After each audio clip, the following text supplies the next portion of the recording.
Honourable members, the prayer. Lord, the God of righteousness and truth, grant to our Queen and to our government, to members of the Legislative Assembly and to all of positions of responsibility, the guidance of your Spirit. May they never lead the province wrongly through love of power, desire to please, or unworthy ideas, but laying aside all private interest and prejudice, keep in mind their responsibility to seek to improve the condition of all. Please be seated.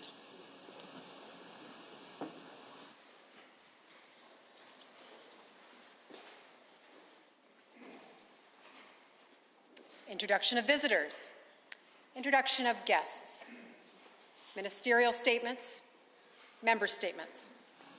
The Honourable the Member for Central, Peace Notley. Mr. Speaker, misinformation about our energy industry has long been a problem. Part of this problem is certainly those that purposefully seek to spread falsehoods about Canadian energy in order to achieve their ideological, political, and economic goals.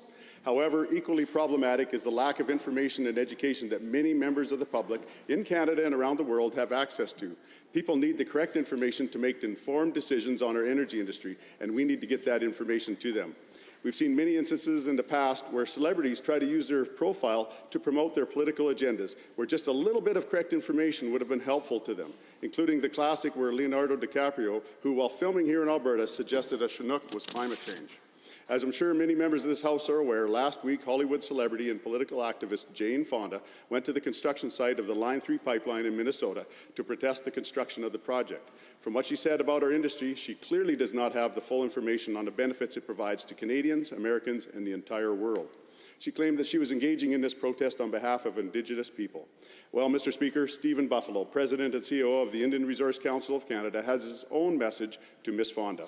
Her protest is not on behalf of the Indigenous people in Alberta. Mr. Buffalo invited Ms. Fonda to join him and other Indigenous energy leaders for a Zoom meeting so she could get the facts on Alberta energy and the benefits it brings to Indigenous Albertans. His words were, quote, "Let's be honest, the world needs energy and the energy sector is very important to First Nations in our province. We've been involved since the beginning. It provides jobs and business opportunities and really helps our communities prosper. And as people closest to the land, we have an input into the environmental stewardship which we're very proud of," end quote.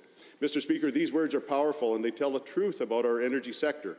All Albertans, Indigenous and otherwise, are well served by Mr. Buffalo taking the opportunity to educate those who are ignorant to this reality. It is a privilege to be able to read them into the official record of this House. The honourable member for Lethbridge West. With Budget 2021, the UCP could have rolled up their sleeves and really done what Albertans are asking them to do, which is focus on jobs, economic security. But instead, the UCP left Albertans with a distinct impression that the only jobs they care about are their own. The UCP's own budget shows the total number of Albertans with a job won't rise well above 2018 levels until, get this, sometime around the next election. That's the UCP version of optimism, 4 long years of no job growth. The UCP promised action on the economy, but instead the Premier did everything in his power to chase out investment and diversification, including wasting millions on being an embarrassment to the oil and gas industry. Meanwhile, most Albertans are wondering, why are these UCP MLAs more worried about their own vacations, their own political tantrums, than how they pay their bills? That's why 2/3 of Albertans don't like this budget, and why the Premier is the least popular in Canada. If this budget is based on anything at all, it's taking federal money and sitting on it until the last possible minute. Tens of millions of dollars for jobs programs, sitting in a bureaucratic bank account rather than helping people and employers. This week, we found out that $137 million that was supposed to go to small businesses and those who work for them balled up in red tape. The UCP hasn't moved jobs money to those who need it. And for parents who need help with school shutdown, childcare, so they can actually balance a job with the ongoing challenge of the pandemic, nothing. The UCP approach to helping folks with kids over the past year, radio silence. There is a simple reason why this government is so deeply unpopular. Albertans are asking the government to stop the self-interest focus on their own jobs and focus instead on jobs for Albertans. Far from taking on the greatest challenge that most of us will face in our lifetime, this government shirked their responsibilities and failed to meet the moment with Budget 2021. Albertans are noticing. The honourable member for Calgary West. Well, thank you, Mr. Speaker. Cancel culture has changed the way many look at the actions of the past. By failing to remember our history accurately is a disservice to history because it is the past, nothing more, nothing less. We cannot erase it nor change it, and we can only learn from it so that our actions can be better today and tomorrow. At what point do we need to stop looking at yesterday through today's lens, Mr. Speaker? Life is hard, and life was certainly hard for those people and the events that occurred in the past. However, history should be debated, not canceled. By canceling history, it stops us from having serious and thoughtful, balanced discussions. Truth is, Mr. Speaker, we need to learn from the good and the bad. This emotionally driven movement to cancel anything or anyone who doesn't live up to this utopian standard is wrong, Mr. Speaker. And quite frankly, it's unachievable. Whether we like it or not, throughout history and today, we are all human beings with the ability to accomplish amazing feats and the potential to cause mass destruction and human suffering. If we removed every person who has ever made a mistake throughout the course of history, we'd have nobody in the history books.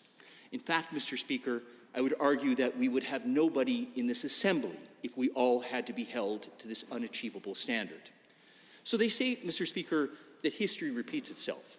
And I have no interest in going back to the Stone Ages by repeating the horrors of history that has directly impacted my family. And Mr. Speaker, I believe in our Constitution. And yes, Mr. Speaker, I believe that all people have the freedom to their opinion, even those whose opinions are different than my own. This hollow moral superiority of cancel culture must stop, Mr. Speaker. It is destroying history and humanity as we know it. The honourable member for Edmonton-McClung has a statement. Mr. Speaker, Rabbi Ari Drelek, who happens to be seated today in the gallery, leads the Chabad Lubavitch Synagogue in my constituency. He is a very dedicated and highly respected religious leader in this city. Over more than 30 years of service, he had made regular chaplaincy visits to inmates in correctional facilities, including those of the Jewish faith. While meeting with Jewish inmates in Alberta correctional facilities, he observed that kosher food options were not being properly made available to them, as they are in Canadian federal correctional institutions and other provincial institutions as well. So he wrote to the previous UCP Justice Minister to raise the issue and ask for a meeting to discuss the matter in hopes of reaching a simple and satisfactory solution. The minister's letter in response claimed that they were in compliance with kosher food obligations and further indicated that the authority they had consulted with verified that rice cakes were an acceptable kosher food alternative. The minister further advised Rabbi Dralik that if he or inmates felt that this was not acceptable, they could exercise their right to complain to the Alberta Human Rights Commission or file a charter challenge with the courts.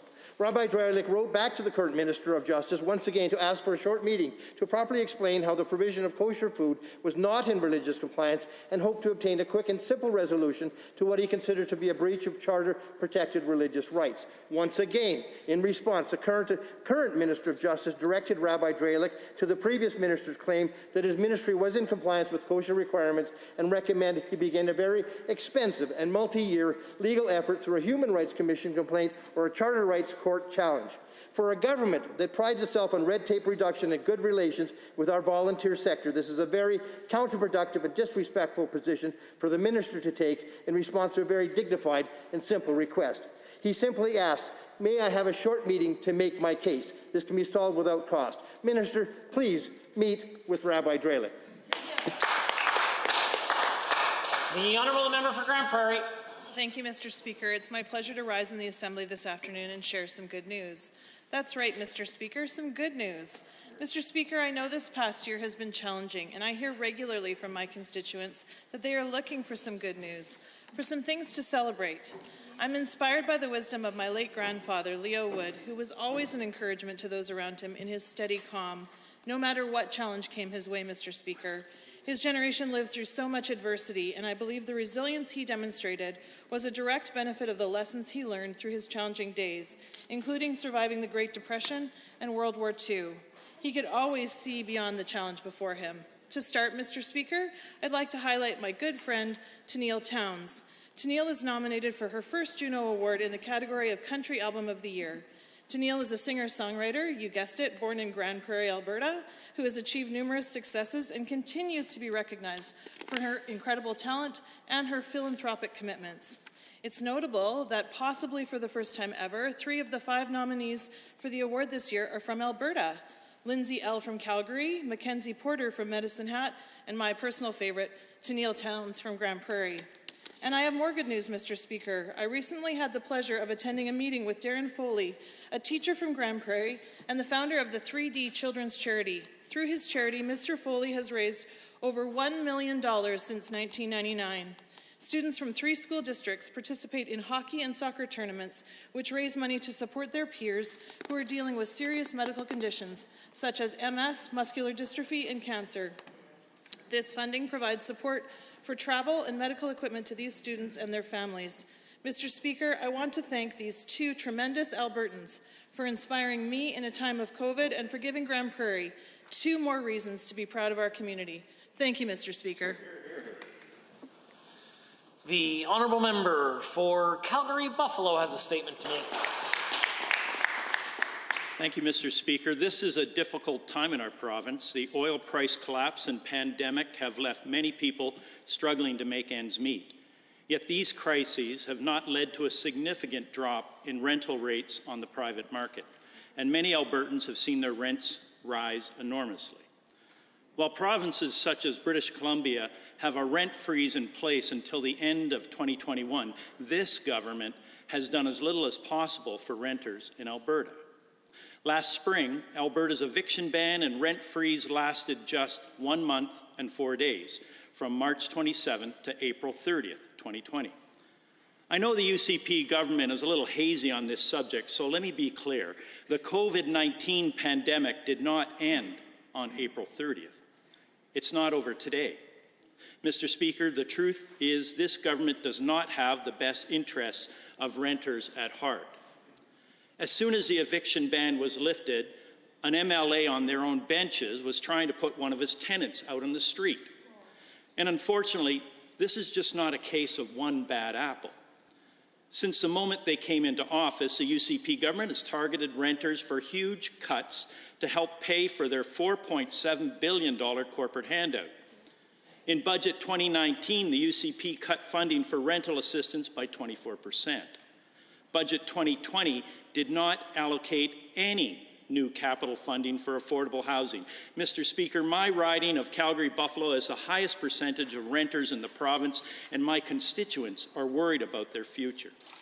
It's time this government finally did something to help them. Will they do the right thing and reintroduce an eviction ban and rent freeze until the end of the pandemic? Thank you. The honourable member for Central, Peace Notley. Thank you, Mr. Speaker. Albertans have become increasingly frustrated with their federal government. As I've met with my constituents, I hear the same theme over and over again. They're tired of the federal government undermining our economy. They're tired of money leaving this province and the federal government transferring funds to other provinces. They're tired of the federal government taking us for granted, and they're tired of Alberta accepting it. Alberta is and has been pivotal to the prosperity of Canada as a whole for generations. Every province in this country benefits from the success of our economy, especially our oil and gas sector. But there is a deep-seated resentment for Alberta by some in this country based on misinformation, and it is being pandered to by our Liberal federal government.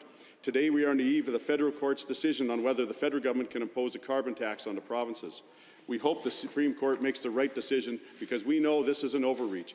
But if the courts rule in the favour of the federal Liberals, we will need to respond with strength and determination. This is a federal government that has cancelled much-needed pipelines. They've allowed our largest trading partner to retroactively cancel pipelines without so much as a whimper. They regulated the Energy East project until it died, leaving us in a precarious position where a shutting down of a pipeline in the U.S. could cause enormous consequences in eastern Canada. They've allowed our resources to be landlocked from the rest of the world. We've had enough of an attitude that tells us oil and gas pipelines are unacceptable, but cash pipelines from oil and gas revenues are free to flow east. Pipelines are the safest, most environmental and economical way to transport much-needed oil and gas.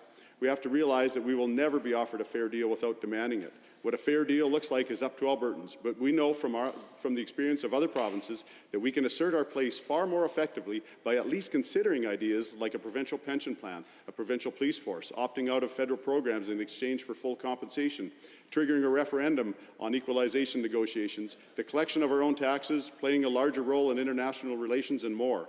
Albertans aren't asking for special treatment. They demand fair treatment. They demand we stand up to our federal government because Albertans have had enough. Hear, hear. The honourable member for Edmonton Manning. In a time of economic uncertainty where the need for diversification is clear, agriculture can and should be an economic leader to guide the province. Unfortunately, this government is taking rural Alberta for granted and is leaving the agricultural industry behind. The UCP refuses to make initiatives and invest to diversify the agricultural economy. When asked about attracting value-added processing investment to Alberta, the Minister of Agriculture said that he's actively trying. Mr. Speaker, Alberta farmers do not want their government to merely try, they want their government to act. On the subject of protein processing, Alberta is rich in pulse crops, and if they're able to process these proteins in Alberta, there would be significant potential for economic growth, opportunities, and jobs. In Manitoba, the provincial government provided a significant multi-million-dollar investment through various programs and grants to help build the Merit Foods processing facility in Winnipeg. We see no such development or investment in Alberta. Chris Shivlow, who's been trying to build a pulse processing plant in Bowden for the last number of years, must point out that's the minister's own riding.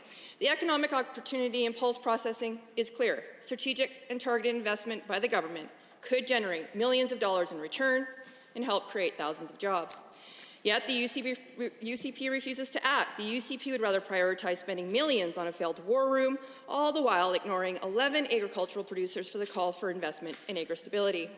Maybe the minister will act tomorrow and sign on the plan, but knowing this government, it will only be a small part of the plan and not the whole plan, ignoring the very people who are the economic drivers during COVID. Empty talking points of value from the UCP means nothing about tangible action to back it up. This UCP government spends more time taking credit for federal investment into Alberta agriculture, such as the recent irrigation investment, than they spend on the actual work of their own. So I encourage the UCP to stop actively trying to generate investment and simply start acting. It is time to take some economic leadership. Investing in plant protein processing is just one of the many opportunities for Alberta's agricultural industry. It's time this government listens and stops ignoring rural Alberta. I remind members of the Assembly that there's a long-standing tradition of member statements going uninterrupted for any reason. The Honourable Member for West Yellowhead. Thank you, Mr. Speaker. And just wanted to share that my thoughts and prayers are with the Delu, Elzinga, and Schweitzer families today, that their guys will be found safely soon. Mr. Speaker, last year, shortly after our election, I was proud to stand and celebrate the decision to maintain an energy-only electricity system. After the NDP reign of tyranny that saw rapidly rising costs and major uncertainty for our electricity system, I was proud that our government committed to correcting those failures and restoring confidence in Alberta's electricity system. Alberta energy consumers once benefited from some of the cheapest delivered electricity costs in North America. However, high costs are currently impacting large industrial users who we rely on to employ many rural Albertans and help our province in its quest to diversify. Poor decisions and planning made in years past have made our electricity system today a complete boondoggle. The reality is, Mr. Speaker, that the cost of electricity transmission and distribution varies widely across the province. Many of my constituents were deeply concerned that a number of utility providers recently requested a higher rate of return on equity, especially when they are already benefiting from a regulated system. At the same time, it was disappointing to hear that the AESO was conducting a tariff redesign during this extremely challenging period of economic uncertainty. The timing for further impact on industry couldn't be worse. It's also important to note that rural Albertans are generally subject to double and even triple the cost in delivered electricity compared to Albertans in urban settings. This can no longer be tolerated. Our rural communities, local businesses, and the industries that support them need to know that government is going to start making decisions to bring stability and common sense back to our electricity market. Constituents and employers in West Yellowhead know that fixing the errors made in the past will not happen overnight, but they are relying on our government to do a fulsome review on all aspects of the electricity sector in order to right the ship. We need to engage with stakeholders across the province and commit today to develop a path which will restore confidence, fairness, and competitive pricing for Alberta's industries and all electricity consumers. Thank you, Mr. Speaker. Honourable members, the time is 1:50 and it is oral question period. And the Leader of Her Majesty's Loyal Opposition has the call. Thank you very much, Mr. Speaker. We are at a critical point in this pandemic. Vaccines are on the way, but not fast enough. Meanwhile, cases are rising and the increased spread of variants is alarming. Mr. Speaker, people want to know where this is going so they can make informed decisions for their families, their businesses, and their health. They don't have case projections, the Premier does. They don't have hospitalization projections, the Premier does. They don't have R-value projections, the Premier does. Can the Premier tell us where HS is forecasting each of these metrics will be 3 weeks from now? The Honourable Premier. Mr. Speaker, I appreciate the question from the Honourable Leader of the Opposition, and she and Albertans are right to be concerned about the growth in COVID-19 in this spring season, increasingly driven by variants of concern, primarily in this province by the B117 variant, which is 40 to 80% more contagious and which some evidence suggests can also be more lethal. But on the good news side, Mr. Speaker, we have inoculated approaching 500,000 Albertans. Many hundreds of thousands also have natural immunity from prior infection, and we need to get more vaccines as soon as possible. The Leader of the Opposition. Mr. Speaker, here's a question on benchmarks. We know hospitalizations will come down as more older Albertans are vaccinated. A good thing. We know those numbers are 2 weeks behind the case counts, though, however. Meanwhile, evidence is emerging that roughly 10% of COVID infections carry some form of long-term health impact regardless of hospitalization. Will the Premier consider amending his benchmark triggers for increasing or decreasing restrictions to be more focused on the number of infections? The Honourable Premier. Well, Mr. Speaker, I will bring that forward to the Chief Medical Officer as we consider a framework for the next and we hope last phase of this pandemic. I agree that Albertans do want and need predictability. Unfortunately, this is not a predictable situation. We've now seen the introduction in British Columbia of the so-called Brazilian variant, which is very worrisome. With respect to long COVID, Mr. Speaker, it is a very concerning medical condition that can affect people for months at a time, and that is something that we must address as well. The Leader of the Opposition.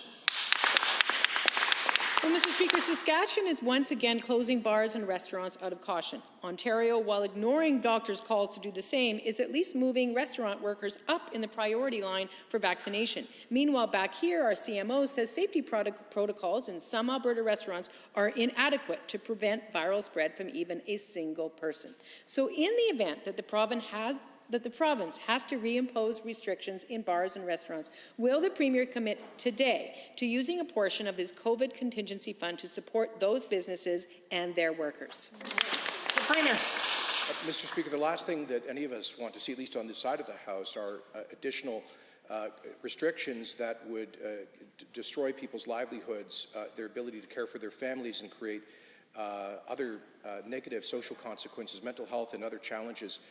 However, should we need to take additional measures to protect our healthcare system and avoid large-scale preventable deaths, we will certainly step forward with additional support for both the businesses and individuals affected. The Honourable, the Leader of the Opposition for a second set of questions. Well, Mr. Speaker, at the outset of this pandemic, the Premier used public health orders to justify the suspension of environmental monitoring in the oil sands for months. Then, last August, he cut the budget for monitoring by 25%. No field work on the Athabasca River, no studies on tailings ponds, no water quality checks in Wood Buffalo National Park. Today, a new report from the School of Public Policy at U of C reveals Alberta was the only province in Canada to suspend all monitoring across multiple sectors. Premier, why did you use this pandemic as a smokescreen to stop protecting Alberta's environment? The Honourable the Premier.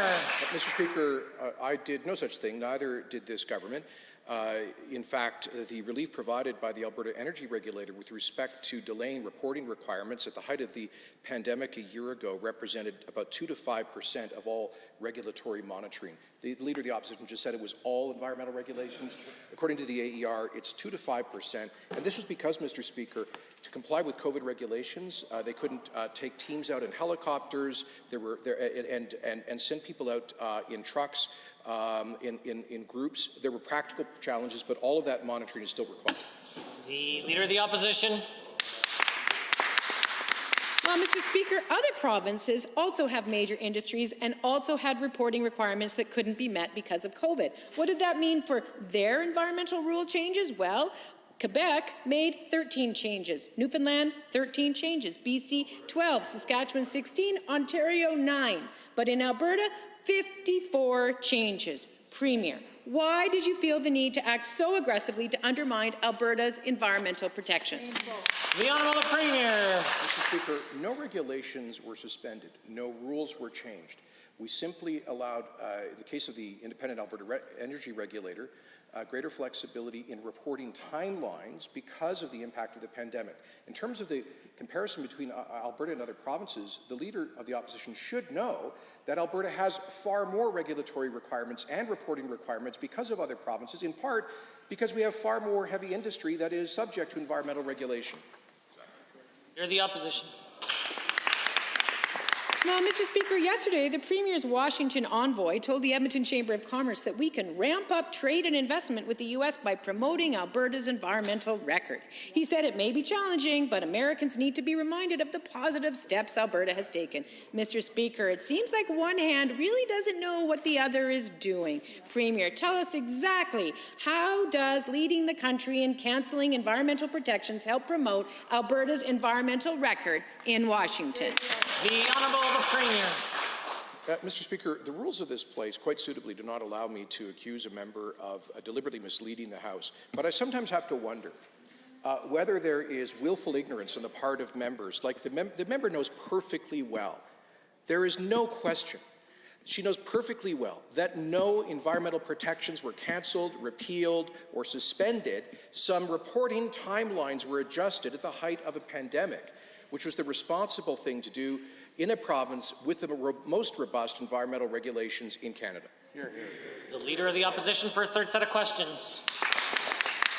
Well, Mr. Speaker, for months, Albertans have told the Premier they don't want strip mines on the eastern slopes. But today, there are thousands of kilometres of natural wilderness in the Livingston area being ripped up to build roads for coal exploration. According to an analysis by CPAWS, the density of this development has surpassed the legal limits established by the Land Stewardship Act in 2018. Premier, these coal companies are accelerating their damage to the eastern slopes under your watch. Why won't you stop them? The Honourable the Premier. So to be absolutely clear, Mr. Speaker, the policy of Alberta today with respect to mining, and coal mining in particular, is the same today as it was 3 or 4 years ago under her government, Mr. Speaker. A government that approved the construction and commissioning of new coal mines. Mr. Speaker, so in this province, we believe in balancing the protection of our environment with responsible resource development. That continues to be our primary goal, and we will be holding consultations on details of coal policy commencing on March 29th. The Leader of the Opposition. Well, Mr. Speaker, the Premier knows that neither the locations nor the volumes were anywhere close to what this government is doing, and either way, we've heard Albertans, yet this government continues to accelerate development. When asked about the roads, the government said no comment, and then, don't worry, it'll be cleaned up when they're all done. But Lorne Fitch, a biologist at U of C, says any suggestion of restoration on the slopes is a leap of faith. He says in some cases, trying to reclaim them does more damage to the landscape. Premier, you can end this today. Will you commit to passing our bill to stop coal exploration on the eastern slopes as Albertans have demanded? The Premier. Well, Mr. Speaker, I really, that's just a farrago of made-up fake facts. The truth is this: they commissioned the Coalspur mine near Hinton, and you know what? Kudos to the NDP. It's one time they stood up for working people. They began the joint review process over the Grassy project, which is a latent mine. The proposal is to recommission that mine. It operated safely in the past. That is before a joint federal-provincial environmental review process. That is exactly how these things should be managed, Mr. Speaker. Not with hysterical politics, but with a careful consideration of the regulatory issues by independent regulators. The Leader of the Opposition. Well, Mr. Speaker, on that subject, we are in fact 4 days away from the start of these Premier's supposed consultations. And I have just a couple small questions for him. Why is there no information online? How is the consultation structured? Who's allowed in the consultation? Who's presenting from the government? How will Albertans' feedback be considered? How will the consultation be viewed publicly? How many sessions will there be? What exactly are Albertans being asked? When will there be a decision? How long will they go on? And finally, given all these questions, is the Premier at all surprised that nobody trusts this process or him to protect our mountains? The Honourable, the Minister of Energy has risen. Thank you, Mr. Speaker, and thank you for that question. I'm really looking forward to the NDP participation in the consultation starting on Monday, because the NDP can explain to Albertans why what they're saying in this chamber is so different than their record when they were in government. Why the NDP are now opposed to mining on the eastern slopes when they approved 4 exploration projects in Category 2 lands. Mr. Speaker, they wrote a letter to the AER saying surface mining is not prohibited on Category 2 lands. We can't wait for the NDP to justify their new position. The Honourable Member for Edmonton Highlands Norwood has a question. Alberta is in our community organizations, where dedicated Albertans come together to support their neighbours. This sense of community appears to be lost on the UCP, who have slashed funding for the Community Facility Enhancement Program, CFEP, by 50%. Community leagues rely on grants from this program to do essential work. Today, I was joined by passionate volunteers from our community leagues who know firsthand the impact that these deep cuts will have. Premier, simple question. Will you reverse your cuts today and ensure that community organizations can survive? The Honourable, the Premier. Speaker, all of the above is false and misleading, Mr. Speaker. To say there's been a 50% cut is completely incorrect. The government continues to provide $37.1 million in funding through this program. and we continue to support these important community organizations. At the same time, I know that the NDP, Mr. Speaker, if you actually look at the basic difference in the fiscal plan between this government and the NDP, they would drive our deficit up $8 to $10 billion higher. And Mr. Speaker, you know how they want to make Albertans pay for that? With a sales tax. The honourable member for Edmonton Highlands Norwood. Premier, these communities rely on CFEP to maintain infrastructure. And if you'd go to those communities, you would see that. It's community halls, it's playgrounds, it's gardens, it's outdoor rinks, it's spray parks, it's so much more. The cuts that you and your government are inflicting are going to hurt these organizations, and some of them are in jeopardy of shutting down. More than ever, we need to be supporting our community organizations. Why would you pick now, in the middle of a pandemic, with all the challenges we face, to cut their funding? The Honourable the Premier. Well, in point of fact, Mr. Speaker, under this government, Alberta has the highest levels of funding for community infrastructure in the history of this province. Over $10 billion in the fiscal year now ending, to $21 billion in the 3 years ahead. That will help to create 50,000 direct jobs, 40,000 indirect jobs, building important community infrastructure all across the province, and that includes the $37 million annually in the Community Facility Enhancement Program. Order. Edmonton Highlands Norwood. Community leagues want spray parks. They want outdoor rinks. They don't want war rooms. Your government claims to care about lives and livelihoods, but the letter signed by more than 150 community organizations about these cuts, a letter that I'll table shortly, states that resources from your government are needed to maintain these essential pieces of infrastructure. In fact, the executive director of the Edmonton Federation of Community Leagues joined me today, and she said this funding does more than that. It helps neighbors connect, it supports local businesses, and it improves community health.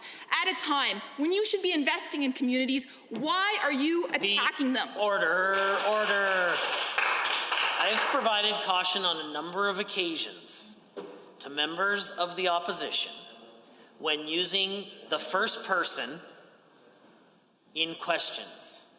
The Premier is not attacking anyone personally. And for the opposition members to continue to say, why are you doing these things, creates disorder in the Assembly. This is now the third time that a correction has been provided. I hope that in the future more will be done. The Honourable, the Premier. Well, Mr. Speaker, it actually doesn't create disorder because you don't hear any heckling coming from the government side of the benches. What you hear is constant division, fear, and misleading comments coming from the opposition. $37 million will continue to be funded in this important program every year as part of our $21 billion capital investment over the next 3 years, a record level of investment in community infrastructure. But, Mr. Speaker, I think Albertans also understand that money doesn't grow on trees, and we don't want to raise taxes on Albertans to pay for NDP levels of spending on everything all the time. The Honourable Member for Calgary Southeast. Thank you, Mr. Speaker. Investment in technology and innovation will be critical to Alberta's economic recovery. Investments in tech mean investments in healthcare, agriculture, energy, entertainment, and more. We've all heard in this House that the province has set a record this year in venture capital investment. Can the Minister of Finance and the President of Treasury Board tell this House how Alberta performed year over year when it comes to venture capital investment?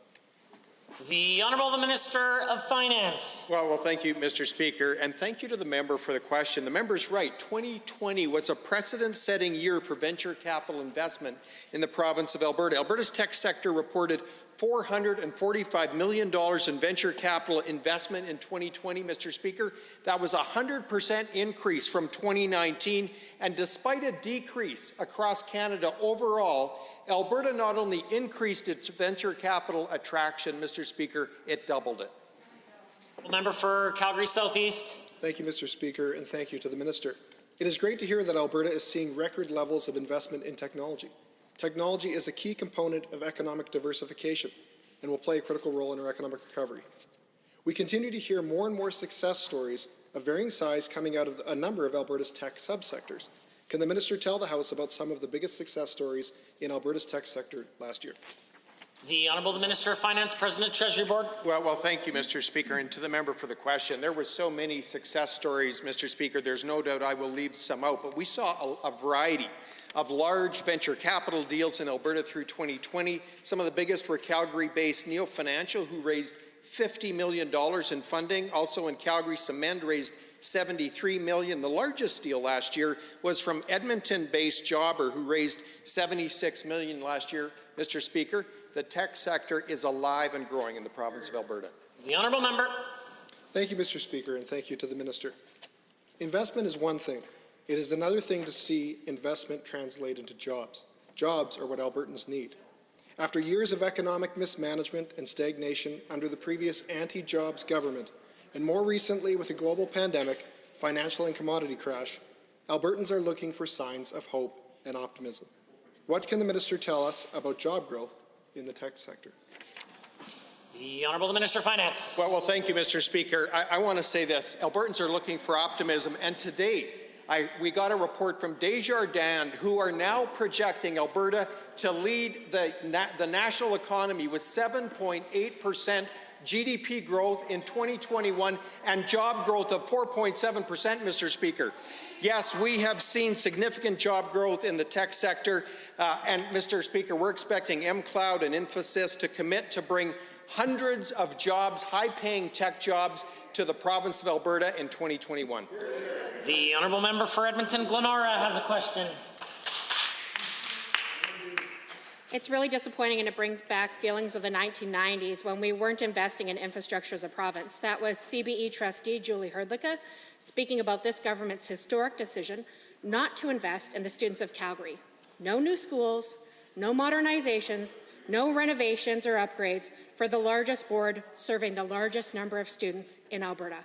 How can the minister possibly justify betraying Calgary public families? The Honourable the Minister of Education has risen. Thank you, Mr. Speaker. I find it shocking that a former trustee does not understand the process that is involved in building schools. Of course, every school division puts forth their capital plan, a 3-year capital plan.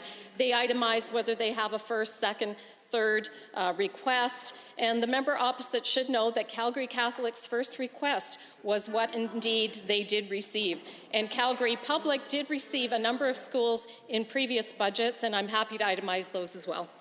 The Honourable Member for Edmonton Glenora.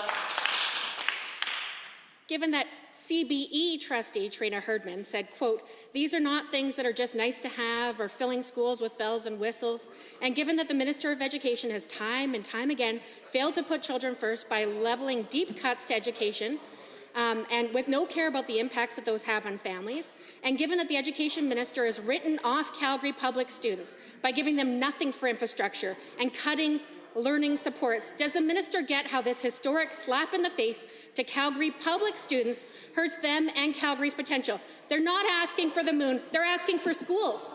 The Honourable the Minister of Education. Well, thank you, Mr. Speaker, and I'm happy to report that in Calgary there are a number of schools being built. Evanston Elementary School, a CBE school, creating 600 spaces. North Calgary High School, another CBE school, creating 1,800 spaces.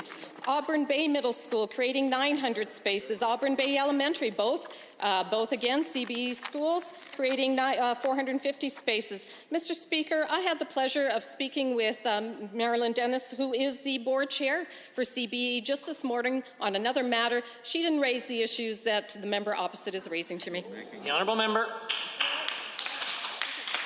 Given that Calgary families are, given that CBE trustees are, given that it's all over the news, Minister, given that this isn't the first time in recent memory that you've betrayed the students of Calgary, this is another time where Calgary is being ignored by this government. And given that this minister failed to do what was necessary to stop major outbreaks of COVID-19 in Calgary schools and schools right across this province, the minister's budget is a failure. She already told us her business plan wasn't approved by Cabinet. So what's her story about the capital plan? Did the minister even ask for Calgary Public Schools? Did she get denied? Or did she fail to even ask for Calgary Public Schools? The Honourable the Minister of Infrastructure, and a point of order is noted at 211. Mr. Speaker, our capital plan is investing $1.6 billion in schools infrastructure, building 62 schools which are already underway, On the top of it, we announced 14 more new schools. 6 of them are in Calgary, creating more than 5,000 student spaces. So, in fact, the previous education minister said, I have demands from all over the province in regard to building new schools under due consideration, based on enrollment, based on need, based on geography. We have the deliberations over the schools. That's what exactly this The honourable member for Edmonton Whitemud. 1 week. 1 week until the pilot program for universal, quality, affordable, $25 per day childcare will end. A program that created 1,740 new childcare spaces throughout rural and urban Alberta and served over 7,500 children. A program that was overwhelmingly positively received and evaluated in this government's own third-party report. A program that is ending as childcare fees are going up. To the minister, rather than make all Alberta families winners by expanding this critical childcare program, why has your government chosen to make them all losers by ending it? The Honourable Minister of Children's Services. Thank you very much, Mr. Speaker. Now, Mr. Speaker, this was a 3-year pilot program implemented by the former government that benefited very few children and parents across the province. While the members opposite want to cherry-pick data, like they cherry-picked childcare centres and parents to support, I would like to provide some additional data, like quotes from parents and centres that were actually taking part in that pilot. Quote, personally, I know of many families that have a household income of over $350,000 a year that receive the taxpayer-subsidized daycare. I'm frustrated that my tax dollars are being spent by subsidizing the daycare costs for some of the wealthiest Albertans, end quote. The honourable member for Edmonton Whitemud. Given that families from across the province have actually described this program as life-changing and have shared heartbreaking stories of having to choose between childcare and working because this program is ending, given that every change this government has made has reduced the quality of childcare and made it more expensive in Alberta, and given the minister keeps saying this is about, quote, parent choice, but if parents can't afford, find, or access childcare, they don't have choice. To the minister, why has your government chosen to make decimating childcare your signature policy? Honourable the Minister of Children's Services. Mr. Speaker, what the member opposite is saying is absolutely, completely untrue. We know that affordable childcare is in fact life-changing for parents who need it, and that's exactly what we've done. By changing our subsidy program, we are investing in the highest subsidy program outside of Quebec in the entire country of Canada, supporting parents right across Alberta in every single community in the licensed space, centre or day home of their choice. Mr. Speaker, we're going to continue to invest in childcare because we know it is an important part of getting Alberta parents back to work. The honourable member.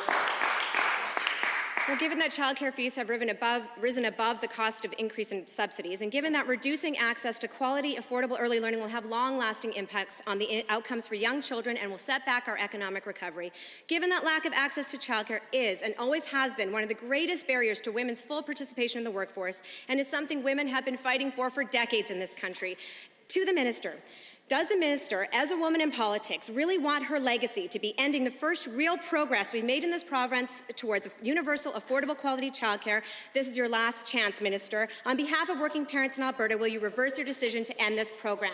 The Honourable the Minister of Children's Services. Thank you very much, Mr. Speaker. Now, every province in this country does things differently when it comes to affordable, high-quality, accessible childcare to support the parents in their province. What I've committed to do is to not tell half of the providers in Alberta that we know better than them. I don't want to put more than 60% of our private operators out of work like the members opposite do.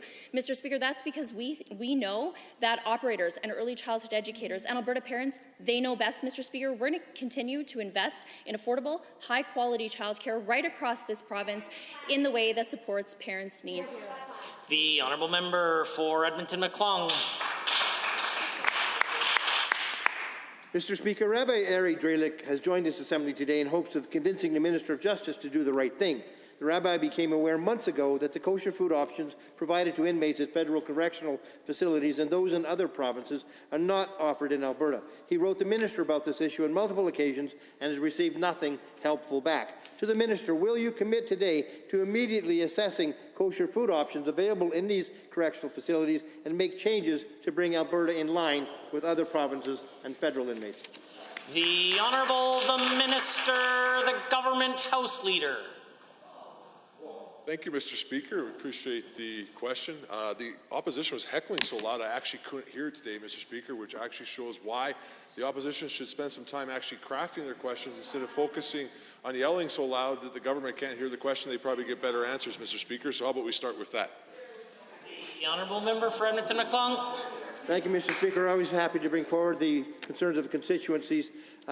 Given that after months of frustration and no movement on the issue of kosher food in Alberta correctional facilities, the minister actually had the audacity to advise Rabbi Dralik to file a complaint with the Human Rights Commission. And given that this response is dismissive and downright insulting to not only the rabbi and inmates he's seeking to support, but also to the entire Jewish community, and given that the Premier has repeatedly deemed himself a friend of Alberta's Jewish community, will the Minister or the Premier rise in this House today and apologize for dismissing the concerns raised by Rabbi Dralik? The Honourable Minister of Culture, Multiculturalism and the Status of Women. Thank you very much, and thank you very much for bringing this forward, and we will make sure that the Minister of Justice has all the information he needs in order to answer you properly. Thank you. The Honourable Member for Edmonton McClung. Thank you, Mr. Speaker. Now, given that the rabbi has been nothing but respectful in his communications with the government, and given that he only asked me to bring these concerns forward to this House today after giving the government months to act on the matter of kosher food in correctional facilities, and given that even with the disrespect shown by the government, the rabbi is still working towards a constructive solution, will the minister agree to meet with the rabbi and myself following question period today or in another convenient time very soon? Yes or no? The Honourable the Premier has risen. Mr. Speaker, I appreciate the question. We can't talk about the absence of members in this place, but it should be understood that because of COVID protocols, not all ministers can be in the House at a given time. I'll certainly take this matter up with the Minister of Justice and Solicitor General. I can assure the honourable member that I speak frequently to most of the rabbis of Jewish congregations and representatives of most of the Jewish organizations in Alberta, with whom I am pleased to have a very close relationship, and none of them have ever raised this issue before, but we would certainly be happy to look into it and see if this issue can be addressed.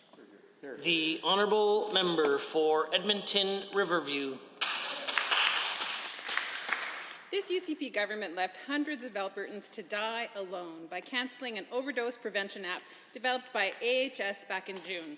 And now, instead of activating the AHS app that we already have, the Minister of Health is spending $325,000 of taxpayers' money on a sole-sourced contract for a new app that doesn't work. It will be months before this new app comes online, and even then, it won't work outside of Calgary.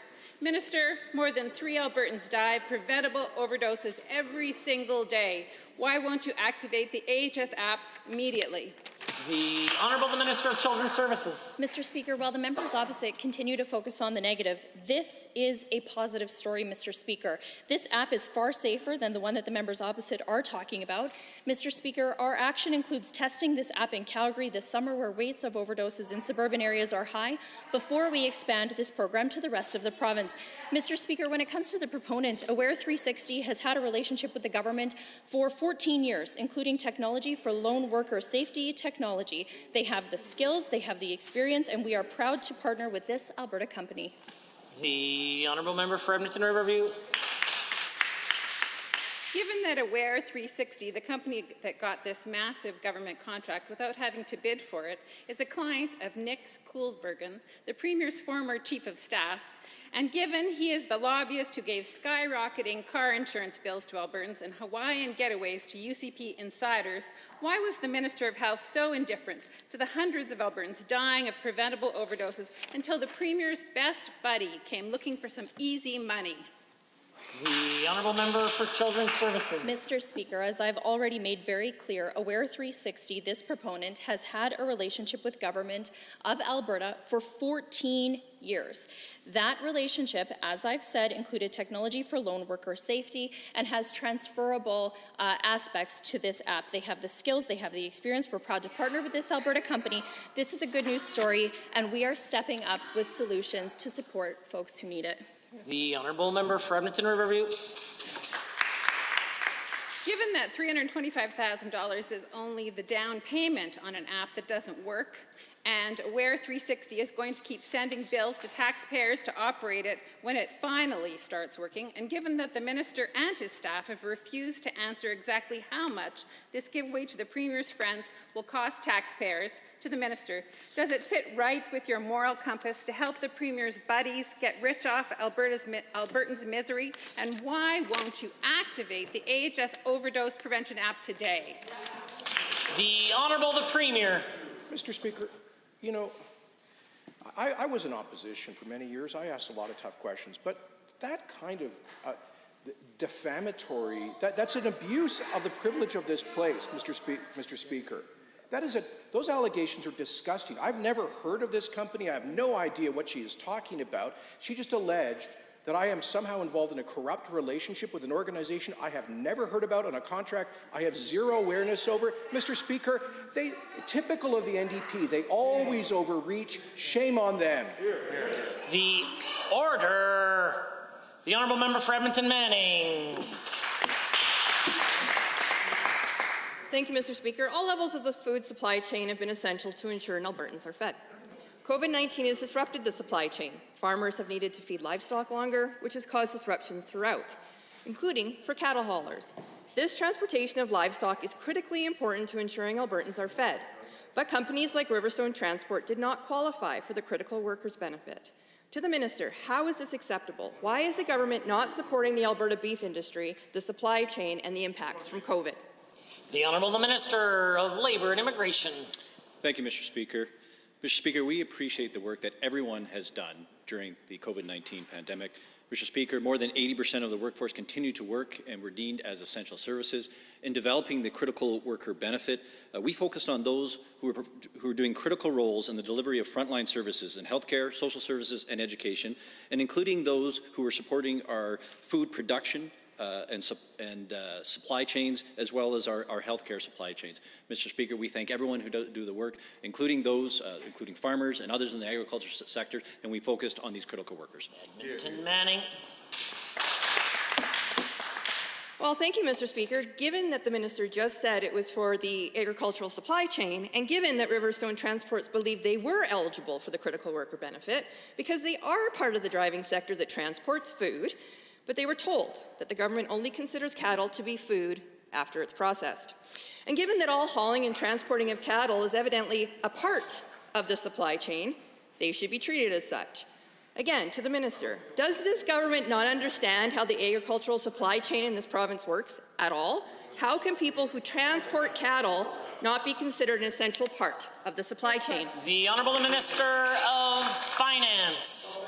Speaker, and it's great to hear members stand up for folks in the cattle industry, an industry that's so important to the province of Alberta. I'm not sure they did that one day while they were in government, Mr. Speaker, but it's great to hear them stand up today and defend that industry. Mr. Speaker, cattle producers, those involved in the beef and cattle supply chains, have provided a tremendous service to Albertans during the pandemic, as they do year in, year out, Mr. Speaker. The Honourable Member for Edmonton Manning. Well, now that's the second minister, given that's the second minister that stood up and said that they appreciate this, they should qualify for the critical workers benefit. Given that when I ask about agriculture in this House, the questions and concerns come directly from farmers and producers. However, the UCPs tends to respond that the agricultural minister is also a farmer, so whatever he does is therefore superior. Given this is a strange justification, because as a farmer, the minister should take the concerns of all farmers more seriously. So to the Minister of Agriculture, who is advocating for farmers at the cabinet table? Why is the government abandoning workers in the beef industry and not— The Honourable the Minister of Agriculture has risen. Well, thank you very much, Mr. Speaker. And it is a little disconcerting to see the NDP pay this much attention to agriculture, because all the farmers and ranchers and egg producers across the province I've talked to remember the disastrous NDP Bill 6, their carbon tax. And I think, Mr. Speaker, when it comes to the over $300 million that this government gives our farmers and ranchers when it comes to business risk management programs, over $47 million in egg recovery programs for our cattle industry and our hog producers, and actually something, Mr. Speaker, we gave $55 million to our grain farmers in insurance premiums for this year alone. The Honourable Member for Order. The Honourable Member for Calgary North is the one with the call. Thank you, Mr. Speaker. Alberta Recovery Plan aims to create jobs and diversify economy. Our government is investing in the future by supporting our students in post-secondary education to achieve their goals, particularly in science, technology, engineering, and math, otherwise known as STEM programs. Given that artificial intelligence and cybersecurity has become a critical part of the technology sector, to the Minister of Advanced Education, can you please inform this House on the importance of STEM education for our youth? The Honourable Minister of Advanced Education has risen. Thank you, Mr. Speaker. An excellent question from my colleague. Indeed, STEM is one of the fastest growing fields and disciplines, not just in terms from an academic perspective, but also in terms of economic opportunities. And we've implemented a number of initiatives to help strengthen development in that area. Most recently, I had the opportunity to announce $15 million in new funding over 3 years to support the development of 1,400 research-based internships with MyTax, a nonprofit organization that works across Canada. This will help to strengthen and build the innovation capacity of our province and develop that talent right here at home. The Honourable Member for Calgary North. Thank you, Mr. Speaker. Given that our government approved a new STEM charter school in Calgary that aims to motivate students in grade 7 to 12 to be innovators and technology creators, and further given that STEM provides students skills that will better prepare them for virtual world and job market. To the same minister, what can Albertans expect from the Alberta 2030 initiative, and how will it increase access to post-secondary education? The Minister of Advanced Ed. Thank you, Mr. Speaker. The Alberta 2030 initiative will achieve a lot of the objectives the member highlighted. The focus in the initiative, of course, is to build skills for jobs. So that is to say, to ensure that all students, regardless of their discipline or their chosen career aspirations, develop the skills, knowledge, and competencies that they need to succeed in those aspirations. And I'm looking forward at moving forward and implementing that strategy in the coming weeks. A very comprehensive strategy. It's my understanding that it's the first time in decades that Alberta will have a comprehensive post-secondary strategy. And the Honourable Member for Calgary North. Thank you, Mr. Speaker, and thank you, Minister. Given that there is increased demand in STEM charter schools to serve women and youth, and given that based on 2016 Canada census, women up to 34% of STEM bachelor's degrees holders aged 25 to 64, and further given that more women are becoming interested in pursuing a career in STEM. To the Minister of Status of Women, what are you doing to help women pursue a career in STEM? The Honourable the Minister of the Status of Women. Thank you very much, Mr. Speaker. Women and girls in STEM is critical to Alberta's prosperity, and we are so excited to be able to support women in pursuing this higher education and succeeding in fulfilling careers in STEM. And it's also part of a stream under the Leaders in Equality Award of Distinction program, open to women under the ages of 30, pursuing studies in STEM. So there's $225,000 available. 90 students will receive $2,500 each for their studies.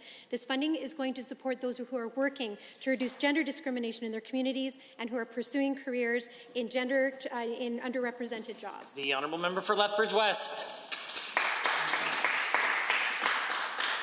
Well-connected Conservative friends and lobbyists of the Premier and the UCP are trying to increase the split of gaming revenues in favour of casinos. This we know from the lobbyist registry. What we don't know is how much less money will be available to charities and parent groups who work until all hours of the morning to fund their communities and schools.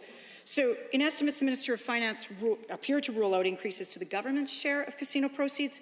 Will he also assure nonprofits and charities that they won't lose any share of their casino proceeds? The Honourable Minister of Finance, President of Treasury Board. Well, thank you, Mr. Speaker, and thank you through you to the member opposite for the question, because I want to assure charities and nonprofits in this province that there will be no change to the funding model. They can be assured of their historical take, because, Mr. Speaker, they provide excellent service to Albertans, especially at a time of challenge, such as a time of pandemic. The Honourable Member for Lethbridge West. Thank you for that answer. Thank you to the Minister for that answer. Now, will the Minister, Mr. Speaker, also commit that there will be no funneling or winnowing down of the number of groups that are eligible for casino funding moving forward. We've already heard about 40% reductions to the Facilities Enhancement Grant. Will the minister ensure that more groups can access charitable gaming revenues, not fewer? The Honourable Minister of Finance, Budget and Treasury Board. Well, thank you, Mr. Speaker. Again, in terms of the funding model, there will be no changes coming forward. We have a good, defensible, predictable funding model in this province, and we are not reopening that. Mr. Speaker, I can say this, that there is an ongoing review to ensure that charities that deliver to the most vulnerable in this province are at the, prioritized at the highest point in terms of benefiting from gaming revenues. Mr. Speaker, I believe that would be consistent with Albertans' priorities. The Honourable Member for Lethbridge West. Given that UCP lobbyists are also, according to the formal record, lobbying to change the distribution of gaming proceeds and the conditions of volunteering in casino events, and given that probably every parent in this province has worked a casino night to support a charity or a school group, to the Minister of Finance, people are worried about the future of the charitable gaming revenues, and they're worried about the future of their school groups and their nonprofits. So will the minister commit to an open meeting with groups about his charitable gaming review and provide those assurances? The Honourable Minister of Finance. Well, thank you, Mr. Speaker. As a parent who has been involved in casinos and bingos with school groups and 4-H groups, Mr. Speaker, I know the value of the gaming model and the benefit it provides charities in this province, Mr. Speaker. Again, we will continue to ensure that those charities and nonprofits that deliver real value, tangible value to Albertans will continue to be prioritized in our gaming model. The Honourable Member for Edmonton Decorah has a question to ask. Mr. Speaker, the infrastructure of a school affects how well students learn. It's a lot easier to focus on your studies when you know the building you're in is stable, and if the building is dilapidated, not only do you want to not be there, but you might have concerns about safety. Not to mention that students learn more when the teacher can spend more time with each student. Therefore, considering there's 2 high schools in my constituency of Edmonton Decorah that are in serious need of renovations, and all 3 are at student capacity, to the Minister, where is the critical funding to retrofit these schools? The Honourable Minister of Infrastructure. Mr. Speaker, we take the safety of students and teachers very seriously. That's why in our $20.7 billion capital plan, $3 billion is meant for capital maintenance and renewal, which includes money for capital maintenance and renewal of school projects. If the member opposite gives me the details of those 2 particular schools, we'll work with the school board because the grants are given through the school boards. The Honourable Member for Edmonton Decorah. Given that in my constituency of Edmonton Decorah, Queen Elizabeth High School is 60 years old and needs to be replaced, and at Archbishop O'Leary, 200 to 300 students are turned away each year and forced to learn farther from home. And given that many students are being forced to learn in portables there, which aren't ideal, especially in Alberta winters, this government completely ignored Edmonton Public in this year's school capital plan, allocating 0 funding for the new schools in the entire city of Edmonton. Right. Minister, how can you justify your colleagues spending tens of millions of dollars on a discredited war room and yet can't bother to follow? The Honourable the Minister of Education. Mr. Speaker, I need to correct the record. In fact, there are 11 schools currently under construction in Edmonton, creating approximately 10,000 student spaces. They continue to heckle, Mr. Speaker, but it doesn't change the facts that our schools are very well resourced. The school division that the member opposite is speaking about is Edmonton Public Schools. They have a budget of $1.2 billion, and in that budget they will have capital maintenance and renewal funding. They have infrastructure funding. They have operations and maintenance funding, Mr. Speaker. Honourable Member. Given that the UCP only announced design work funding for a Catholic high school in North Edmonton, while it's pretty clear Alberta needs new public and Catholic schools now, especially considering the situation faced by students in my constituency of Edmonton, Decorah, and elsewhere. And given that the student population is increasing and the minister doesn't even seem to care, choosing to make excuse after excuse as to why Edmonton was essentially shut out of this year's school capital plan. Minister, what message is being sent to parents and students when government fails to prioritize quality schools in their communities? The Honourable Minister of Education. Mr. Speaker, as I indicated earlier, 11 new schools coming under construction in Edmonton alone. When we look at Edmonton Castle Downs, where a Edmonton Metro School Division highlighted this was a huge need. This is actually in a NDP riding. Are they against building schools in their own ridings? This is unheard of. We build schools where they are most needed by school divisions, and they tell us what their highest priorities are. We are building schools where they're needed. Here, here, here. The order. The Honourable Member for Athabasca, Barhead, Westlock. Mr. Speaker, business risk management programs available to agricultural producers are a partnership with the federal and provincial governments to help ensure farmers are able to weather the storm and Canadians will continue to enjoy a safe and secure food supply. COVID-19 has caused disruptions in Alberta's food supply chain. Currently, hog producers are dealing with a backlog of more than 100,000 hogs. The Agri-Recovery Program has been triggered to support producers facing significant costs of maintaining market-ready hogs. To the Minister of Agriculture and Forestry, how do hog producers register for this Agri-Recovery Program? The Honourable Minister of Agriculture and Forestry. Well, thank you very much, Mr. Speaker, and for the member for that very important question. And our hog producers actually have till midnight tomorrow to apply for the $4 million Agri-Recovery Program. That's something that producers can receive a payment of up to $22 per animal if they've had about 23 days of delay that their animals have been set aside due to Ole mill and processing plants being shut down. But we are committed to making sure that hog producers have the supports that they need so they can do what they do best, which is creating high-quality, safe food products for families around the world. The Honourable Member for Athabasca, Barhead, Westlock.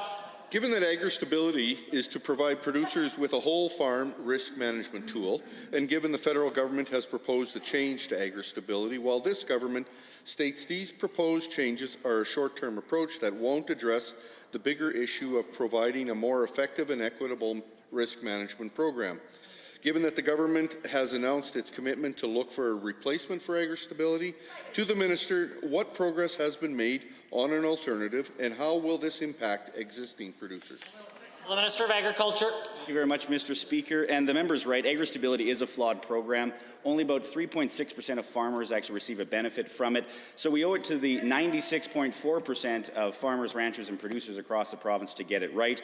We've actually been working with commodity groups, other provinces, and the federal government to design a margin-based insurance program, something that could replace agri-stability, that would actually be timely, that it wouldn't take 2 years to actually receive a benefit, that would be predictable, something that our farmers and ranchers would know how much they would receive in a year, and bankable, Mr. Speaker. The Honourable Member. Thank you, Mr. Speaker, and thank you to the Minister. Given that agri-insurance provides both crop and hail insurance as well as livestock price insurance, and given that on January 25th, the Agricultural Financial Services Corporation, AFSC, announced that crop insurance premiums for Alberta farmers would be reduced 20%. Once again to the Minister, how much money will this save Alberta farmers in 2021, and will farmers still have the same protections offered in previous years? The Honourable Minister. Mr. Speaker, and as I said, Agri-Recovery had about $50 million in support for our two livestock industries. When it comes to crop insurance, it is our most successful business risk management program. About 72% of farmers actually enroll in it. And yes, we did cut crop insurance by 20%. That is about $55 million in insurance premium savings for our farmers, and that would be about a 2,000-acre farmer receiving an $8,000 premium benefit. Honourable members, this concludes the time allotted for oral question period. In 30 seconds or less, we will return to the remainder of the daily routine.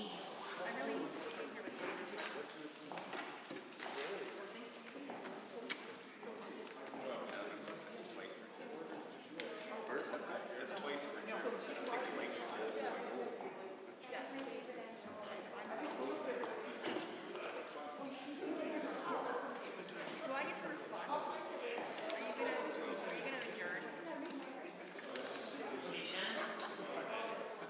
reports by standing and special committees. Presenting petitions, notices of motions, introduction of bills, tabling returns and reports. Are there tablings? The Honourable the Member for Edmonton Whitemud, followed by Edmonton Manning. Thank you, Mr. Speaker. I rise today to table the requisite 5 copies of a petition signed by 1,140 Albertans calling on this government to continue the $25 per day childcare early learning program. The Honourable Member for Edmonton Manning. Well, thank you, Mr. Speaker. I have the requisite copies of an article that I referenced last night during the budget debate. The plant protein ship hasn't sailed, but time is running out. The Honourable Member for Edmonton Highlands Norwood. Thank you, Mr. Speaker. I rise to table on behalf of my colleague, the member from Edmonton Castle Downs, the requisite 5 copies of letters signed by over 150 community leagues and community associations from Edmonton and from Calgary to the Minister of Culture, Multiculturalism and Status of Women, the Premier and the Treasury Board and Finance, calling on this government to invest in the important contributions that are made by these groups and stop the cuts to infrastructure grants that support these fantastic community organizations. Are there others? Calgary or Edmonton Glenora? Thanks, Mr. Speaker.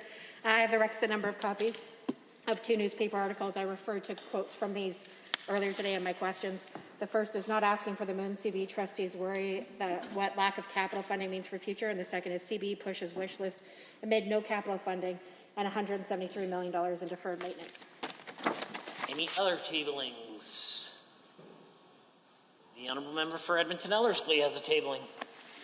Yes, Mr. Speaker, I actually have 191 emails writing to let me know that the United Nurses of Alberta are calling on the provincial government to reverse the proposed cuts to healthcare workers across Alberta, and they have the requisite number of copies as well. And I also have 36 emails from constituents from upset about Bill 22 and that the AIMCO pension takeover, and have the requisite copies, number of those as well. Any other tablings? Seeing none, the clerk. Tablings to the clerk. I wish to advise the Assembly that the following document was deposited with the Office of the Clerk. On behalf of Honourable Mr. Madu, Minister of Justice and Solicitor General, pursuant to the Statutes Repeal Act, report entitled Statutes Repeal Act 2021 list. Honourable members, we are at points of order, and at 2:11, the Government House Leader raised a point of order. Well, thank you, Mr. Speaker. I do rise on 23H as well as not speaking through the Speaker, Mr. Speaker, which you spoke about earlier today. At the time that I raised that point of order, the member from Edmonton Glenora made allegations that the Minister of Education betrayed students. In fact, she said, you betrayed the students of Calgary, Mr. Speaker. This is just shortly after you had cautioned the official opposition to try to speak through the Speaker. Mr. Speaker, throughout this question period, you continue to see the official opposition not speak through the Speaker. Now, it happens occasionally by accident. It's not an easy way to communicate, but it is the way that we communicate inside this chamber, Mr. Speaker. At this point, it certainly appears to the government that it is a deliberate attempt to disobey the rules of this chamber, Mr. Speaker, but it is certainly ridiculous and it should stop. And let me be clear, the Minister of Education, the Honourable Minister of Education, has not betrayed anybody. She's a hard-working Minister of Education. We're proud of her in this government, Mr. Speaker, and we will not tolerate people attacking her inside this chamber directly. The Honourable Order. The Opposition House Leader. Thank you very much, Mr. Speaker. And Mr. Speaker, although I do not have access to the blues, and I hope that that may help clear this up, what I do have is a transcript of what the member said. And she said, and I quote, that this minister failed to do what is necessary to stop major outbreaks of COVID-19 in Calgary schools. And I submit to you, Mr. Speaker, this is not a point of order, but a matter of debate.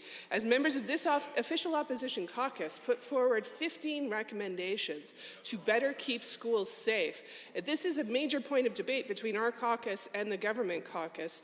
We feel quite strongly that this minister and this government did not put in enough process, enough protections, enough money to help keep schools safe.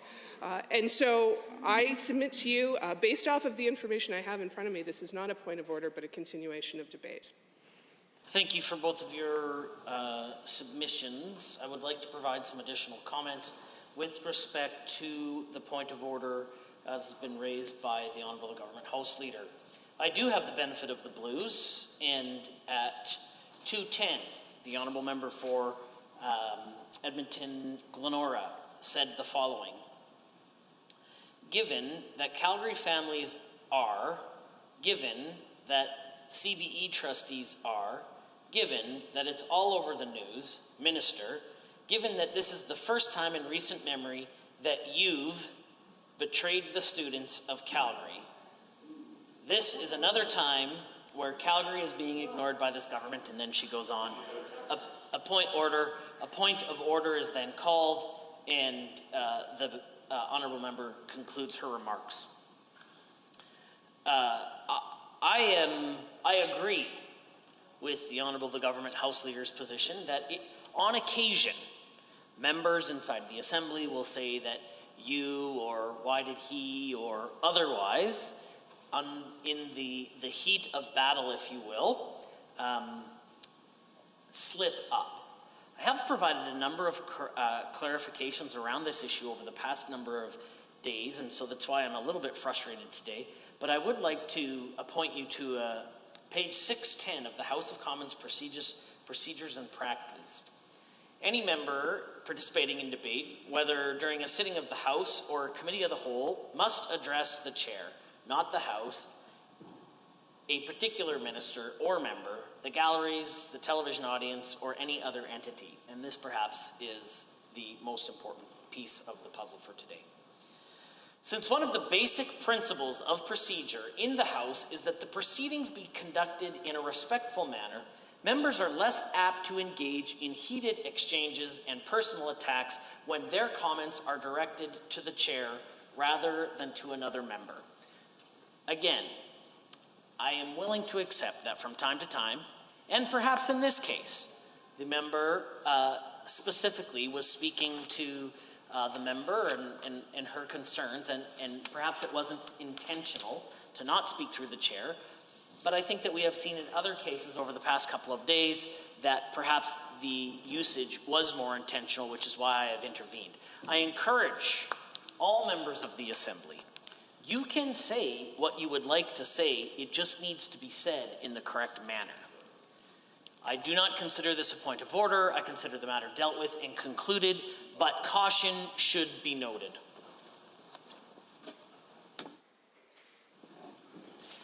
Honourable members, orders of the day, orders du jour.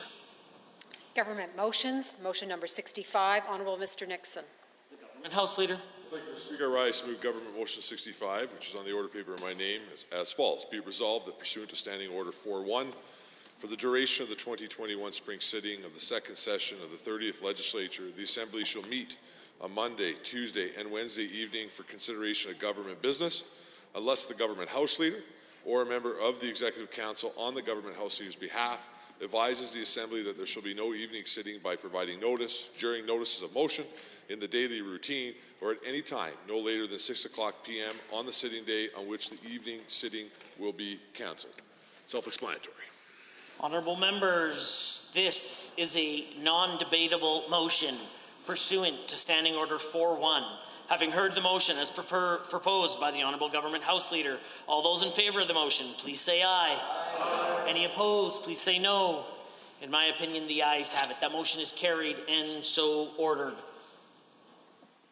Government bills and orders. For second reading, Bill 54, Irrigation Districts Amendment Act 2021. Honourable Mr. Dreeshen. The Honourable the Minister of Agriculture and Forestry. Well, thank you, Mr. Speaker, and I rise to move second reading of Bill 54, the Irrigation Districts Amendment Act 2020. The act sets out the purpose of irrigation districts, which is to convey and deliver water through its irrigation works, divert and use that water accordingly to its water license, construct, operate, and maintain its irrigation networks, and to maintain and promote its economic viability. And now, Mr. Speaker, in last fall, this government partnered with 8 irrigation districts and the Canada Infrastructure Bank to announce a historic $815 million investment into irrigation, infrastructure expansion and modernization. And that project alone will create about 8,000 jobs in the province and also add more than 200,000 new irrigated acres and generate more than $430 million annually to Alberta's GDP, and also develop greater water efficiency, allowing irrigation districts to do more with less when it comes to their existing water allocations.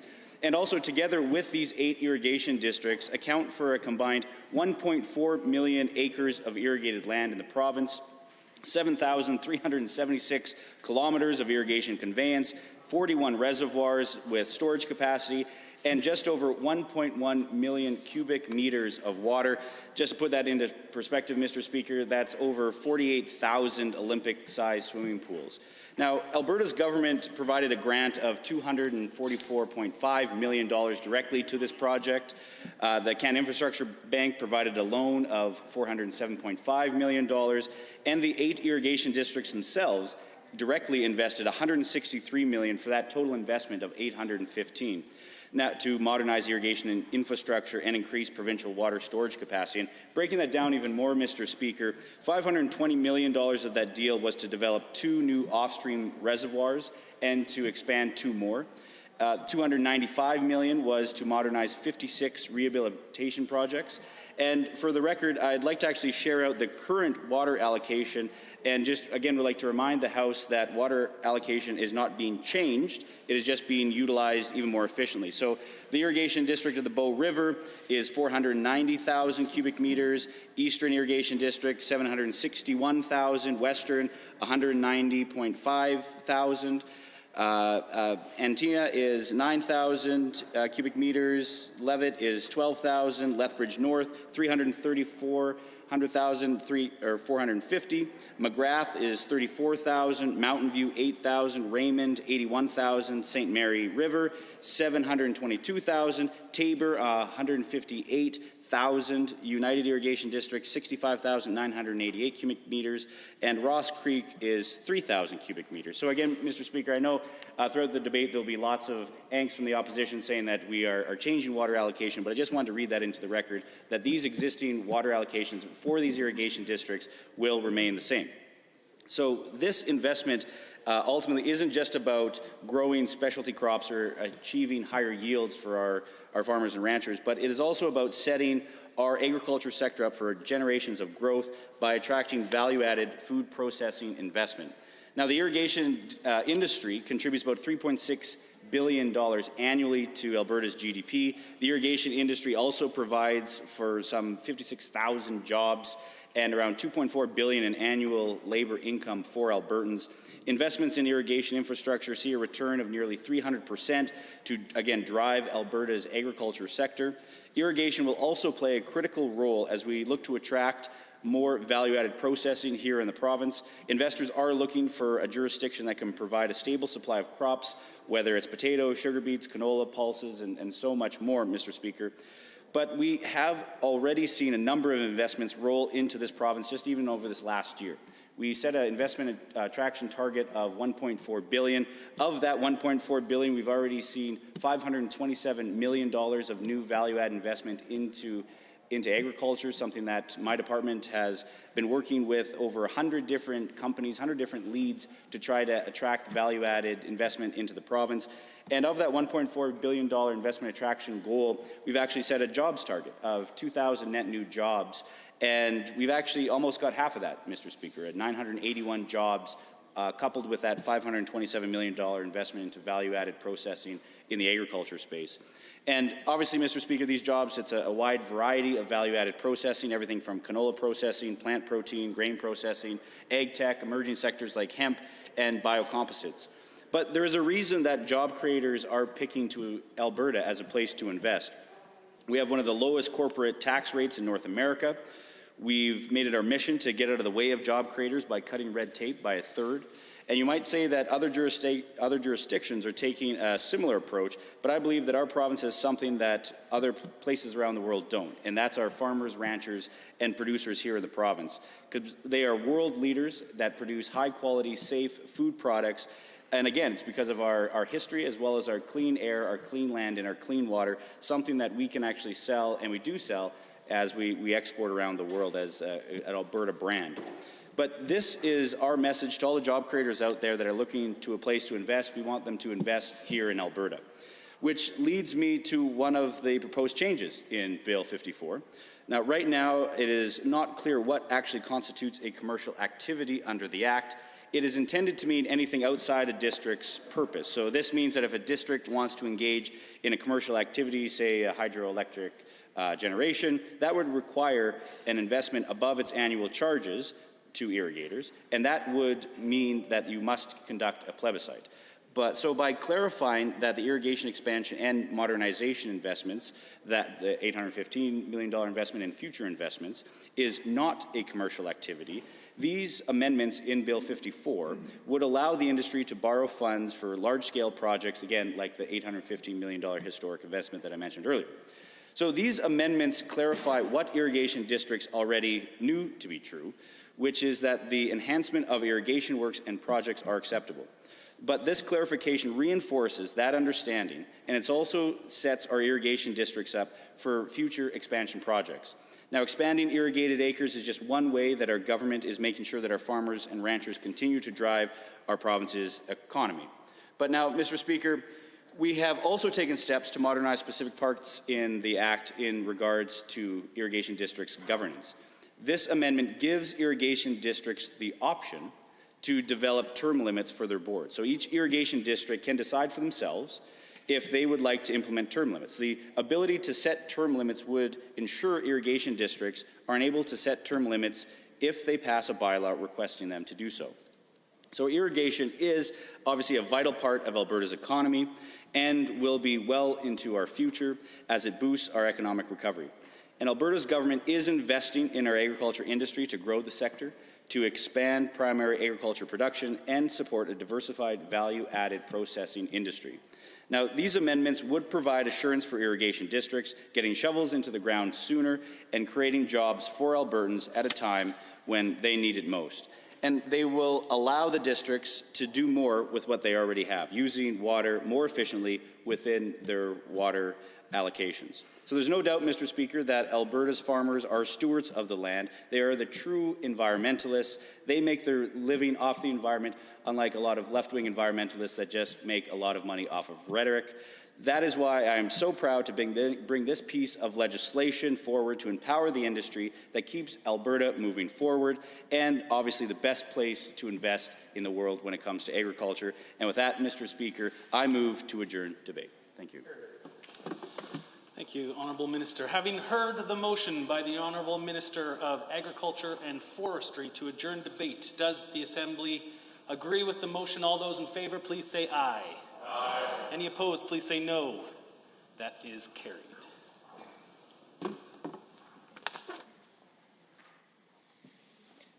Under Government Bills and Orders for Second Reading, Bill 58, Freedom to Care Act, Honourable Mrs. Ahir. I see the Honourable Minister of Culture, Multiculturalism and Status of Women has risen. Thank you so much, Mr. Speaker, and it is absolutely my honor to rise today to move second reading of Bill 58, the Freedom to Care Act 2021. Mr. Speaker, this legislation demonstrates our government's commitment to supporting the nonprofit and voluntary sector. The proposed Freedom to Care Act will support the key role of nonprofit and charitable organizations who provide social good to Albertans. The legislation will also further demonstrate the government's commitment to support and encourage volunteering in our province. As the Minister of Culture and Multiculturalism and Status of Women, I am so honored to see firsthand the amazing work of Alberta's nonprofit organizations. In times of crisis and emergency, local nonprofit organizations and their volunteers are well positioned to respond to the needs of the community members facing hardship. And this was especially evident throughout the last year. Including providing core necessities such as food and shelter, Alberta's nonprofit organizations and the great volunteers who offer their time to them are highly effective at responding to the community needs because they can be agile and have extremely strong community relationships.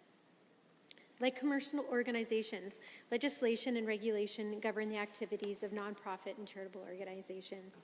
Nonprofits, however, are unique in nature compared to the for-profit organizations. As a result, government regulations intended for businesses are not always the best suited to regulate nonprofit organizations. And additionally, regulations meant primarily for commercial purposes often have existing exemption mechanisms for nonprofit and charitable groups to access. Currently, there are 20 pieces of Alberta legislation that have exemptions specific to charitable and nonprofit groups, and many, many more that provide exemptions quite a bit more broadly. One of the examples that I've used in the past, and it happens quite often, is that folks don't know that they have the exemptions. So in my riding of Chestermere-Strathmore, Pastor Karp, who has the Harvest Healing Center, which is a center, an overnight shelter. It also has AA meetings and provides a kitchen as well, too, to provide meals to the folks who may need that. When she was building her building and she had gotten all of the dollars from the community and buy-in from the community to open this beautiful place, what ended up happening is that her HVAC was not up to where it needed to be.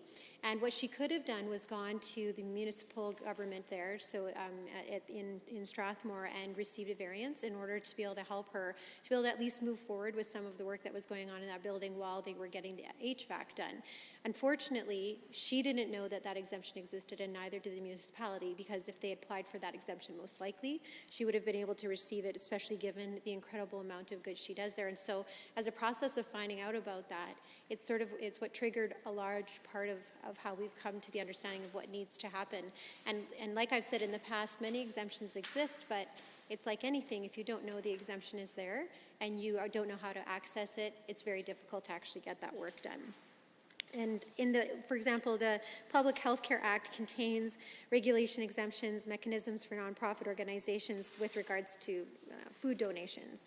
And however, there is no central inventory or navigational tool available to nonprofit charitable organizations to learn about and access these existing exemptions.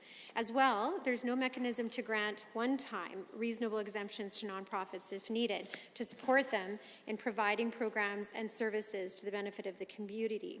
This can prevent them from effectively responding to emergencies and supporting Albertans in their time of need. So there was another situation in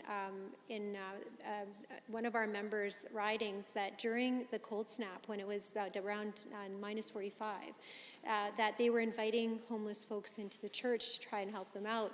But with respect to what they were allowed to do, there was no exemption to actually allow those folks to stay overnight. So in essence, they would have had to kick these folks out in the middle of the night in this freezing, freezing cold night. So they had to creatively come up with an idea of how to create a cafe so that these folks could stay within the church's warm arms, warm embrace for the night and stay there. But they had to also have two people be awake all night to watch over the folks that were in there because their sprinkler system was not up to par. So these are the kinds of things you can see that you can imagine in pretty much any community where we have a situation like this where it is, it's imperative that we make sure that these organizations are able to move forward and help out and do this social good. Mr. Speaker, if we have the privilege of passing the Freedom to Care Act, it would allow Cabinet, through an order in Council, to grant nonprofits one-time short-term exemptions to some of the government regulations. The Cabinet would take into account, obviously, advice from the public service when considering an exemption to ensure it protects, obviously, we need to make sure that we're protecting the health and well-being of all Albertans. And the Act would also require me as the Minister of Culture, Multiculturalism and the Status of Women to report annually on exemption requests that cannot be addressed through existing processes or legislation. We've had a lot of questions around exemptions that this would apply to. One of the great things about this is we'll actually have data to be able to show exemptions that exist, ones that have not existed, and also be able to move a little bit faster in the times of crisis to be able to help out our communities. So to support the implementation of the Freedom to Care Act, we would like to be able to create a central website that would be created to list all of the regulatory exemptions that exist now. And then the website would also be able to help the nonprofits identify and access existing exemptions, which are actually automatic in some cases, but because they don't know about them, it's hard to access them. And then it will also include a form for nonprofits and charitable organizations who are in need of assistance with accessing the exemptions or requesting a new one. So when the need for a new one-time common sense exemption is identified, culture, multiculturalism, and the status of women will be able to direct that request to the appropriate ministry to lead the development of a recommendation for an order in council. And another important, really important element of the Freedom to Care Act is the new volunteer liability protections. Nonprofits rely heavily on volunteers to provide services to Albertans. And we saw this, you know, at the beginning of the COVID crisis. A lot of our volunteers in this province are senior citizens who suddenly became a very, very vulnerable group under COVID, and especially when we didn't know as much as we do now about that. And so rebuilding that volunteer base and making sure that folks are coming out to volunteer and making sure that they have access to everything they need in order to be able to volunteer is very important. So the nonprofits, when we were talking about this with the nonprofits, they can't function without volunteers. And they certainly wouldn't be able to deliver their services the way that they do now. And nearly all of the nearly half actually of all nonprofit organizations do not have staff. They rely solely on the amazing volunteers in our province, of which we have about 1.6 million. It's really astonishing. This legislation would ensure that an individual volunteer who performs services for a nonprofit organization or the Crown cannot be held personally liable for damages or harm. This would apply as long as harm is not caused by willful or criminal misconduct, or if the volunteer happens to be operating a vehicle. The volunteer must also be acting within the scope of his or her responsibilities and must be properly licensed, certified, or authorized. The liability protection does not cover volunteers who are unlawfully impaired by alcohol and drugs when the damage occurs. And Alberta's nonprofits have helped us to make it through some of the most difficult times in our history. I'm sure all of us in this house never expected that we would be standing here working through COVID, certainly not being able to see your faces under a mask. It's been an exceptionally difficult time for all of us, and we're so grateful for all of the volunteers and everyone who has helped us through this. And the nonprofits, they've helped through floods and fires and the COVID-19 pandemic. And they've really, really been here for all of us. The Freedom to Care Act would hopefully allow them to be able to focus on helping people, because navigating these exemptions is just, it's a whole lot of work. So if we're able to be able to centralize this and make it easier so that these wonderful folks are able to do the things that they do to help build their communities, that would just be wonderful. So, Mr. Speaker, I'm asking that all the members of this House for their support of Bill 58, the Freedom to Care Act, and I would ask all members if we could adjourn debate, please. Thank you, Mr. Speaker.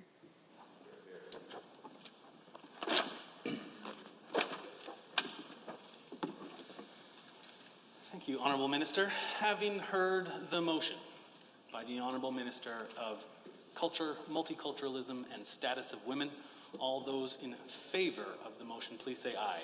Aye. Any opposed, please say no. That is carried. Under Government Bills and Orders for Third Reading, Bill 59, Appropriation Supplementary Supply Act 2021, Honourable Mr. Taves. I see the Honourable President of Treasury Board and Minister of Finance is rising. All right. Well, thank you, Mr. Speaker. I rise today to move third reading of Bill 59, the Appropriation Supplementary Supply Act 2021. The funding requested through this bill will help protect the health and jobs of Albertans by allowing the government to fulfill commitments in Alberta's recovery plan. The money will be directed to health care, the critical worker benefit, and initiatives such as the Small and Medium Enterprise Relaunch Grant that will not only help Albertans and their businesses survive the pandemic, but support jobs as well. Mr. Speaker, the cost of the pandemic is high. The global health crisis and preceding economic recession has hit Alberta's resource-based economy particularly hard. Albertans are counting on our government to fight the pandemic and mitigate its effects. In 2020-2021, revenues has declined by $7.7 billion from budget, while expenses are up by $5.2 billion. Expenses are up due to our robust COVID-19 response and our economic recovery measures that have supported Albertans as they've weathered this crisis. While the extra expense in this bill is needed to support Albertans during these challenging times, Alberta's government has not lost focus on the long-term fiscal prudence and responsibility priority, a commitment this government made to Albertans. We remain committed to our 3 fiscal anchors, keeping Alberta's net debt to GDP ratio below 30%, bringing our spending in line with that of other provinces on a per capita basis, and developing a plan for balancing the budget once the pandemic is beaten. I ask again that the honourable members support this bill to ensure the province can continue to fight the pandemic and mitigate its effects. Thank you. Are there any honourable members looking to join debate? I see the honourable member for Edmonton Ellerslie has risen. Thank you very much, Mr. Speaker. It's an honor to be able to rise and speak to this bill on supplementary supply and address some of the issues that, of course, are plaguing us as a province at this really difficult time. And without a doubt, it is, you know, the average Albertans that are out there that are feeling the crunch right now because of the decisions that have been made by this particular Minister of Finance and President of the Treasury Board, this Cabinet, and as well as the Premier. First of all, I'd like to address the whole relaunch grant for businesses. Back in March, small businesses in Edmonton, Ellerslie, and across the province were reaching out to me and to my colleagues on this side of the House. And we were coming into this House since the beginning of the pandemic, asking this government to do something to help small businesses here in the province of Alberta. And this Cabinet waited and waited and waited and waited, and what I find so incredibly ironic, Mr. Speaker, that they're so quick to associate this side of the House with Justin Trudeau. And yet this government, when it came to helping small businesses here in the province of Alberta, basically just waited for the federal government to come through on perhaps what was one of the most important things that small businesses were coming to us at that time. And I know that if they were coming to me as the MLA for Edmonton Ellerslie and to my colleagues on this side of the House, then they were probably most likely also going to the members on the other side of this House as well, Mr. Speaker, complaining about what? Saying that because of the pandemic, it was absolutely essential to provide them with a rent subsidy.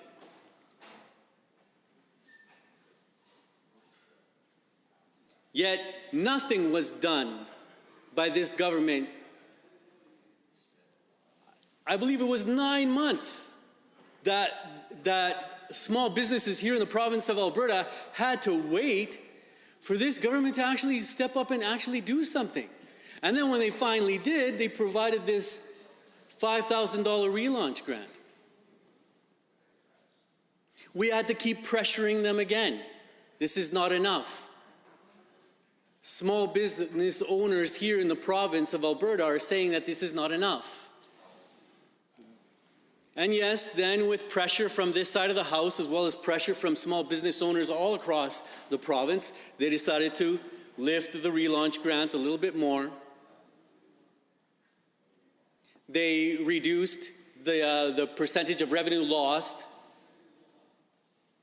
At first it started off with 50, then it went to 40, and then it went to 30% of revenue loss. Their track record speaks for itself when it actually comes to supporting small business here in the province of Alberta. Now, I'm in agreement that we need to do this, and that's why I'm going to vote for this supplementary supply. I will vote for this supplementary supply, as well as the majority of my colleagues on this side of the House will do the same. But the track record of this government needs to be mentioned within this House.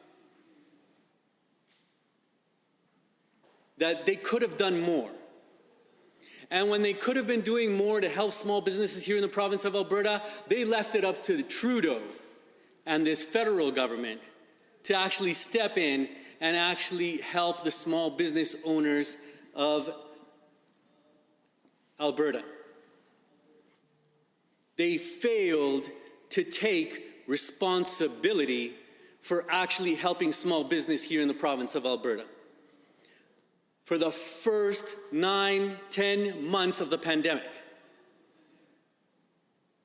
even when we were urging, demanding, calling on them, coming into this house day after day after day to ask them to do something to help the small businesses of Alberta. And I find this absolutely rich.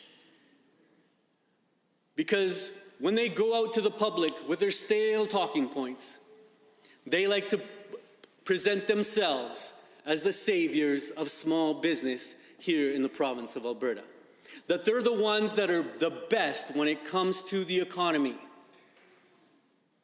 When what we have seen is a failed track record, not only when it comes to the issue of supporting small businesses, the whole issue of the critical worker benefit as well, on health care. The fact that they're getting rid of 11,000 workers from the healthcare sector here in the province of Alberta. I just finished tabling today 191 emails from constituents of mine that were also in the healthcare sectors, nurses and more. 191 emails that I received to my office. And if I'm receiving 191 emails, I can only assume that members on that side of the House are also receiving at least a substantial amount from healthcare workers all across this province, asking them to please stop what they're doing, especially in the middle of a pandemic. This government needs to answer for the decisions that they are making and how they are impacting the lives of Albertans. And I'll remind everybody in this House again, as I tend to do, is that we're here to serve the people of Alberta. And I get it.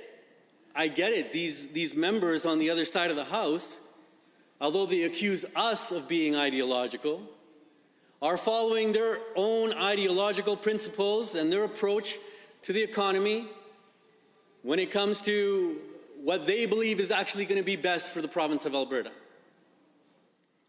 But what we see in jurisdiction after jurisdiction across this great land is that the approach that they use to actually, what they claim to actually be helping the economy of Alberta is actually wreaking havoc.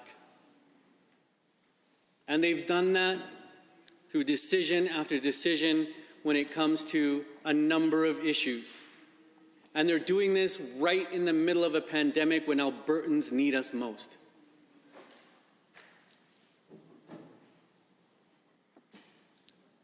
The Minister of Finance and the President of the Treasury Board rises in this House and claims that he's doing the best with the budget, and then requesting this supplementary supply, but he's doing it for the people of Alberta. And I would ask the members on the other side of this House to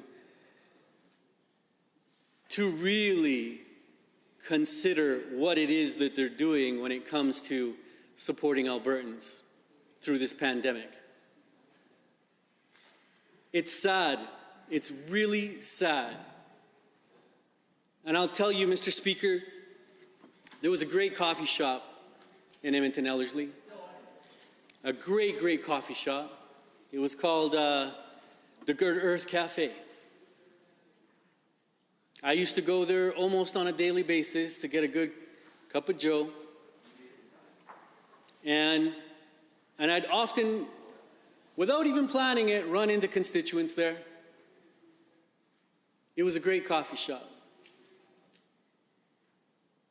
But because of the economic crisis that we're going through, and because small businesses didn't get the supports that they actually needed when they needed it most, like many other small businesses, Good Earth was forced to close. And I'm talking about mom and pop small businesses throughout Alberta having forced to close because of the reality of the economic crisis that we're going through. This government came too late to provide this relaunch grant to a lot of small businesses here in the province of Alberta.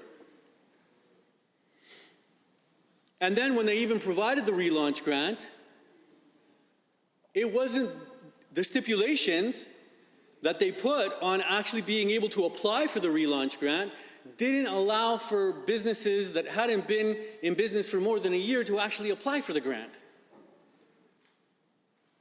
And I'll remind members of this House that these small business owners, it's not as if the pandemic started and they decided, okay, I'm going to get into business now.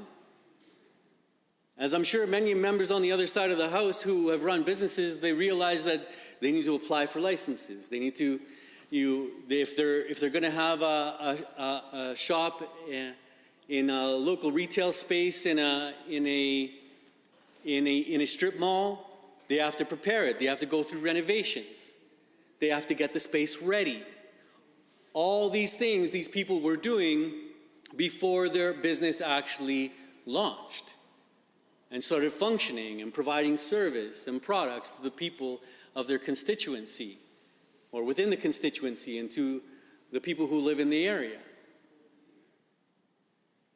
And I don't need to remind you, Mr. Speaker, because I'm sure that you know that small business here in the province of Alberta employs 60 to 65% of Albertans. So when the small businesses were coming to me and requesting me to do something about it, and I was coming to this government and demanding day after day after day after day to ask them to do something to support small business here in the province of Alberta, I wasn't doing it just for the small businesses. I was also doing it for all of those people that they employ. As many of my colleagues were doing as well throughout that whole period where this government sat on their hands for 9 to 10 months before they actually put a grant in place to actually help small businesses here in the province of Alberta. Then they also came late to the game when it came to the critical worker benefit. So not only did they fail small businesses, now they're also failing frontline workers here in the province of Alberta. I'm not even going to get into the fact that so many people were left out of what was considered a core essential worker here in the province of Alberta. People came knocking on my door for that as well. I got lots of emails on that as well. And, you know, I don't have the statistics and numbers, but I can tell you just from the emails that were coming into my office, I could tell you that the majority of the workers that were left out of the critical worker benefit tended to be women and tended to be people who were ethnically diverse here in the province of Alberta. What does that say systematically about, what does that say about what this government's priorities are?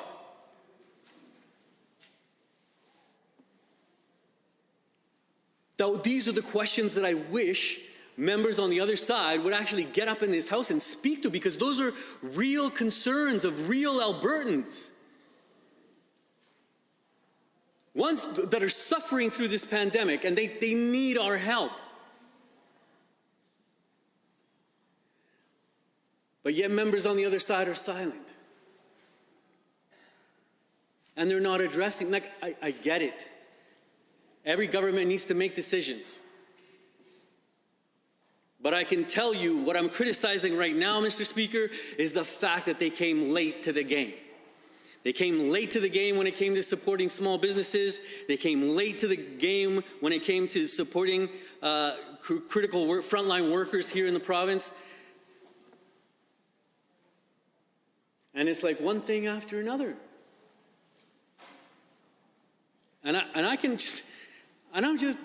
I wish they would just get up and explain why. What took them so long? This was like money being offered from the federal government. You know, and I don't want to even get out into how things were rolled out. You know, it's sad when people in my community are coming up to me and saying, you know, how come the UCP government made it so that the employer had to actually apply for the critical worker benefit, and my employer isn't applying for it, but I'm a frontline worker too. I deserve to have this. I've been suffering through this. My family's been suffering through the pandemic. We need the support.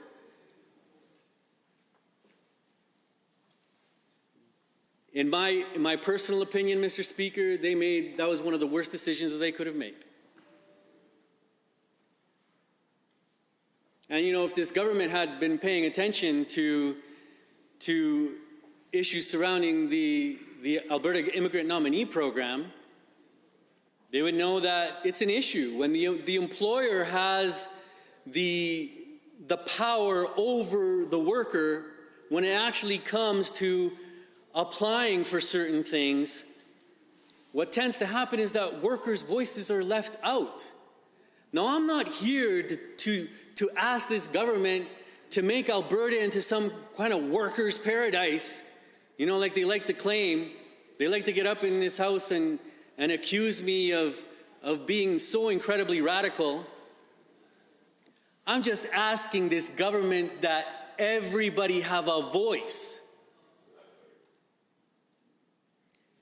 If corporations have a voice, if medium-sized business has a voice, if small businesses have a voice, if all these different stakeholders have a voice, then why can't workers also have a voice inside of this house? We're all Albertans and we all deserve to have our voices heard. And as I was saying, Mr. Speaker, this is one of the worst decisions that they could have made when it came to this critical worker benefit program, is putting the responsibility on a corporation to then having to be able to apply for the critical worker benefit on behalf of the workers themselves. Why couldn't the workers have a voice themselves and been able to apply directly to the program?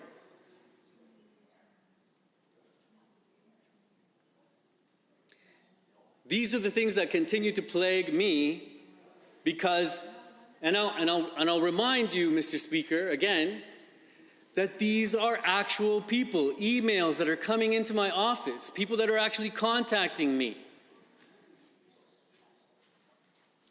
Sometimes even when I go to pray my early morning prayer in the morning, people who are going to the masjid with me are coming up to me and saying, Rod, this is, pardon me, member from Edmonton Ellerslie, this is the issue that I'm having. They bring it up to me when they see me out in public. They write emails, they phone my office. These are real people who have real issues with the decisions that this government is making, and I wish that they would, and I'm trying to be as diplomatic as I possibly can here, Mr. Speaker, because the problem is when people don't feel heard, that is when anxiety, exasperation, hopelessness, fear,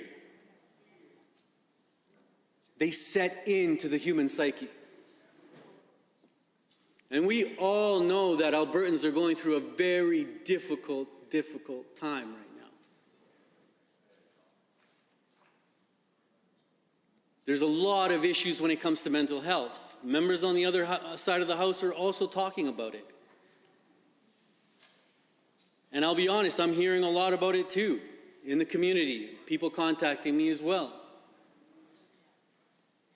But I can tell you that these matters are made worse when people feel that they're not being listened to. And just listening to our constituents goes a long way.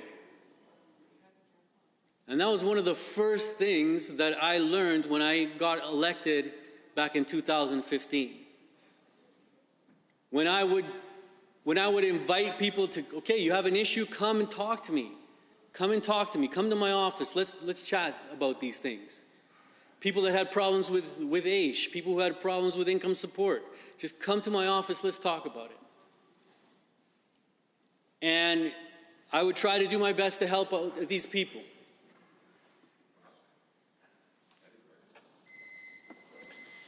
Thank you, Honourable Member. Are there any members looking to join debate? I see the Honourable Member for There is no 29-2A on the second speaker. Are there any members wishing to join debate? I see the Honourable Member for Calgary-Glenmore has risen. Thank you, Mr. Speaker. It's my pleasure to be speaking on Bill 59, the Supplementary Supply Act, today. This is a bill which, given the times we are in due to COVID-19, this horrible pandemic we've been going through, this bill is incredibly important right now. It follows closely with our Budget 2021 creation, which will give funding to a variety of sectors. The budget aims to get our economy back on track and help Albertans through these incredibly difficult times. Bill 59 is needed to help this government achieve its two main priorities, which are saving lives by responding to COVID-19, as well as taking action to save people's livelihoods. As we know, Mr. Speaker, the pandemic and economic recession has hit Alberta's resource-based economy extremely hard. Albertans are counting on this government to not only fight the pandemic, but mitigate the many impacts that we've endured from the falling oil prices, the battle between, initiated with the battle between Saudi Arabia and Russia, and a recession that has been ongoing for many years. With supplementary supply, we can do many great things for Albertans today and into the future. The global health crisis, economic recession, and last year's oil prices, as I've said, has had a major effect on our government's fiscal situation as well.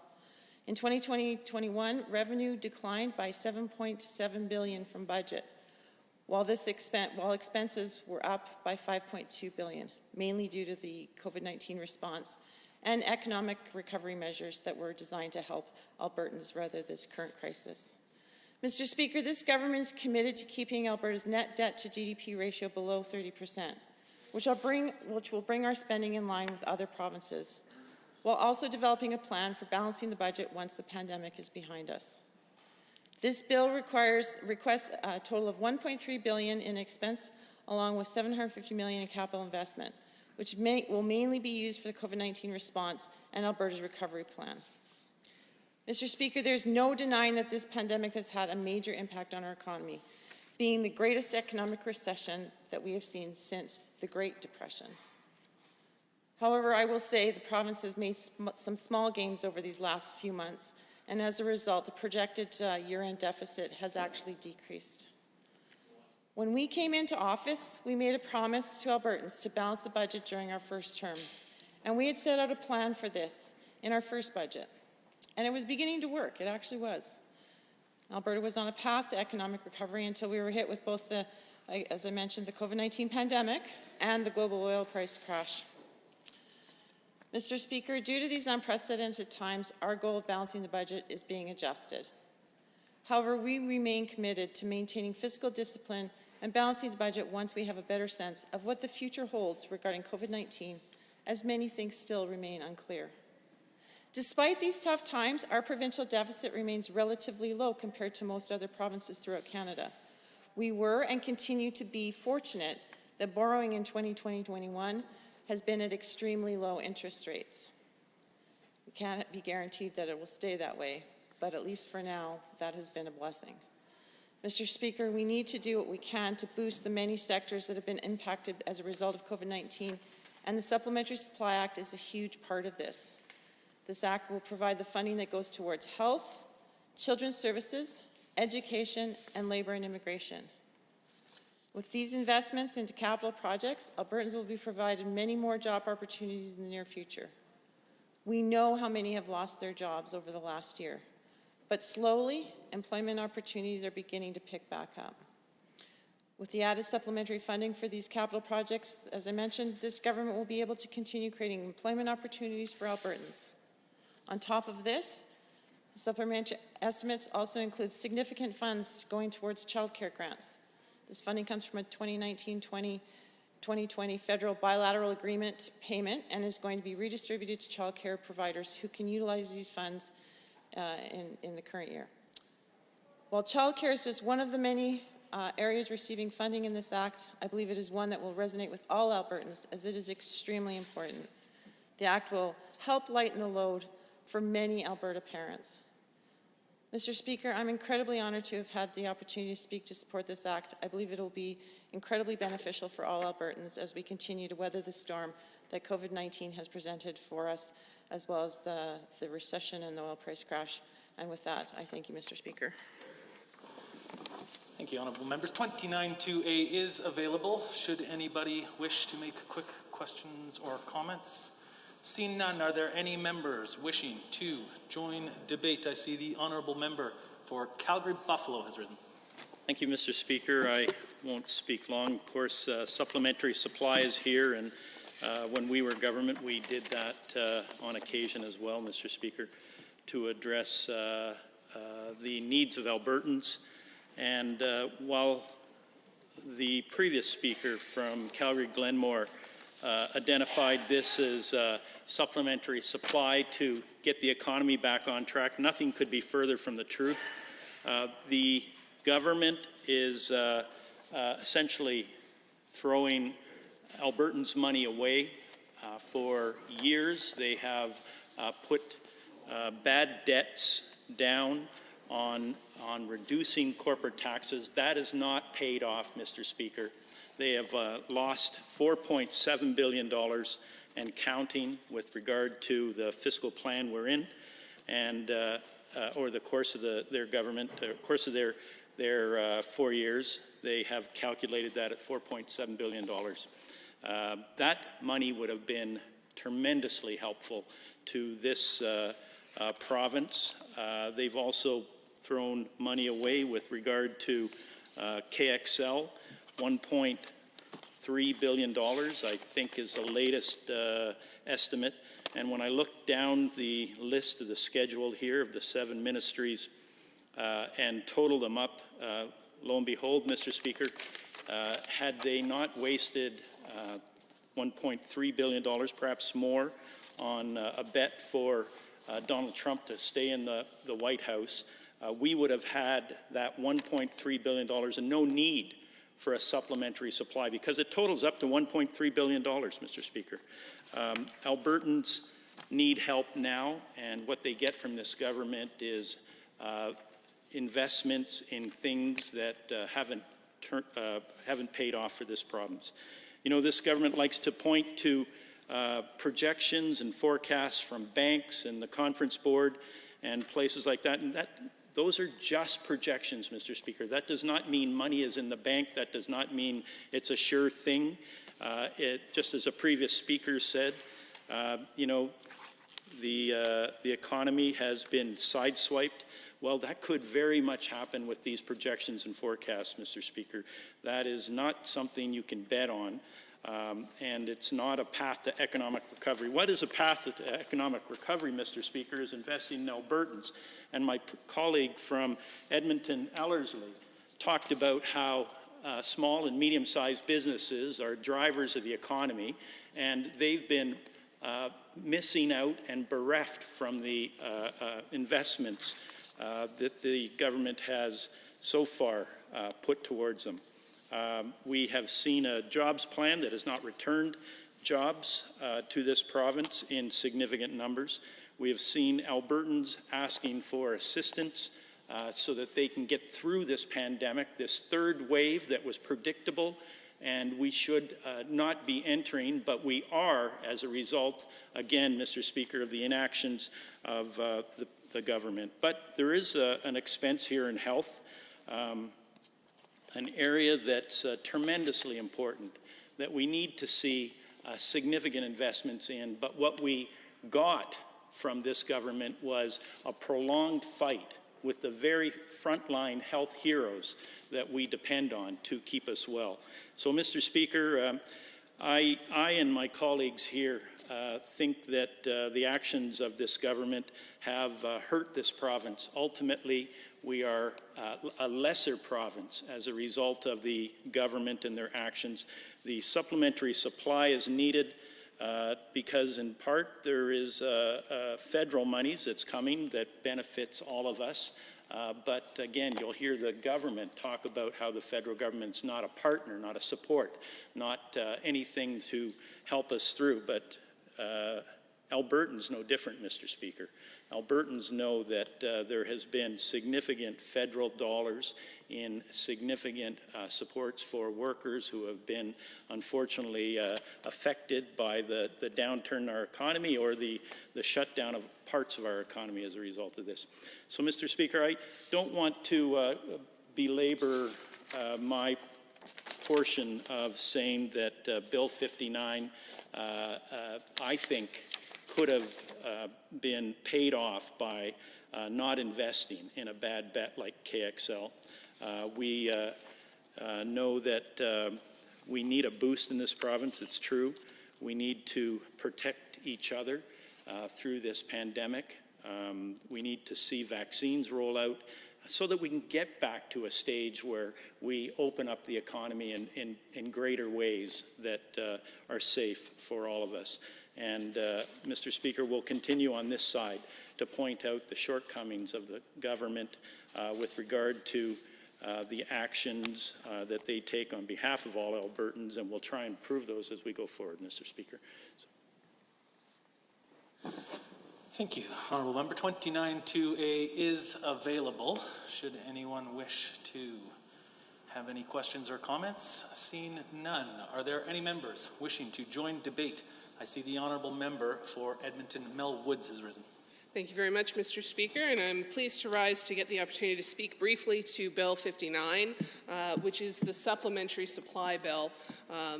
The supplementary supply bill that has been brought forward by this government accounts for monies, that's additional monies that are needed to get our province through to March 31. And to be clear, March 31 at this point is now 5 business days away or 7 calendar days. So just at the tail end of the calendar year, going back through the books, figuring out how much additional spending. Bill 59 contains within it a lot of money specifically because of the pandemic and pandemic-related funding. Some really important funding and programs have been listed here as part of Bill 59.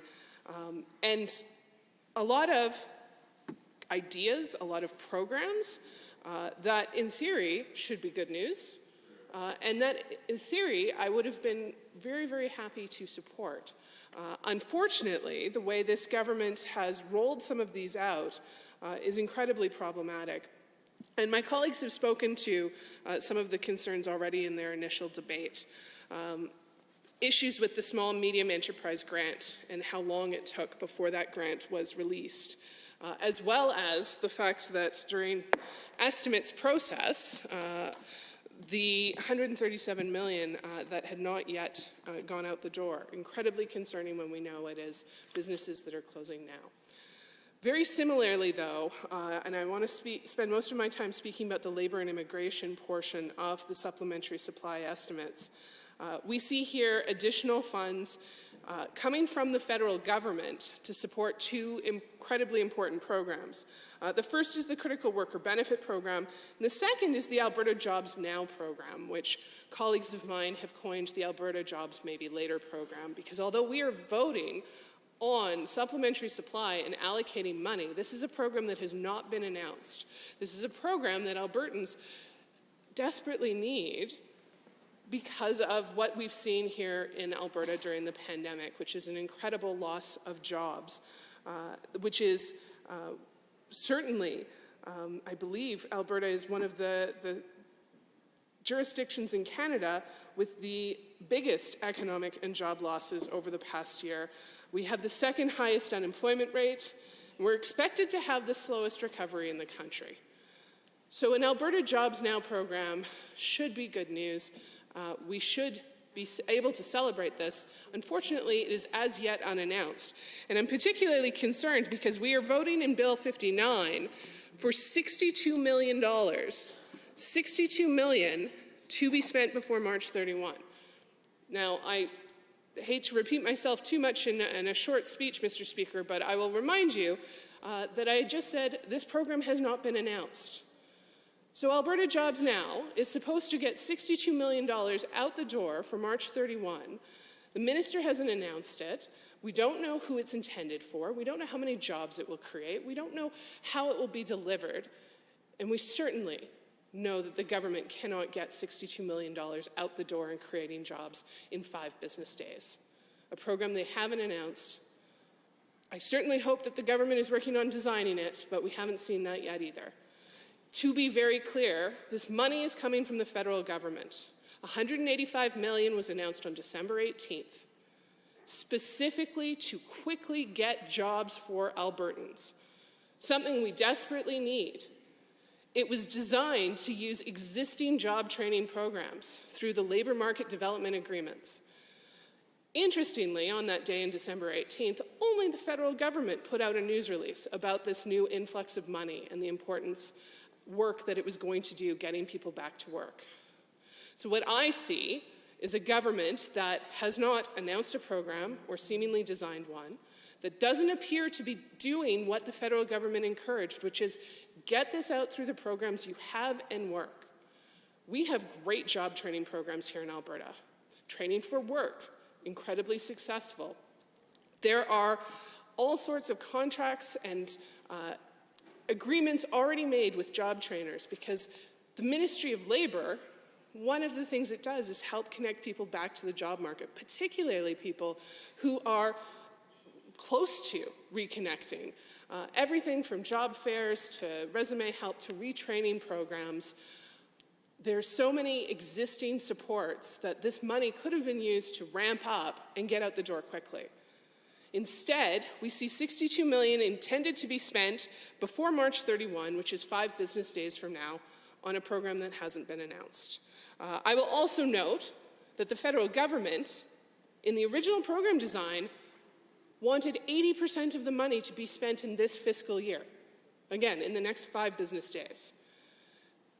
In their budget and in their supplementary supply documents, this government has made clear that the federal government has not agreed to reprofiling more than 60%, which is what we see, into the next fiscal.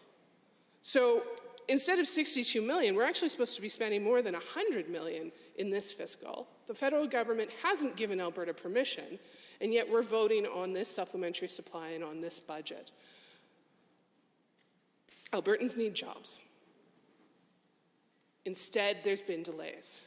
And this isn't the only program where we've seen this. The Critical Worker Benefit Program, $347 million from the federal government announced last May to help our frontline workers, our essential workers, to say thank you to them. And this government left that money on the table for over 280 days.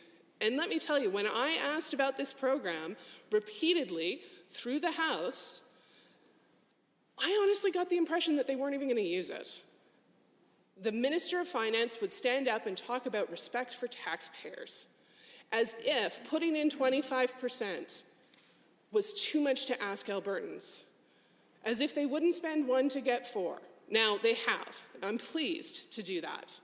But I also note that during the estimates process, we found out that in order to get the critical worker benefit money out the door, the majority of it has to be out the door this year. You'll note that it's included in Bill 59, that this government had to design a program and get it out the door And now we find out that they've hired over 100 contractors working from home, supplied them all with some government laptops. They snap hired 100 people in order to get this money out the door by March 31.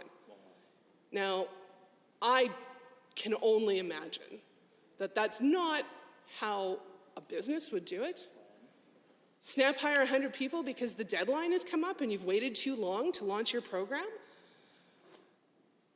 This is not showing respect for taxpayers. I will also say, when we talk about respect for taxpayers, each of these essential workers who are doing their everything in so many jobs that this government has chosen to ignore and not include in this program breaks my heart. Did you know that funeral service providers are not included in the critical worker benefit? Can you imagine what those workers at our funeral homes have been going through? They were told they are not part of the healthcare system. But I know that those funeral service providers were part of the solution to make sure that Albertans did not end up in refrigerated trucks when they passed.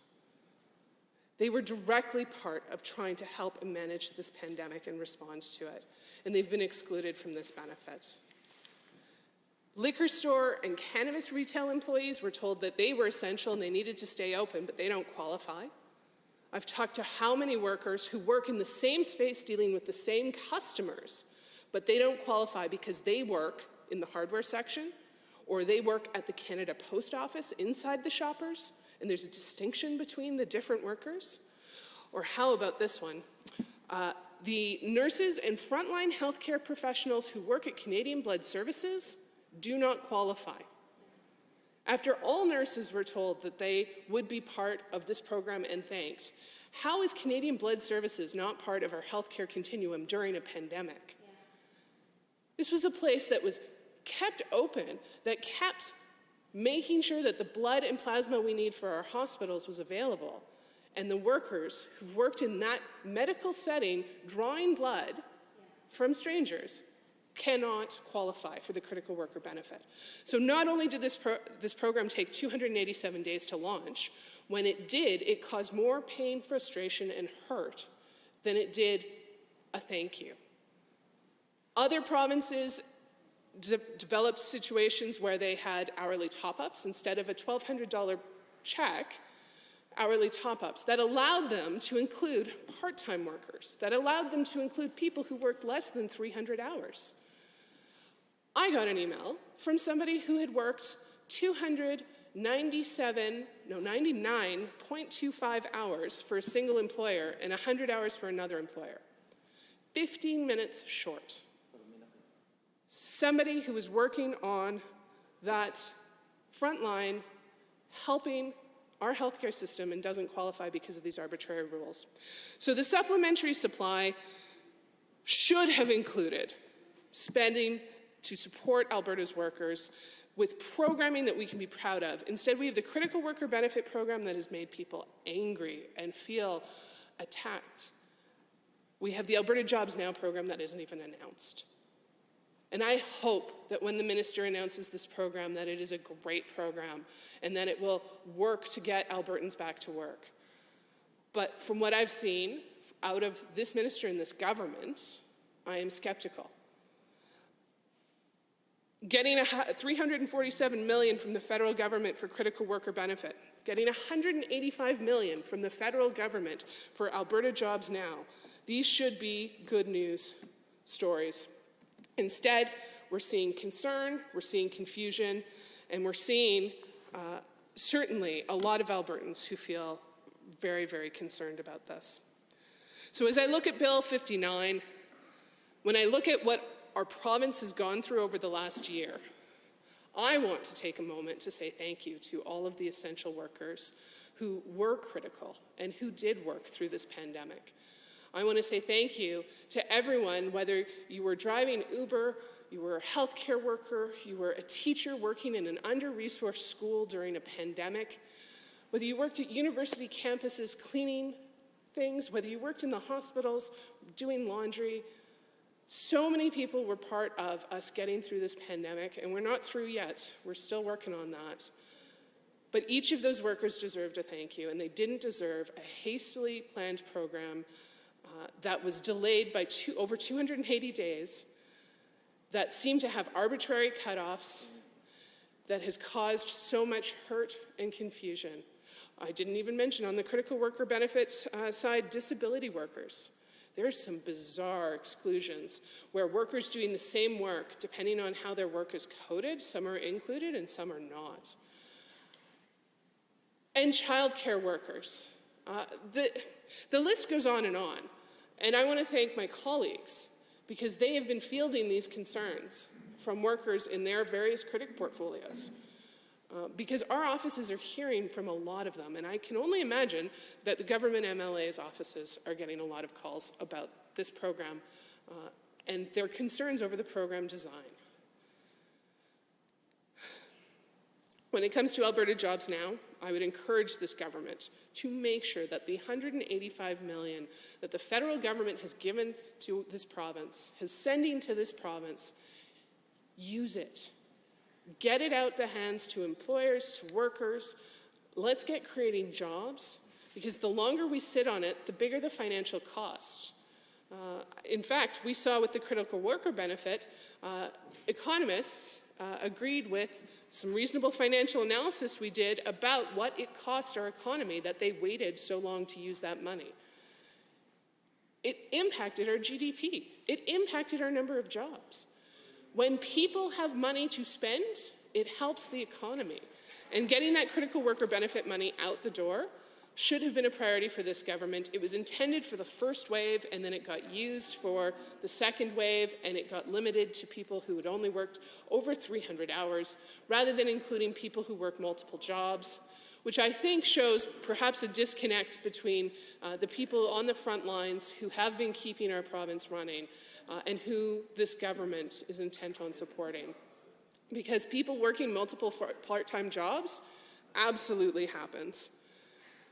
And so, with that, Mr. Speaker, I certainly have shared a number of my concerns with Bill 59, the supplementary supply bill. These additional monies are important. I wish that the government would do a better job of responding to the needs of Albertans and getting these federal funds out the door. With that, I will conclude my comments. Thank you, Honourable Member. 29-2A is available. Should anybody have any questions or comments? I see the Honourable Member for Edmonton Glenora has risen.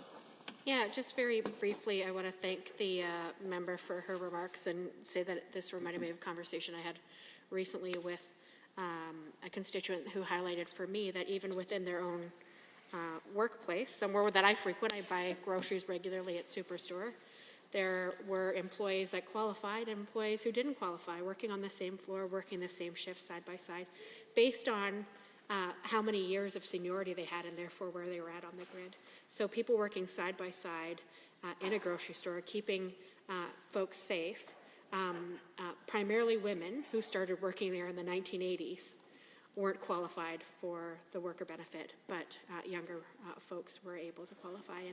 And I just wanted to say, I know that the member highlighted a number of very clear examples, but that one was one in particular that stood out to me. And as with the remarks of the member from Edmonton Ellerslie, we see equity-seeking groups regularly in these positions that are being overlooked. So we've highlighted cab drivers, we've highlighted some of these retail workers or people working essential positions on the front lines.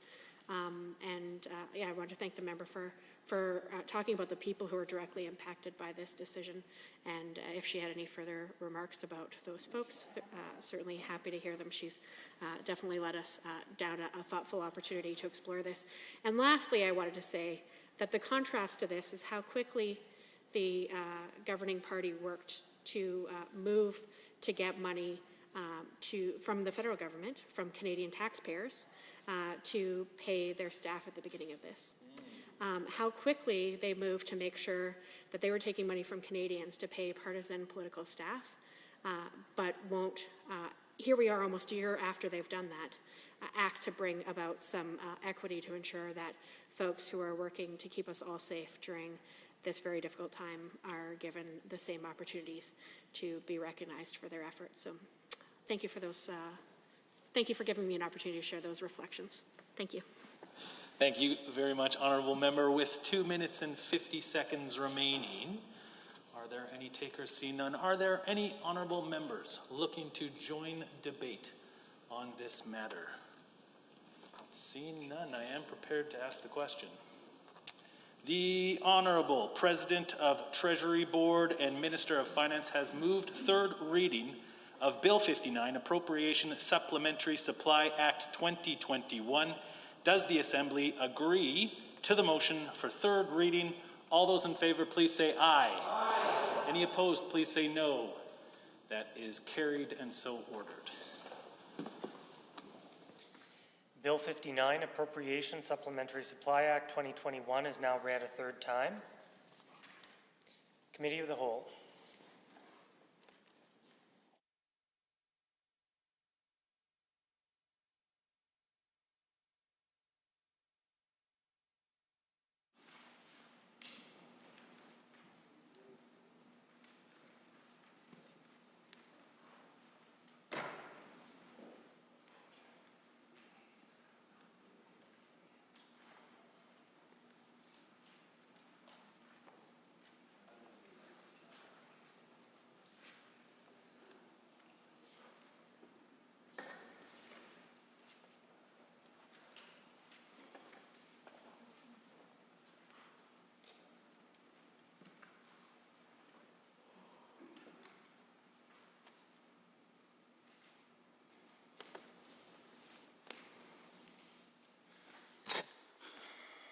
Thank you, honourable members. I would like to call the committee to order. The Committee of the Whole has under consideration Bill 60, Appropriation Act 2021. Are there any comments or questions or amendments to be offered at this time? I see the honourable member for Edmonton Whitewood. Perfect. Thank you, Mr. Chair. It's a pleasure to rise in Committee of the Whole on Bill 60, the Appropriations Act, which is really, of course, to discuss the Budget 2021, which was presented by the government a few weeks ago. So, Mr. Speaker, if I could sum up in one word what I think Albertans were expecting from Budget 2021, it would be jobs. That is the expectation that Albertans held. That is the expectation that the official opposition held. That is not the expectation, however, that the government met. We don't need to go through, we've all discussed, of course, the incredibly stressful economic period that we are currently facing in our province with respect to the pandemic and the economic recession. But I have to say, Mr. Chair, that having listened to some of the comments from members on the government side just prior to this debate when we were discussing Bill 59, the Supplementary Supply Act bill, some of those comments seem to really clearly indicate why we see such a problem with the current budget that was tabled by this government. And the challenge is that the government is still telling a story, Mr. Chair, about their economic record that is not based in fact. I heard members just a mere few minutes ago on the government side talk about how that the Alberta's economy was doing so well up until the pandemic and up until the economic recession that began around March 2020, the drop in oil prices. And that, Mr. Chair, is absolutely inaccurate. It is 100% refuted by the facts. The facts being that even before the pandemic and the drop in oil prices in early 2020, what we saw from this government from their first year in record was 50,000 jobs lost already. We saw GDP shrinking. We saw a deficit doubled. And this is pre-pandemic. We saw the economic growth that had begun under the former government and was actually on the rise stall. And that was all before the pandemic. But I understand now why we see such an uninspired and a budget that does not reflect the needs of Albertans, because I believe the government is telling themselves a story that isn't true. They're trying to tell that story and convince Albertans of that as well, but the facts are pretty clear that even before the pandemic hit, this government was failing on the economy. One of the things that they claimed that they were going to be the best at, right? Jobs and economy and pipelines, all three failures even before the pandemic hit, and then the pandemic hit. Now, it's been a difficult time, and I think it's been very clear, and we've said a number of times on this side, that of course, no government could have anticipated what was going to happen, and it was going to be a difficult time. And a significant amount of the economic stalling, the loss that we have seen over this past year, it's been happening in jurisdictions across the globe. It's certainly not unique to Alberta. But what is important is how each jurisdiction is responding to those challenges. And what we've seen, we just discussed the supplementary supply bill, which was really an effort by this government to scramble to get out millions of dollars that they had known or was available to them by the federal government out the door as fast as possible, without planning, without strategy, without economic outcomes expected. And that seems to be now this government's record on how it deals with the economy. We saw them put in and then accelerate a corporate tax cut, which to date has still not demonstrated one single job. And of course, even within this budget, we do not see any indication that they have a clear expectation about how many jobs this corporate tax cut is going to create. Because at this point, Mr. Chair, it's pretty clear that that is not an effective economic strategy. So they've had this year extremely difficult, extremely challenging. They've been scrambling at every point, despite having significant periods of time to actually plan. And there was a lot of forgiveness given in those early months of the pandemic. Mr. Chair, I think that's fair. Everybody was trying to get a hold of what was happening. There were shutdowns. There was a lot of chaos. We understand that. But now we are a year in, and we see them scrambling to get money out the door, and then we see a budget tabled that has no plans for the number one thing that Albertans are looking for, and that is for jobs.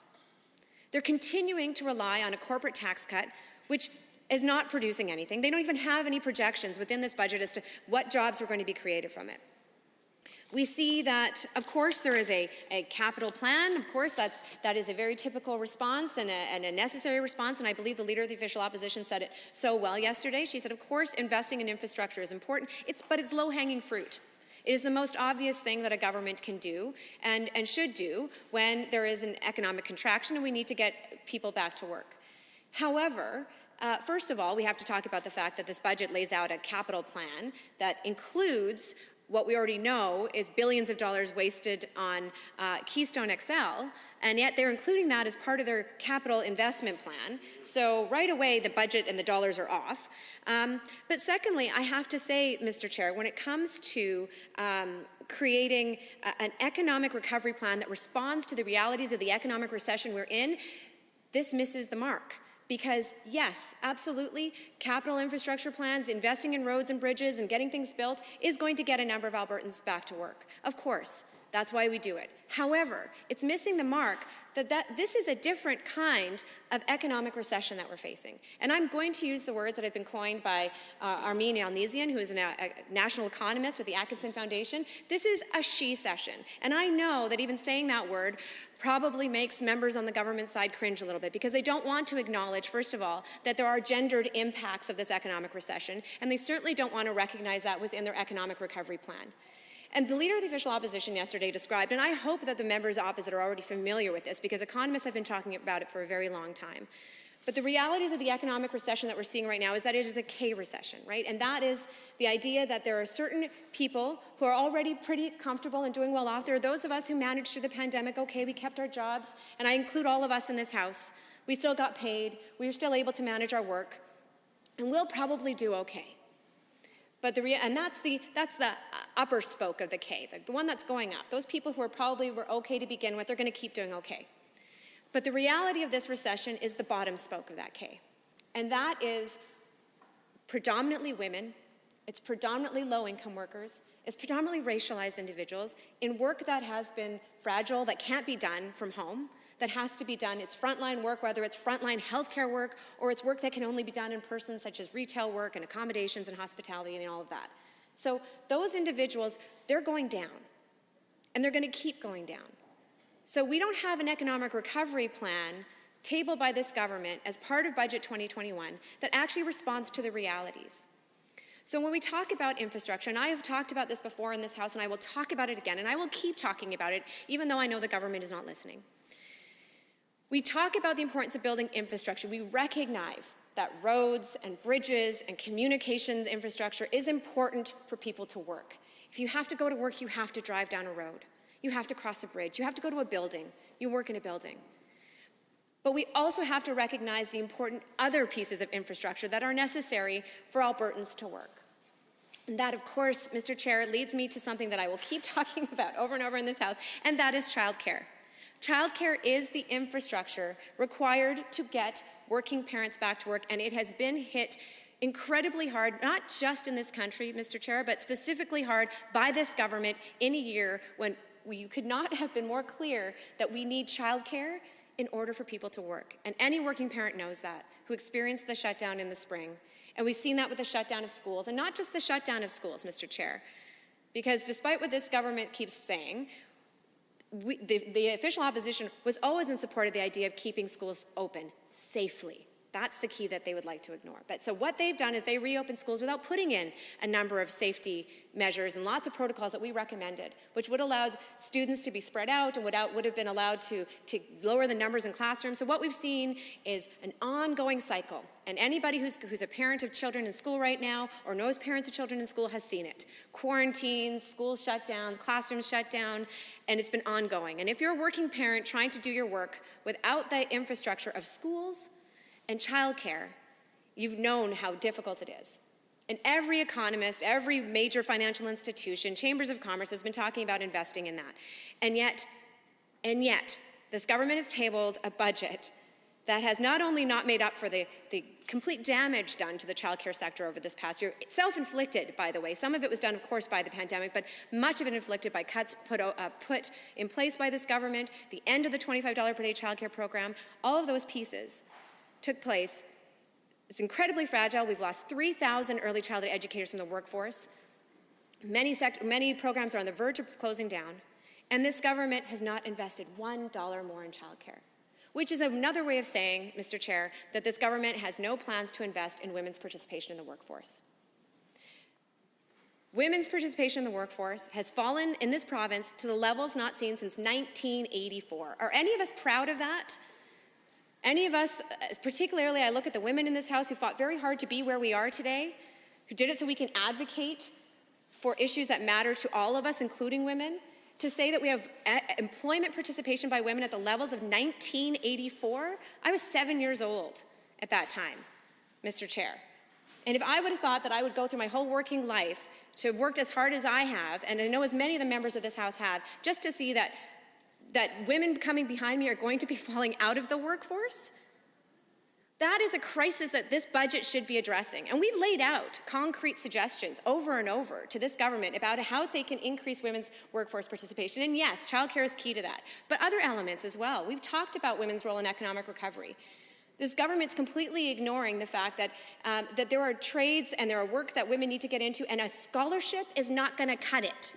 And I can tell you firsthand, having talked openly about the fact that, yes, getting women involved in the trades is important, I've received a backlash of responses about how women aren't cut out for the trades and how women aren't, it's too tough work and this is just feminist propaganda. And that goes to the point which we've talked about. If we're going to be serious about women in economic recovery, we can't just open the field up to women. We actually have to address the fact that there are discriminatory and gender-based harassment issues within those trades. We have to make those trades somewhere women not only go and take the training to get into, but they will stay. And they will stay in good quality, good paying jobs. That's not a priority for this government. So there is no plan for jobs. My colleague from Edmonton Mill Woods previously spoke about in the supply budget debate, talking about the fact that there's the Jobs Now plan, which seems to be one of the, I guess, key cornerstones of this government's economic recovery plan, but it is a program that is only 5 business days away from apparently losing all its funding. And it hasn't even been announced. Hasn't been announced. Albertans are desperately looking for what the plan is to get them back to work. This government's not interested in laying down the social infrastructure that's required for working parents to get back to work. They're also not interested in actually releasing the millions of dollars, $65 million, $62 million at their disposal to actually get Albertans back to work. I don't know what they've been doing this past year, Mr. Chair. Well, actually, I do know, because I've been sitting in this legislature, and I've seen, instead of planning out an economic recovery plan, I mean, they had an Economic Recovery Council, which apparently stopped doing work in June 2020, because, I don't know, I guess maybe the Economic Recovery Plan was done. Funny, and that actually is reflected in this budget. But instead of doing that, while we were sitting in this legislature, hearing them bring forward pieces of legislation on Senate and constitutional referendums, all of these things, which may be important to their platform and checking off their promise made, promise kept bulletin boards, but it does not respond to the need that is facing Albertans right now, which is about jobs. It's about getting Albertans back to work. All of that, they're scrambling to do at the last minute. And it's very clear this budget has no plan for it. And one of the things that I cannot not talk about when we're talking about this budget, because I'm hearing about it every day from my constituents, is about the attack on post-secondary. Not only are my constituents talking about it because I'm fortunate, to live in this beautiful city of Edmonton where University of Alberta is one of our hallmark post-secondary institutions, not just in this province, but in this country. I'm a proud graduate myself of the University of Alberta, but there are a number of post-secondary students, there's a number of innovators and professors and academics and researchers in my constituency. And the attack on post-secondary generally, but let's be clear, very specifically on the University of Alberta, just reflects that this government does not understand what's needed for diversification and to get our economy back on track. Because they seem to just view post-secondary education as somehow a drain. Maybe it's because they mistrust higher learning, they mistrust the academic rigor and debate that takes place in an institution like the University of Alberta. They'd rather just churn out people to, I guess, work in their party or to become a member of their government.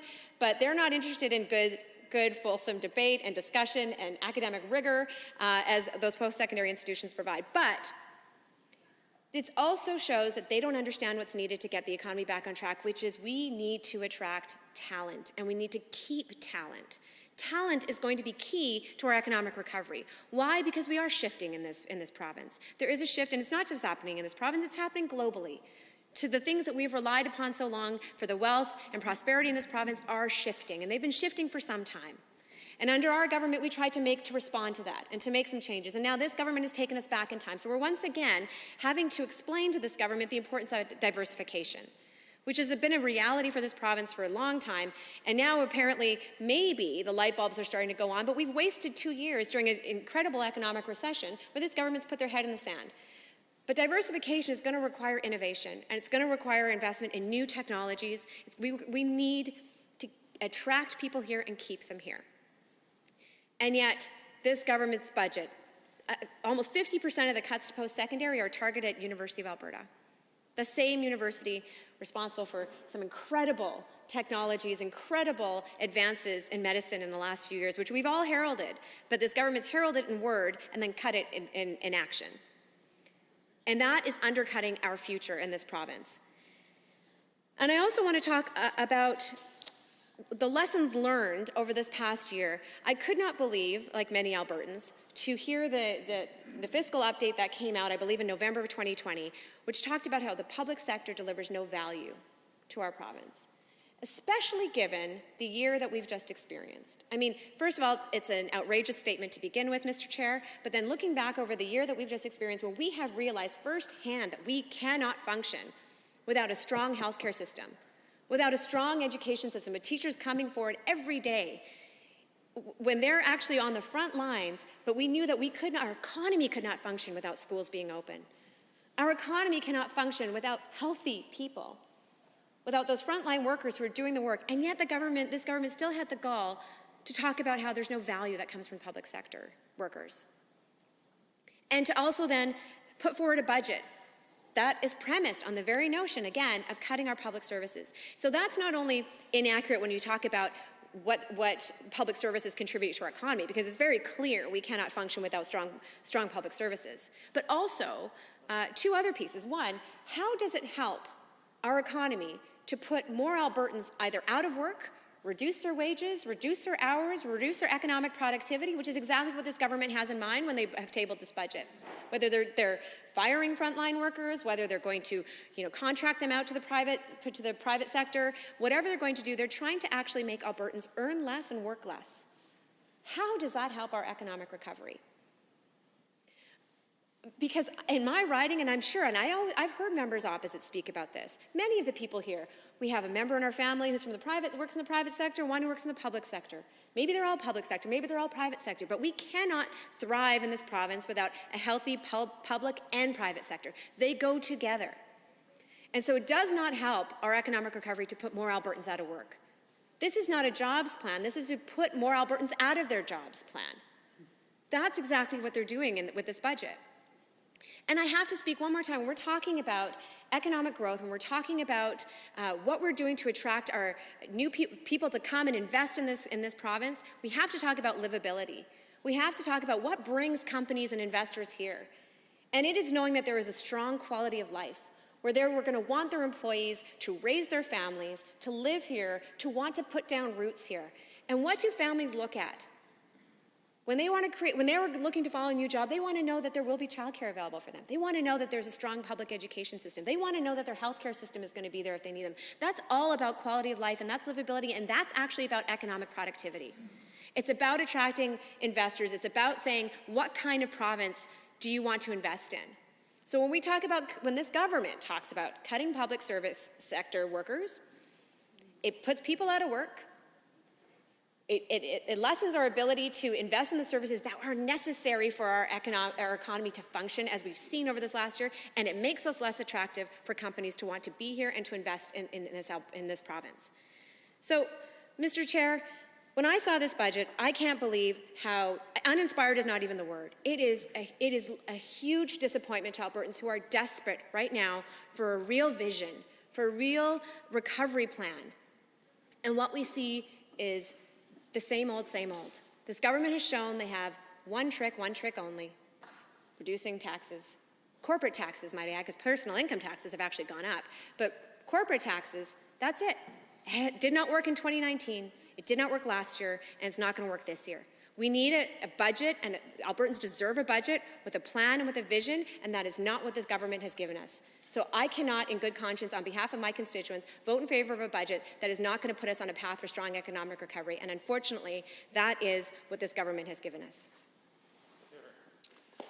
Thank you, Honourable Member. Are there any members wishing to join debate? I see the Honourable Member for Fort Saskatchewan-Vegreville has risen.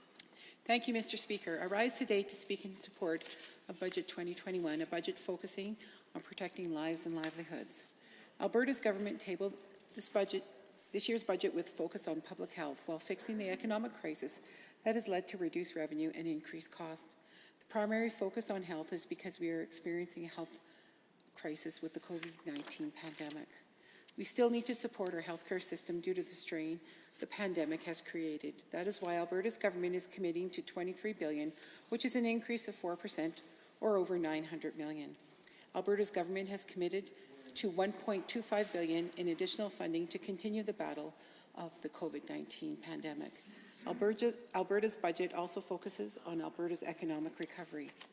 Budget 2021 plans to spend $3.1 billion more in 2021-2022 to support strategies in Alberta's recovery plan, a bold strategy to create jobs, build infrastructure, and diversify our economy. This is very important, as we need to kickstart our economy as soon as possible. Although we are still in the midst of a pandemic, we can see a light at the end of the tunnel as long as the federal government continues their procurement of the vaccines we need.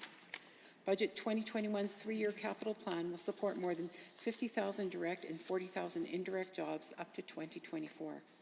Alberta's recovery plan in the budget will have a $1.5 billion directed to immediate action to support jobs and strategic investments in key economic sectors, with $500 million dedicated to a recovery plan contingency.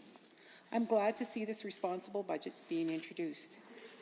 I know it is difficult during these uncertain times to present a budget that plans on economic recovery of the future during a pandemic. But I believe that Budget 2021 strikes the right balance between saving lives and livelihoods. I hear concerns from my constituents that the healthcare system still needs support and that we can only move forward with the vaccine. But I also hear concerns of the potential of more businesses shutting down and job losses across the province. I know this is a difficult time for Alberta's government.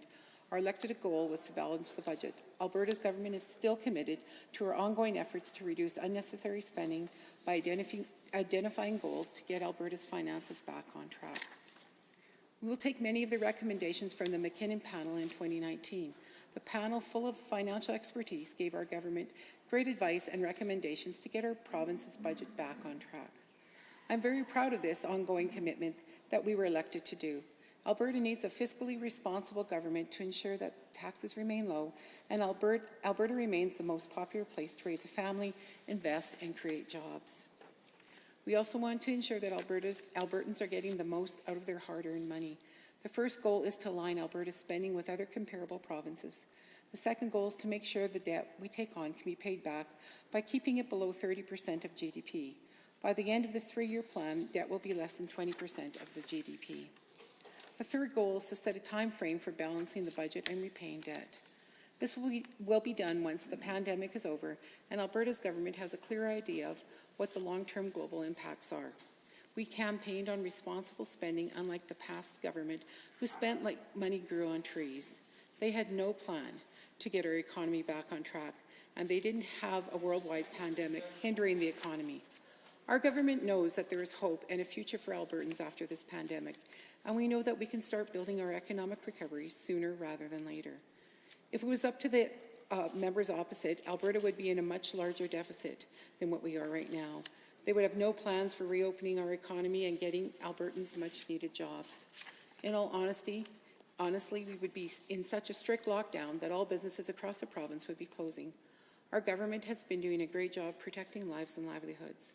We have taken action when the pandemic was being harsh to Albertans, but also provided the economic supports to businesses and Albertans when they needed them. I'm looking forward to our economic recovery, but I know this will involve a lot of work, not only from Alberta's government, but also from Albertans. We need to work on a path forward towards economic diversification, continued support for our oil and gas sector, and supporting sectors that are boosting our economy like agriculture.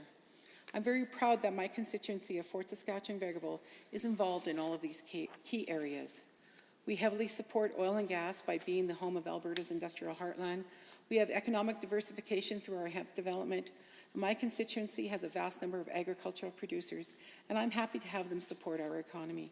Budget 2021 is supported by many Albertans because this budget will support our strengths in the province. It is realistic and optimistic towards our future.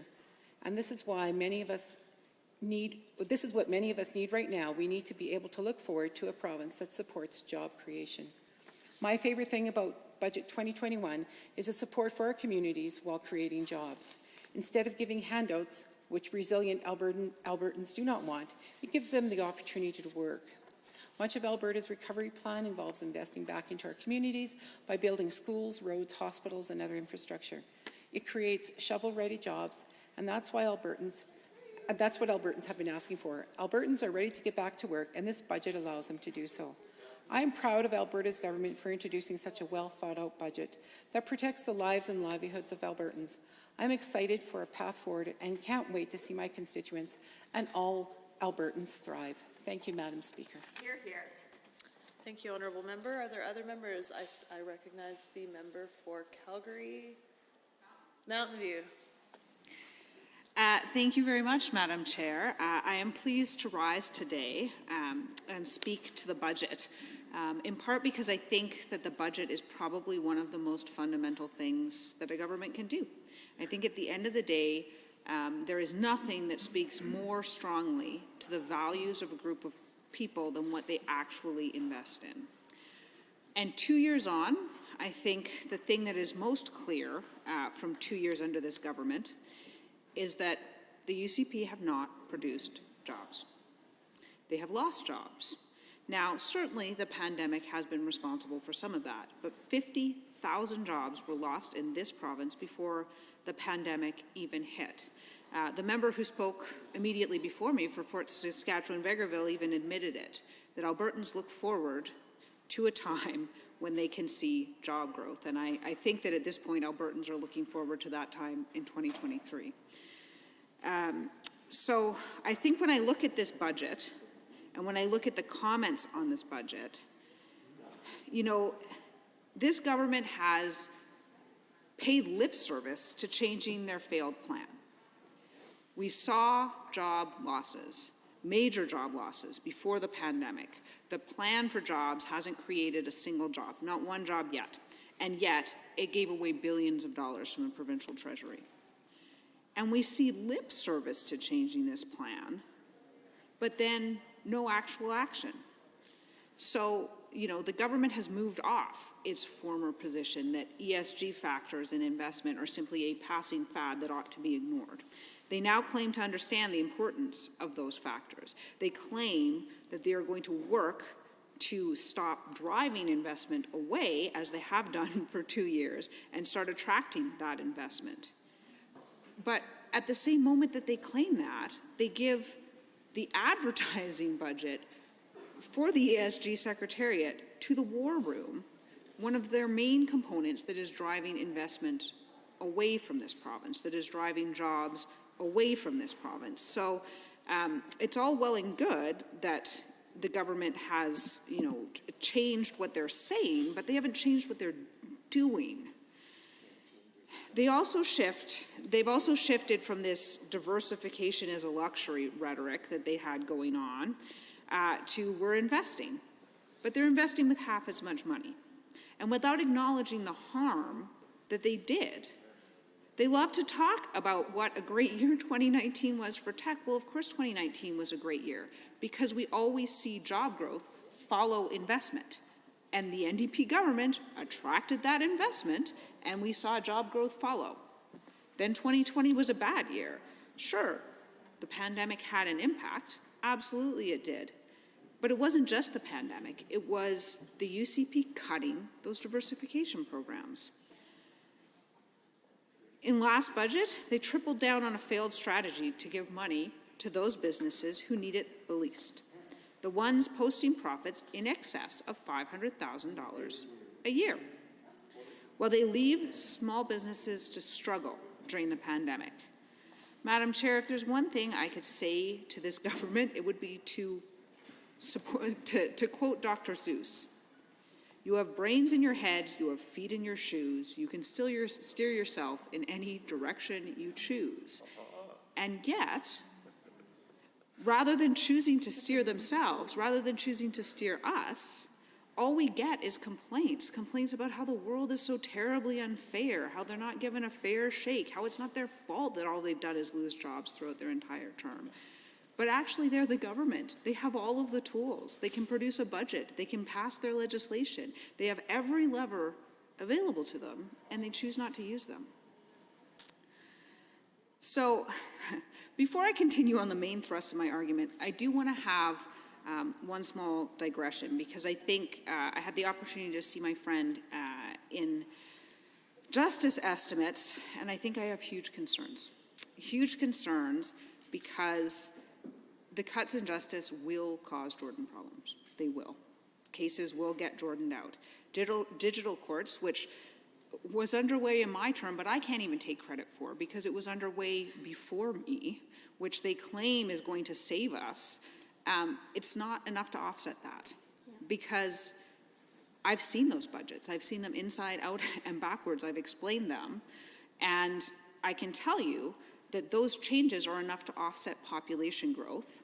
And in fact, we see matters going through court often outstripping population growth. So those are offset by those things, but it doesn't offset cuts. So those are going to be problems.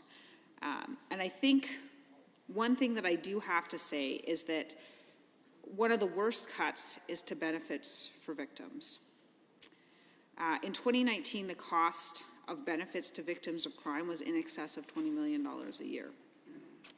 This year, it's estimated to be less than $5 million. We're seeing a bigger draw on the Victims of Crime Fund, but that money is not going in benefits to victims. It's going to support police, which is an important priority.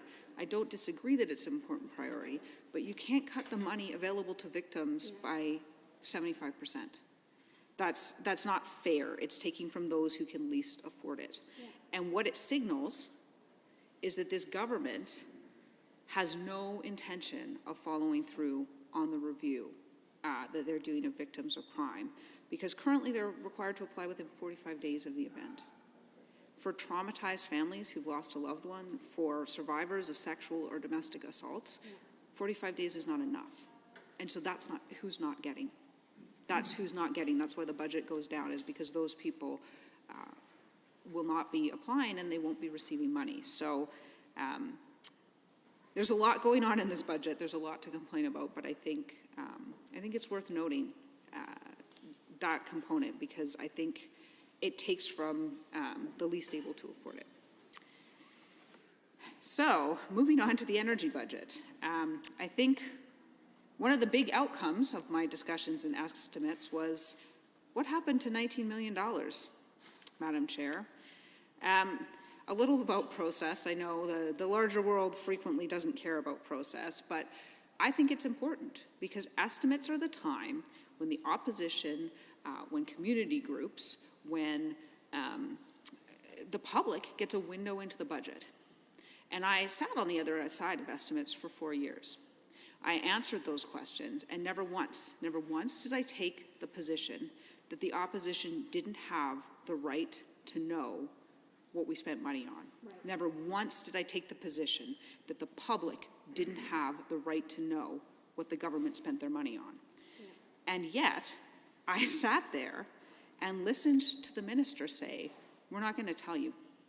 We spent $19 million on other industry advocacy, and we're not going to tell you what we spent it on. We don't have to. And I think that is untrue, but it is so indicative of this minister and this government's approach to governing, that the public doesn't have the right to know. And I think that is extremely, extremely problematic, because if there is one thing that the public has the right to know, it's how the budget is being spent. And I would challenge members of the opposition to point to a single instance in which any one of our ministers ever took a position like that the public didn't have a right to know what the money was being spent on. I can just picture the faces of former PC and Wild Rose MLAs had I sat there and said, yeah, I spent $19 million. I don't know what I spent it on, and I don't feel like I have to tell you. So I think that is shocking. The Keystone XL is another example in exactly that line. I know it's been said over and over again, but it bears repeating. The government admits in the documents that they lost at least $1.3 billion in Albertans' money, making a risky bet that Donald Trump would win the U.S. election. That is the entire cost of the budget for Justice and Solicitor General for a year, $1.3 billion. Yeah. Just think of the investments we could have made in restorative justice to support struggling parents and teachers at a time that has been unprecedentedly difficult for them, to invest in affordable childcare, in healthcare in the middle of a pandemic. But this is what this government chose to do with it. They chose to place a bet. And they didn't even book it. Again, it sounds procedural, but it's about transparency at the end of the day. Last year, the Auditor General called the government out. They told them that they had to book $100 million for the Keystone XL project, that not booking it was improper. This year, they chose not to book any of that money, and they didn't even speak to the Auditor General. They didn't even ask if that was going to be appropriate accounting procedure, because the strategy appears just to be to push problems out, to not look at them, to not deal with them. So that's a significant concern. Another significant concern is one of the amendments that we brought to the budget, because like anything else, it can be amended, was to drop the budget for industry advocacy. Why? Not because we don't think that's important. In fact, it's incredibly important. I think that there can be very few more important things that a government can do than to attract investment, particularly now, particularly at a time when Albertans are struggling, when so many are out of work. The thing that they need, the thing that they want, the thing that is top of mind for them is jobs. And so there is no more important function than to attract investment. So this industry advocacy budget could very well have been money well spent.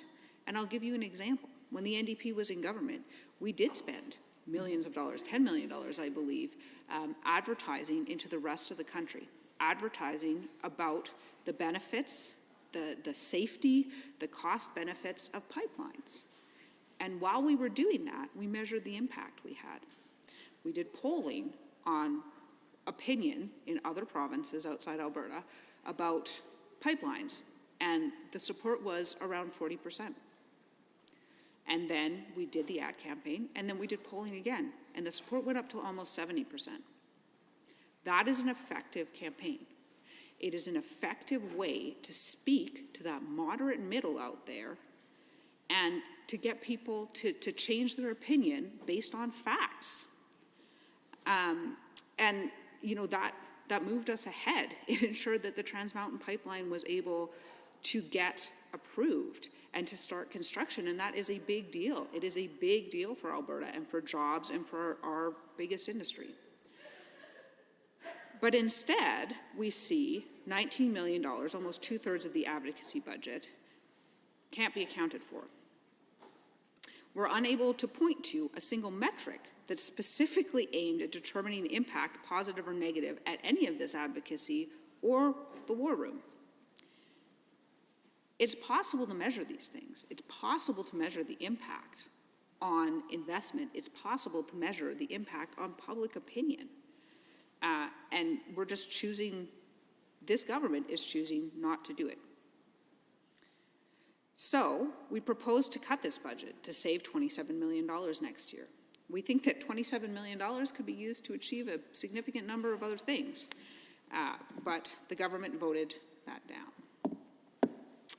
I'd like to speak as well briefly about the cuts to post-secondary, which have been devastating. Students are faced with higher tuition, they're faced with more debt, and they're faced, worse still, with higher interest on that debt. And all that to buy reduced programming. The idea of performance-based funding, which I always laugh, it's something that I refer to as a Harper special, basically calling something the opposite of what it actually does. So basically, it's tying something to arbitrary metrics which do not actually meaningfully measure performance. And these measures are arbitrary because they don't account for the value of post-secondary, for the importance of critical thinking and information analysis in a time where there is so much so-called information out there, but so little of it is any good. It doesn't account for how creativity actually works, how science actually progresses in reality, how developments and advancements and new ideas are born. Essentially, how entrepreneurship works, how new ideas and new technologies that will move our province forward are created.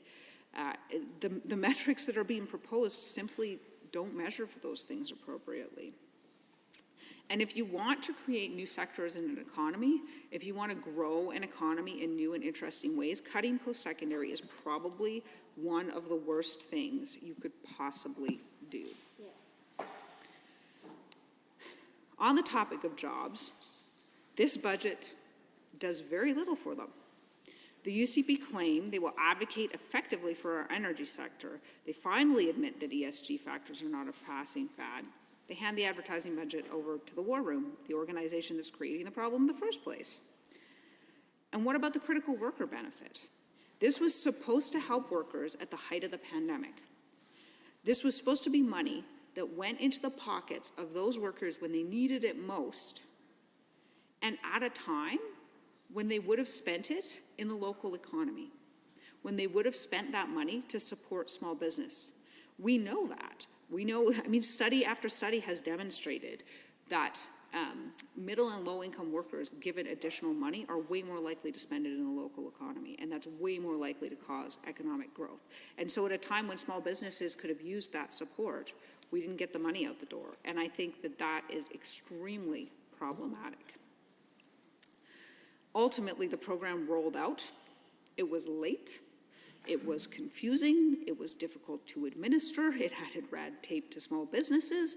It should have helped our economy, but it wasn't a government priority, and so it didn't move forward. Education. Another big topic that is on the mind of so many parents, because in this time when their children are stressed out and struggling, and we know that children who are stressed out have a hard time learning. You know, we have people isolating all the time because, you know, they made the decision not to reduce the cohorts, not to reduce the class sizes. And so people are isolating almost twice as much as they would have with 15-person classes. That's highly problematic. It's stressful for the whole family, especially the student. They got rid of EAs, 20,000 educational workers fired before the pandemic started, at a time when children needed EAs the most in order to access education. And to me, the true tragedy of that is that, in my view, it denies children their fundamental right to education. Those children cannot access education without the support of those EAs. That's why those supports existed, and we've cut them off. We have cut them off from education, an opportunity they will never get back that could have changed the course of their lives. And meanwhile, you know, this government is attempting to create jobs by blowing the tops off mountains, the very thing that attracts people to come here and to work in Alberta, that attracts businesses to open in Alberta. At the end of the day, Madam Chair, I think the thing that is most important about a budget is that it shows our values. And what it demonstrates about this government is that what it values are the Walmarts of the world and overseas investors. At a time when income inequality is so high, when workers struggle, when middle-class families struggle, we see this government not just failing to help them, failing to act to create jobs, but making their situation actively worse by withdrawing educational supports from their kids, by withdrawing affordable childcare from their kids, by allowing their insurance rates to skyrocket, by the sort of lack of concern for electricity affordability. This budget and many of the investments in it lack fundamental projections on the number of jobs that will be created. That should be this government's number one priority. Number one priority. I don't know why the members opposite think that jobs are funny, but I certainly am hearing from my constituents that jobs are a huge concern for them. And it's what this government ran on. Yeah. It's what they promised to the people of Alberta was jobs, and they have just walked away from that promise. And I think that's devastating. I understand why people are devastated. So, you know, I feel like this budget is just an exercise in performative austerity, spending millions to save thousands, as long as it hurts people, because then it looks like austerity. But that's not what it should be about. It should be about spending money effectively, spending money to achieve measurable aims, spending money to achieve things that help people of this province, to get them back to work, to support them through this pandemic, to ensure that they have the things that they need. And the games played with the numbers in this budget are shocking to me. There's no accountability, no transparency, and they seem to genuinely believe they don't owe the public a single explanation. Thank you. Thank you, honourable member. Are there any other members wishing to speak? I will recognize the honourable member for Athabasca, Barhead, Westlock. Good, thank you, Madam Chair. And it is my privilege to rise today in support of Alberta's 2021 budget. As we debate this year's budget, I would like to take the time to explicitly thank the Minister of Finance and the President of Treasury Board and his team for the work that they have done on this year's budget. Planning a budget during this time of global pandemic is difficult to say the least, and I would like to say that job well done on getting it presented in time for prior to the coming fiscal year. Increasing our healthcare budget by nearly $1 billion compared to last year makes it abundantly clear that we are supporting the issues of today and supporting the sectors that need it most in this pandemic. On top of the $21.4 billion in non-COVID healthcare spending, which is nearly $1 billion more than last year, the government has set aside another $1.25 billion in contingency specifically to fight the pandemic. This is the most ever spent on healthcare by any government in our province's history, and that doesn't even include the $143 million we will spend over the next 3 years to build new healthcare facilities. Additionally, we are revitalizing rural medical facilities, again, taking care of what needs the most attention right now. Madam Chair, as my colleagues have remarked, the only way out of this pandemic is to get through it. And we have committed the appropriate funding to address this issue, support the high demand on our healthcare system, and establish a path forward with hospital projects, revitalization projects, and construction of new facilities. We are making this historic investment in healthcare to ensure the health system will have the capacity to address both the pandemic as well as the other health needs of Albertans. I would also like to point out that Alberta remains a leader in vaccinations. With the $1.25 billion in contingency, this ensures Alberta will remain a leader in pandemic response and vaccine administration. And as of Monday, March 22nd, we have administered over 497,000 vaccinations, with 93,544 people fully vaccinated. This is great news for Alberta and for our province's recovery. But the job is not finished. But our government will work to ensure that this stays on track and that the vaccination plan is rolled out effectively. In addition to healthcare spending, we are investing $1.7 billion more in capital funding in 2021-22 than was planned for in Budget 2020. Over a 3-year capital plan, our 3-year capital plan is now over $20 billion and will support 90,000 new jobs through to 2024. As one of my colleagues noted yesterday, if we are going to plan for the future, we need to build for the future.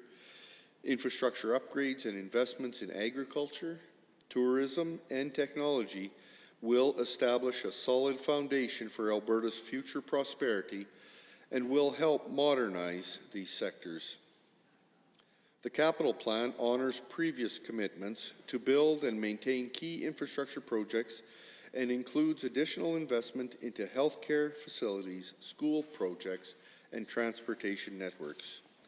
The plan focuses on things like roads, bridges, and overpasses, which are critical projects that create jobs and help make the lives of Albertans easier. Infrastructure projects like these are important to the functioning of our society as they haul supplies to and from Alberta's energy industry, the forestry industry, as well as our agricultural industry. On top of this, it also funds the building of new schools in communities right across Alberta, which will create thousands of construction jobs and set our students up for success well into the future. Our government values the education students receive and are dedicated to support them in their educational endeavors. Developments like these are necessary to establish a competitive future for this province by investing in critical infrastructure in our communities. Planning for our future means taking care of our healthcare system, especially with the current pandemic. The Government of Alberta dedicated $23 billion towards healthcare. This includes infrastructure, health benefits, children health supports, and mental health and addiction services. This is unprecedented in Alberta's history. We have committed the necessary funds to address multiple issues, support demands on our healthcare system, and establish a path forward.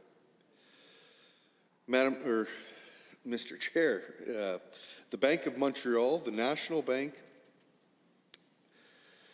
the Conference Board of Canada, and others have projected that Alberta will lead Canada in economic growth, will lead Canada in job growth in 2021, And the National Bank projects that Alberta will lead the nation with a 6.5% GDP growth. Mr. Chair, in closing, I believe this budget is about ensuring Albertans receive the services they need both now and in the future.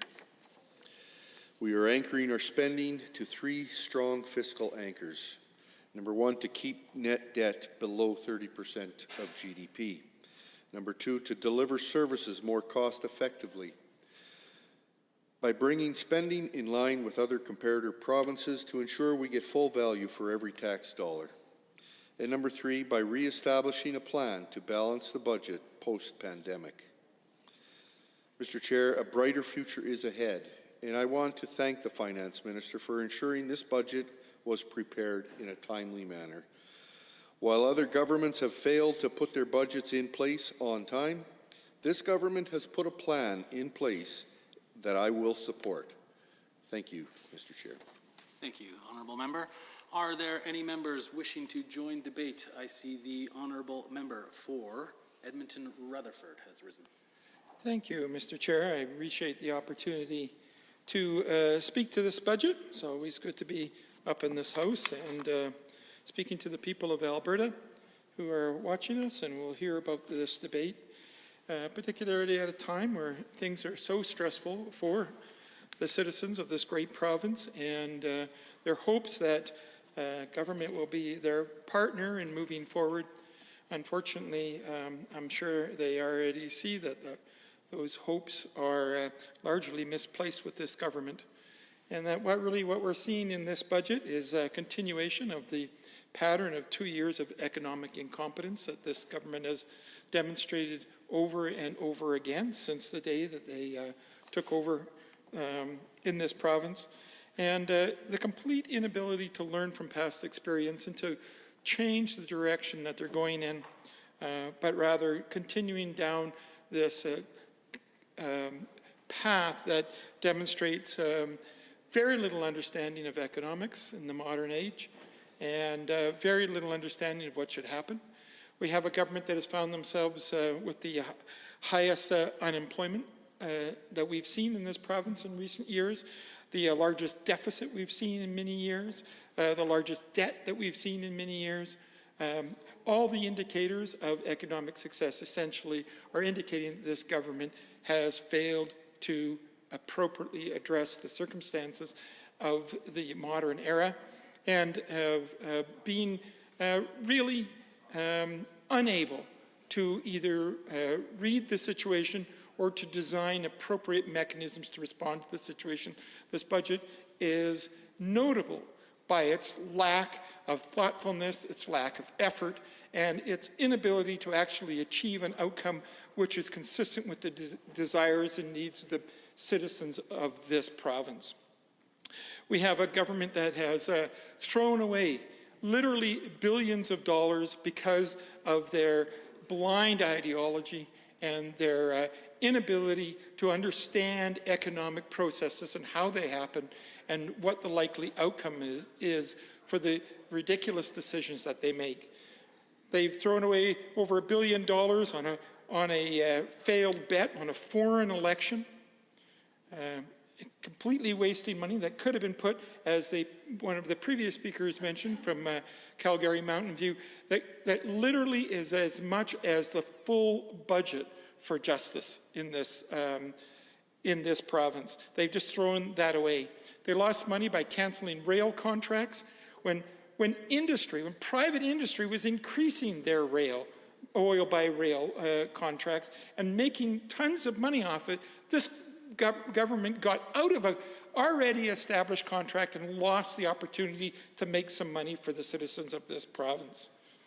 This government has failed to renew the renewable energy program that was an incredible success in deriving a great price for electricity in this province, lower than anyone ever expected. In fact, when it was announced what the price was, there were literal gasps throughout the room at how incredibly good the price was.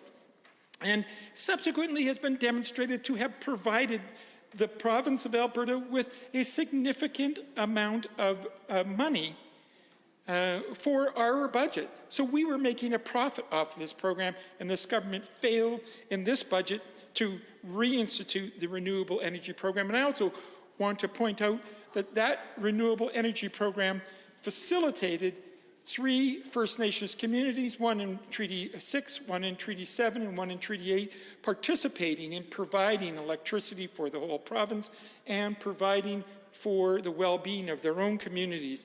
An extremely successful program, and all actual measures in terms of actually having First Nations get a contract and provide excellent service to the province of Alberta and to provide for their own communities.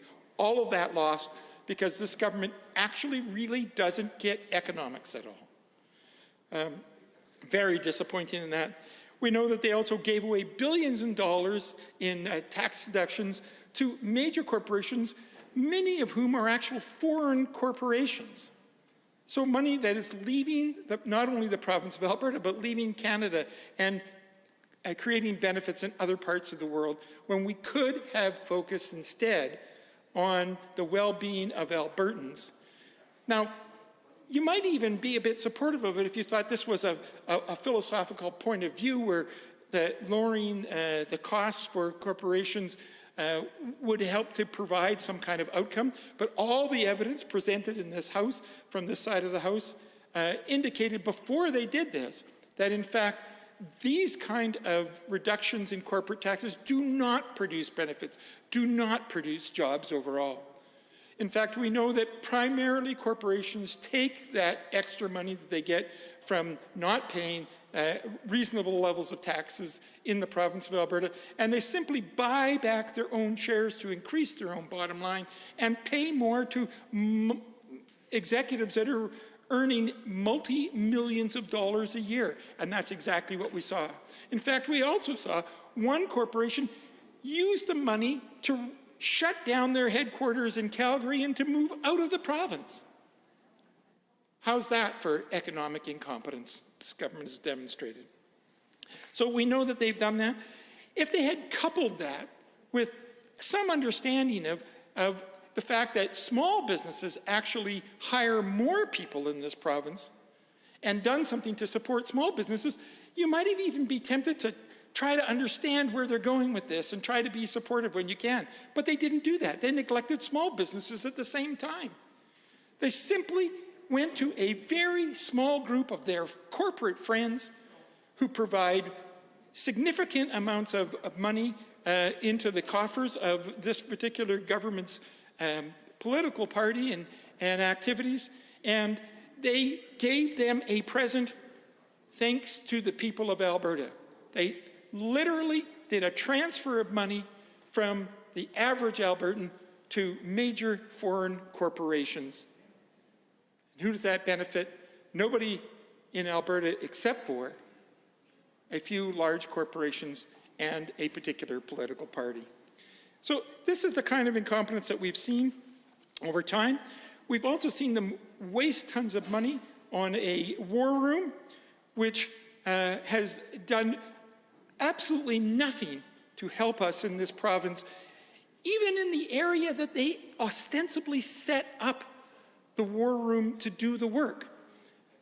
Apparently, they believed that somehow this war room was going to do something to increase investment in oil and gas, to garner for us a better relationship with the rest of the world, a better reputation for how we handle the environmental and economic balance that we all need to struggle with. And in fact, this war room has done exactly the opposite. It has become the laughingstock of corporate entities around the world. It's become a joke. The focus has been on ridiculously small and minor kinds of things. They couldn't even get their own logo right 3 times running. And they spend more of their time arguing about children's cartoons than anything else. And they have not produced the outcomes that they're supposed to produce in terms of helping us to build an economy helping us to get a good reputation around the world so people want to move to Alberta to invest in oil and gas and associated industries. That hasn't happened because this war room is incompetent, and yet their budget has been renewed in this budget. It's incredible that the government chose to do that, to renew this war room that has been so incompetent. But on top of that, they established the war room in such a way that we can't even ask good questions in this budget process about what happens in that war room, how that money is spent. They've actually decreased transparency. They hid the actual spending of dollars from Albertans in this budget. And again, that tells me that what's happening with this money is not about providing benefits and good things for the citizens of the province of Alberta, but is helping some small enclave of people, some cabal that works together to benefit a group of wealthy individuals, many of whom don't even live in this country, and one particular party in this province. It's really unacceptable. We've also seen them demonstrate their economic incompetence through a number of sole source contracts to insider friends, doing things that are repetitions of things that already exist, simply so that they can provide a contract to somebody who is their buddy and who provides some benefit back to the party that they represent. We've seen them create a executive council and premier's office that spends more money and hires more people to do things than any previous government for many, many years. We've seen them fail to actually take advantage of a number of opportunities to bring money into the province of Alberta, largely from the federal government, who is in fact has been doing something for the people of Alberta during this COVID time. If you actually go through their budget and they talk proudly about various things that they have been investing in, but then you stop and ask them, where did the dollars come from for those things? More often than not, the answer is these are not Alberta dollars, these are federal dollars. And so they're depending on a federal government, which they constantly harass, to actually save them from their own incompetence. We've seen them leave money on the table that should have been brought into this province, for example, for critical workers' benefits, that should have been brought in months ago, 6-8 months ago, and distributed around the province of Alberta so people could maintain their mortgages when they were losing hours at work, so that people could ensure that they could maintain the lifestyle that has allowed Alberta to be one of the best places to live over the last many years, so that people could help themselves at a time that their jobs were becoming increasingly precarious and less satisfactory in terms of their ability to provide economic well-being for them. That's what they could have done. They could have helped the Alberta economy by bringing money in that would then circulate over and over again in this economy, because that's how the economy works. It's not how many dollars you have, it's how much those dollars circulate in the economy that makes a difference, and this is something this government absolutely fails to understand. If they brought those dollars in and they gave them to people, those people would be spending those dollars in their local shops. They'd be calling up the local restaurants and ordering food. They would be buying clothes in local shops. They would be going for local entertainment, and they'd be looking for their needs to be met through local industry. All of those dollars that would have circulated 7, 8, 9 times over the last year have been completely lost by this government's continued economic incompetence that I've been outlining here. We see that they have time and time again refused to accept that other people have already got the work done, and if they were to enhance that work, we would get extreme benefit from it. Instead, they want to not use the federal COVID app. They want to not use the AHS emergency opioid app. They don't want to use those because somebody else created them, and they want to spend some money with their friends. with that small group of people that they like to provide resources to for some, I'm very concerned, some very wrong-headed benefit to themselves. If they wanted to save money, they would work in partnership with these kinds of people. They would say, great, you've already done a lot of the work for us. Why don't we work with you and make it work for our province and make things better? But they don't. They simply neglect to understand that other people have been doing stuff for Alberta, from the federal governments, from AHS, and other groups that could have been a benefit to us if they had simply decided to work in partnership with them. But not being good with money, they'd rather go and spend some money to repeat what has already been created elsewhere. At the same time, they have made life more expensive for average Albertans consistently, time and time again. The list of fees that have gone up in this province is dramatic.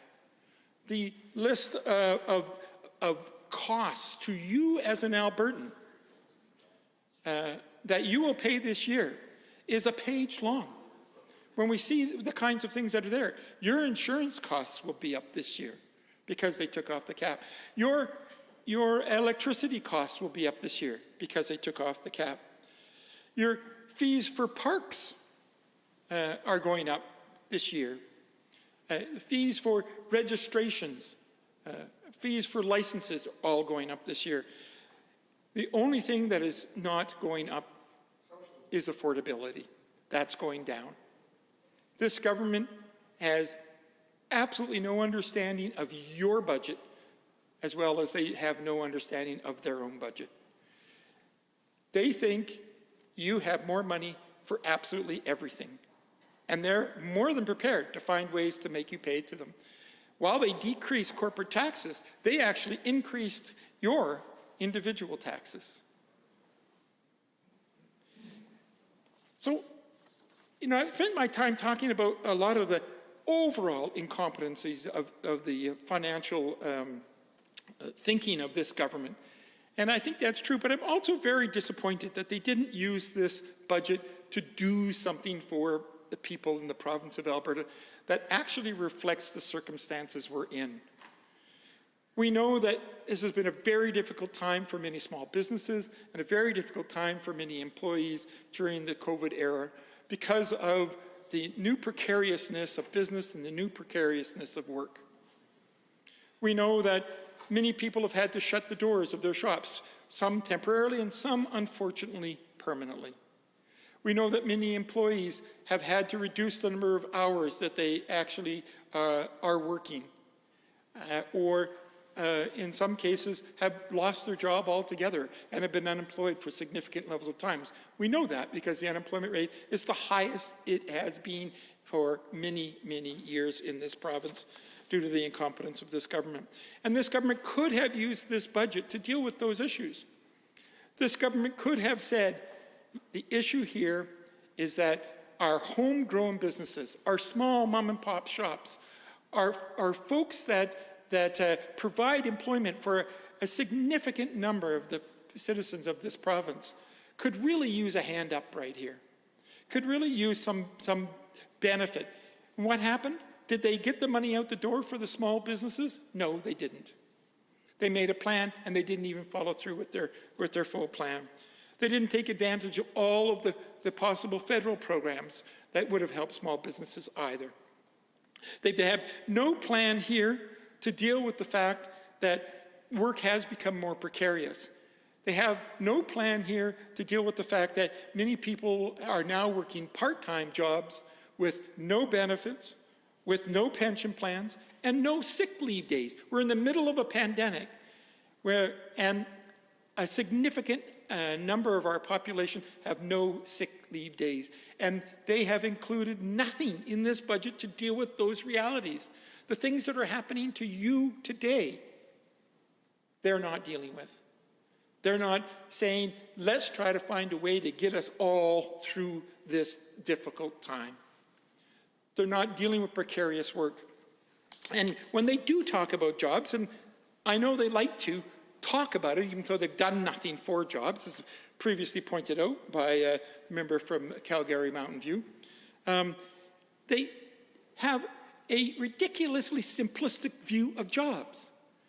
You hear them stand up in the House all the time saying that businesses are the job creators. And while I certainly celebrate the role that businesses have in creating jobs, no intelligent business person has ever created a job until there were the circumstances for that job to be successful. Nobody says, gee, I've got some extra money at the end of the year. Why don't I just create a bunch of jobs doing whatever? It doesn't work that way. You don't just create jobs because you want them. Jobs are created in response to a very complex web of circumstances in society. And if you really want to create jobs, you have to understand that. Workers understand that. Workers know that they cannot fully engage in a situation of employment unless other things are going well and are well set up in their life as well. For example, something as simple as good housing. Do you have a place to stay? Is it a good place to stay? Is it a good place to have your family? If you don't have that, you're not going to be able to show up at work. Or if you show up at work, you're not going to be able to focus on what's happening because you're so worried. Thank you, Honourable Member. Are there any other members looking to join debate? I see the Honourable Member for Edmonton Glenora. Thank you very much, Mr. Chair, and to my colleagues for this opportunity to engage in discussion of the budget, which of course is one of the most significant pieces of legislation a government brings forward during a term, during a sitting of the session. And I know that there have been some comments given about commending the government on meeting the legal requirements of presenting a budget. I wouldn't say just doing it is good enough to get a pass. I would say that is one of the most basic requirements of a governing party is to present a budget, because we are elected to this place and entrusted to act in the best interests of all Albertans and to bring forward policies, plans, procedures, and indeed budgets and allocation of our shared resources, our collective assets to invest in one another and invest in creating a more equitable and just society for all. So when I talk about investments, I mean those seriously. I don't see investments in things like healthcare, education, childcare, advanced education as leeches on society. I see those as investments in our society. I see what we do to one another in terms of where we choose to support one another and the programs we choose to put in place being core to what our values are as a society. And we are here as representatives of that society to make decisions for the collective will. So before I get into some of the details as they specifically relate to the budget that I feel have veered very far from what society expects from us and what our constituents expect from us, I want to talk a little bit about the process, because this process has been quite different this year. You may have noticed I'm not saying the number 4.7 billion because the government's chosen to take that level of transparency away from the budget this year. In their first budget, they did actually talk about what the opportunity cost was of their decisions around making profitable corporations, large profitable corporations, only those making in excess of $500,000 in profits annually pay less in taxes. Everyone else is going to pay the same or more. Actually, many are paying more because of grid creep that the government has intentionally chosen to act on in their last budget and continue on with this budget. And that grid creep means that on personal income tax in the first year, Albertans are paying $100 million more, $200 million more in the second year, $300 million more in the third year, so $600 million more. And this is something that many Conservatives, including the leader of the governing party, the Premier, have advocated very strongly. I would say even more than advocated, have fought ferociously against in the past, but now under this government, under this Premier's leadership, they're moving full speed ahead on. So when I talk about that $4.7 billion that's being prioritized to be given to large profitable corporations over ordinary folks, I'm not sure that that's the right number this year, because the government has actually taken that number completely out of the budget. It used to be on page 144 of the first budget, in black and white. I know some members are laughing, but I paid very close attention, and I looked at the same parallel sections in the subsequent budgets, and there isn't even a cost identified in these budgets. Another area where there is a considerable erosion of transparency, and I would say the democratic principles that go into making decisions around a budget, is the business plan. And the business plan might not be the sexiest page in any budget. It should be many, many pages, but it speaks to your values. And just like in any corporation, you speak to your investors about what your goals are for the corporation, what your goals are for the money that's being entrusted to you by the shareholders in your corporation. And to me, when we're in government, our business plans are our covenant or our commitment to folks of this province, the more than 4.3 million shareholders that we have that entrust us to make decisions that fulfill our commitment to the public. So when the government takes business plans in education and cuts them from what were before about 10 pages, I had the absolute number before, I think it was 11 actually, down to 2, one double-sided piece of paper, and says these are our priorities. We used to have about 5 times that many. We used to have very clear, focused outcomes that related to safe and caring schools, that related to high school completion, that related to outcomes for Indigenous learners, that were specific metrics that were committed to be measured on a regular basis. And now instead we're going to roll all that up and maybe have one value statement, but we're not going to have specific metrics that we're going to be reporting on publicly. And it wasn't just in education, the same was the case in health. And those are 2 business plans that I've spent an extensive period of time, as I hope many members of this House have, going through the different objectives and the different measures that we were going to hold government and one another to account for those decisions on behalf of all Albertans. So when those are taken out, it erodes that level of transparency. And when we asked questions about this in estimates, we said, why have you eliminated all of the objectives related to creating safe, caring, and inclusive school environments? We were told by the minister that that wasn't the minister's goal. That was done through the Finance/Treasury Board process, which is deeply concerning, given that we all have, I would say, an onus on us to make sure that we are being clear, consistent, and open with the people of Alberta around what our objectives are in this place and how we are investing our collective resources, including money from taxpayers, including royalty revenue, including taxation from corporations. This money that we all share, we have, I would say, an obligation to speak clearly about what our objectives are and how we plan on delivering those objectives to Albertans.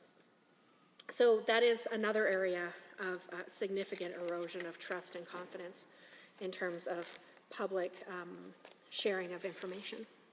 And I would say the last one I'm going to speak to is the lack of actual engagement through the budget process itself. I have never seen, and I've been watching the budget process in this place very closely for many, many years, longer than I've been elected. I've never seen that level of evasion and that level of refusal to give answers to clear questions as we did in this year's. I've never seen that many ministers refuse to share time and go back and forth. It was at one point an actual goal of members of this assembly to get enough information for everyone to feel confident in the decisions that we were making collectively. But a refusal to share time, a refusal to answer questions, a refusal to commit to tabling the answers to those questions that went unanswered in this House before the budget would be passed. I've never seen that degree of dysfunction.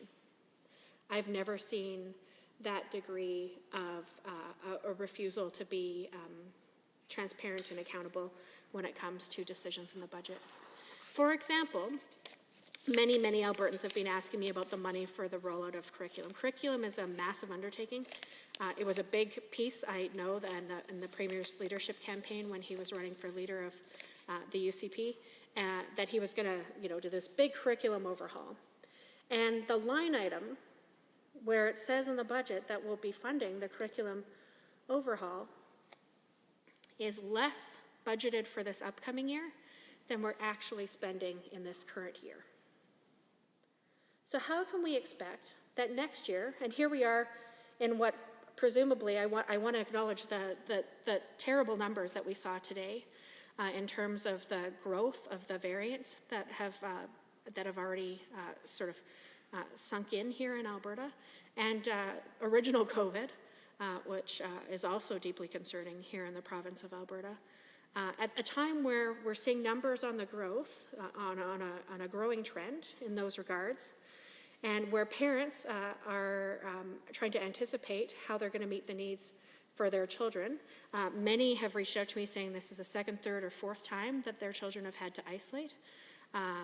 Secondary students, of course, were sent home. All Alberta students were sent home around this time last year. Then secondary students were sent home in November for a significant period. And those are the province-wide ones. And then, of course, there were significant changes as well. Anytime that there's been a close contact or there's been an outbreak in a school, we know that this has caused a lot of stress and chaos and anxiety for Alberta families. So next year when students go back to school, and many, many more will than were this year, many are in school right now, but even more will be next year, the numbers of students are anticipated to go up, not just the ones learning in person, but overall in Alberta, growth of 20,000 students from the number of students who are participating in education right now, whether that be at home or whether it be in-person learning. 20,000 more students next year. And the budget documents show 2,000 fewer educational staff, educational assistants, and teachers in the government's own documents than pre-COVID levels. So we're going to have 20,000 more students registered, 2,000 less adults there to support them. There have been huge educational gaps during this last year for many, many students. There have been emotional, social, mental health gaps as well. And instead of the government putting forward a plan, a budget that says we acknowledge all of the hardships that families have faced, we see the government continue to move forward with what they spin as flat funding. What they spin it this way because they aren't acknowledging the fact that there are going to be fewer staff and more students, which we all know means that everyone's going to get less who's actually there. So this budget, I think, doesn't acknowledge the realities that we have in terms of our educational needs, in terms of our healthcare needs, in terms of Albertans' strong and consistent desire to see economic diversification and job creation in this province. And one of the areas where we see a direct attack on that is in the advanced education budget. So this is the third budget where we've seen cuts to advanced education, significant cuts, including $700 million to the grants that post-secondaries use, and an increase of $387 million in tuition costs. So when the government says, oh, a $1 billion gap, that's what we're talking about. We're talking about $700 million in cuts and more than 300 more in tuition increases.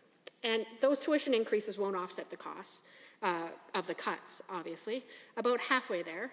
But that gap is large and is growing. And what it also says is, when research is very clear on this, low and middle income families are less likely to take on personal debt if they don't have a confidence that there will be an opportunity to regain that borrowing in terms of income earning. And in this province, a lot of people are seeing the government download more personal debt onto ordinary families and no clear direction or commitment that there will be jobs for those students when they graduate. So we're already among the lowest in terms of post-secondary participation rates in the country, and it's only going to get worse because of this budget.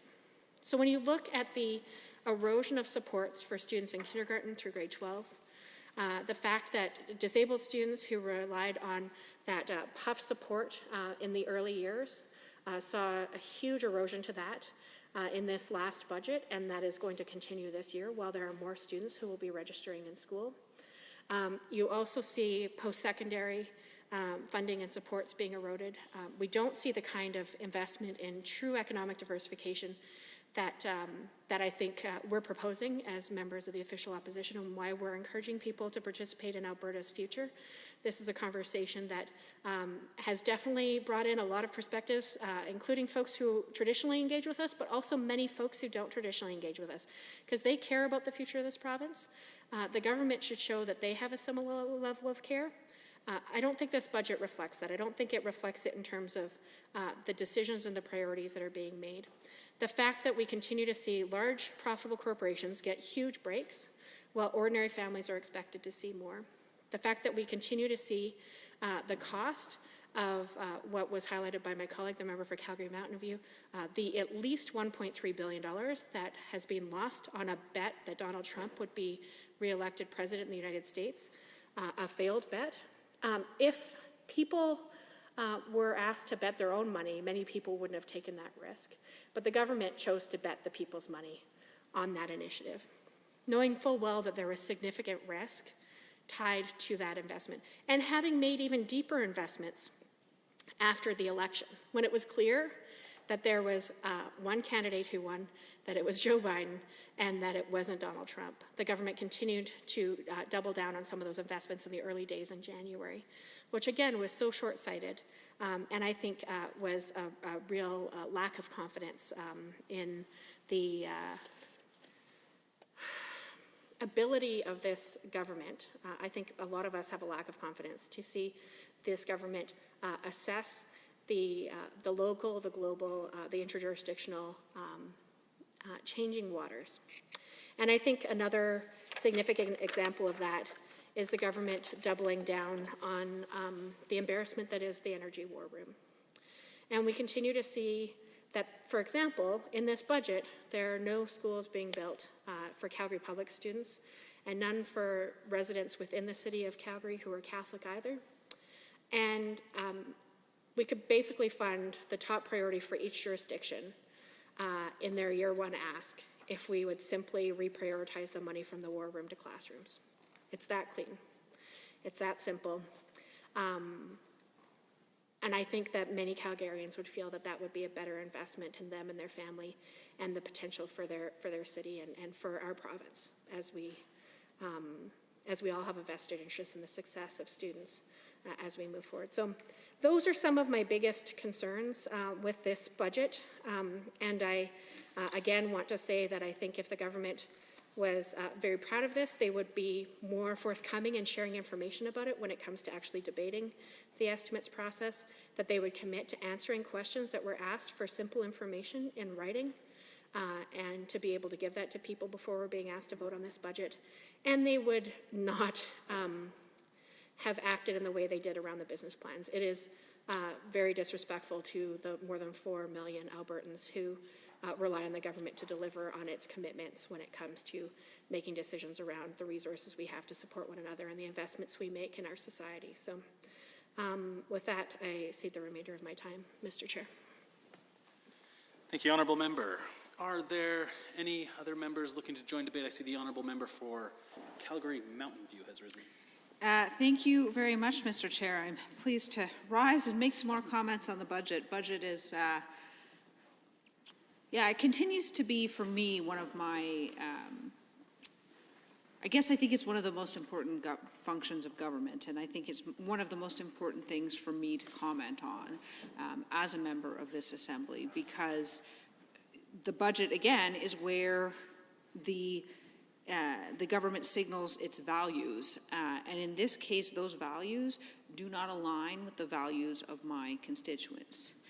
My constituents are concerned about their jobs, they're concerned about the economy, they're concerned about affordability, they're concerned about their children and the education of their children, they're concerned about diversification, and none of those things are supported in this budget. So I think the first thing I want to say is that, to me, one of the most important things about politics, one of the things that made me want to go into this job in the first place, is that decisions should be made based on facts. And I think that's incredibly important. And so one of the facts that we should be considering is that population and inflation are things that exist. Population growth and inflation are real. They are real things that occur in the world, and when we fail to account for those things, then we don't budget correctly. So to say that there will be 20,000 additional students in the system and no new money, but hey guys, it's not a cut, is just inaccurate. Yeah. It's not accurate. It's not, well, I don't think I'm allowed to use that word in here, so I won't. I will. Yeah, so I can't say that enough. I think when we're making these decisions, we should make the decisions on the basis of fact, and those things are facts. It's actually interesting. So one of my first sort of really strong political opinions occurred around the federal government, and it was the cancellation of the long-form census. And that probably sounds really boring and procedural to a lot of people. But essentially, by canceling the long-form census, the Conservative government of the day was saying to the people, you know, we're tired of being called out on not making our decisions on the basis of facts and information. So we're just going to stop gathering the facts and information.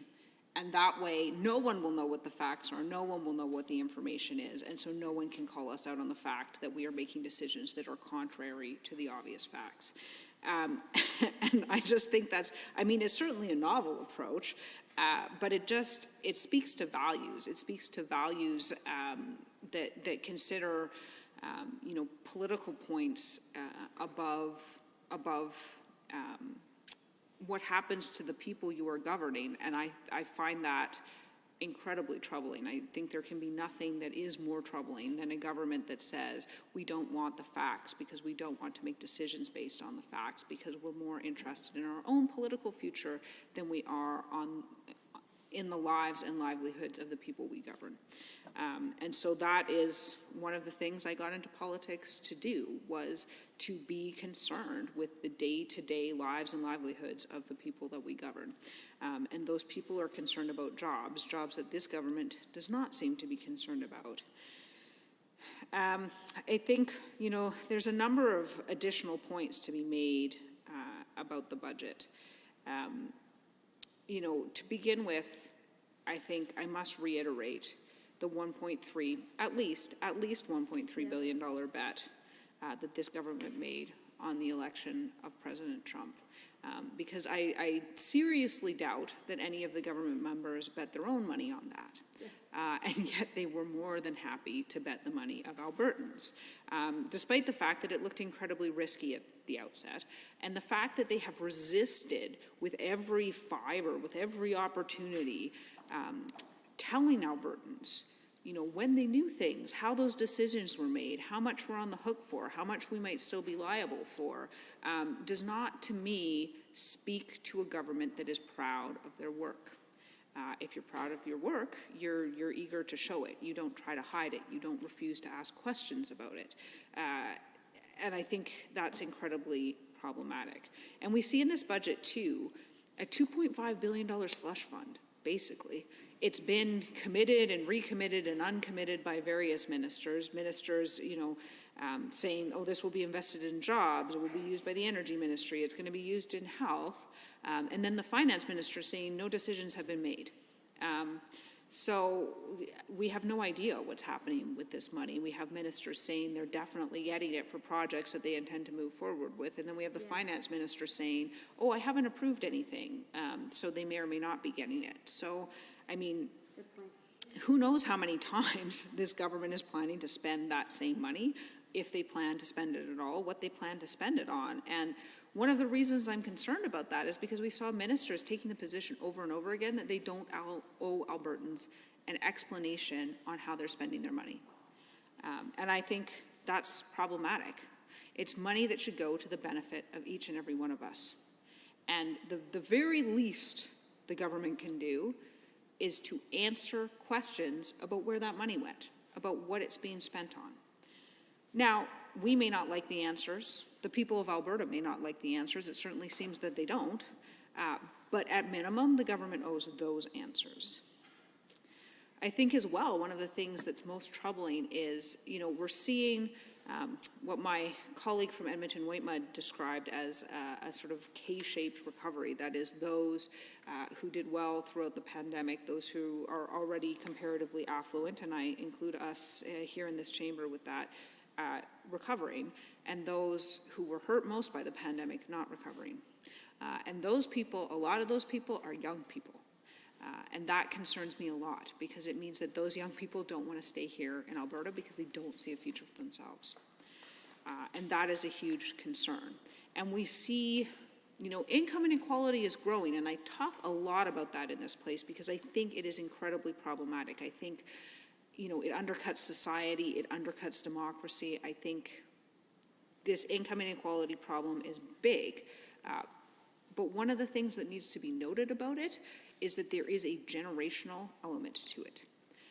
And so those who are coming up now have a much harder time. I saw a study, and I wish I could remember now precisely what the name was, but essentially it was looking at the average cost of a house, and this was 2 or 3 years ago now, versus, it was probably only about a year ago.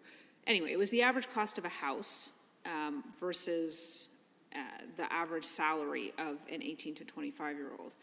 And while that salary had remained stagnant over, decades, the cost of the house had gone up significantly. And so what that means is that we have a middle class that can't afford what middle class in previous generations have been able to afford. That is to say, housing and food and being able to send their kids to university. Not a luxurious lifestyle, just the sort of basics that we all aspire to.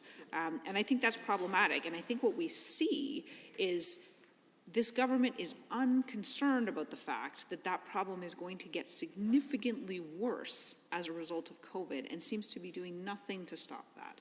And in fact, they're doing quite the opposite.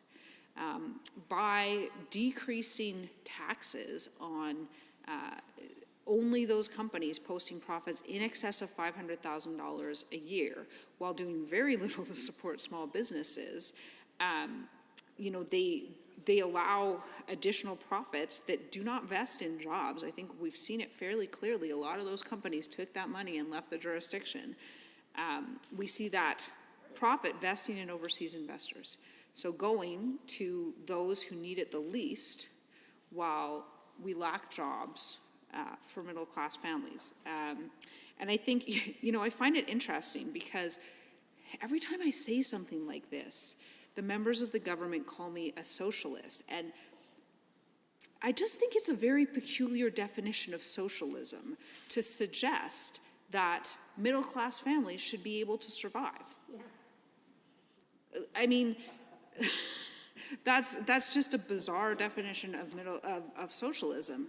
I think that middle-class families should be able to survive. I think that, two people working hard at whatever job, whether those jobs are manual labor jobs or not, whether those jobs require university education or not, those people should be able to have a home and raise their children and buy food. And I don't think that that is an extraordinary request.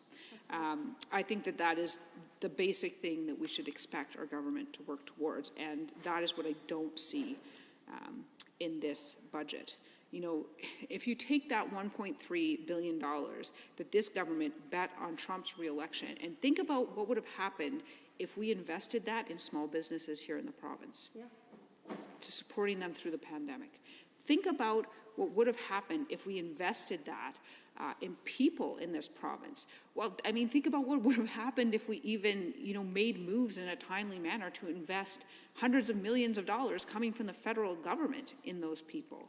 How much better they could have been supported throughout this pandemic. And so I think, for me, that is the biggest problem that I have with this budget, is that it doubles down on worsening that income inequality. It doubles down on a situation where middle-class families are struggling, and this government is not only not helping, but they're trying to do everything they can to use money in a way that makes that worse. I see that as extremely problematic. I think when I hear stories from my constituents about how much they are struggling right now on a day-to-day basis, and then I hear the government talk about how optimistic they are about that income inequality worsening, about the lack of jobs that my constituents are struggling with, about the lack of affordability, it really makes me sad, because I think that it is a shirking of very basic responsibility. And I think if there's one story to be told out of this budget, that is it. I would call it the government's shirking of very basic responsibilities. And so with that, Mr. Chair, I will take my seat.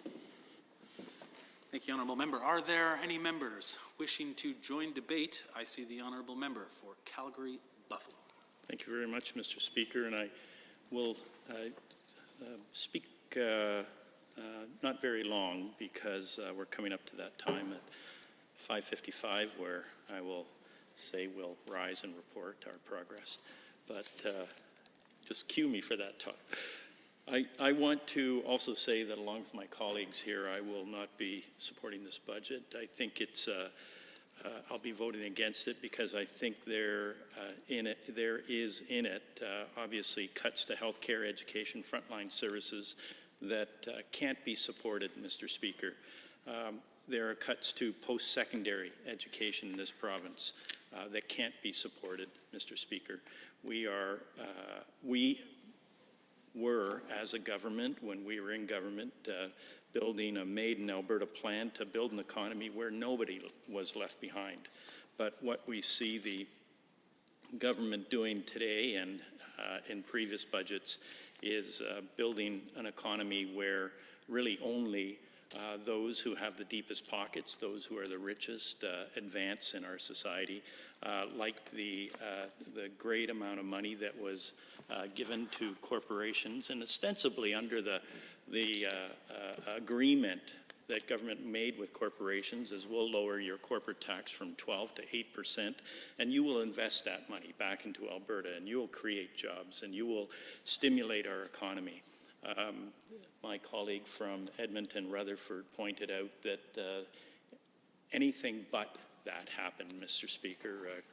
Corporations used that significant $4.7 billion tax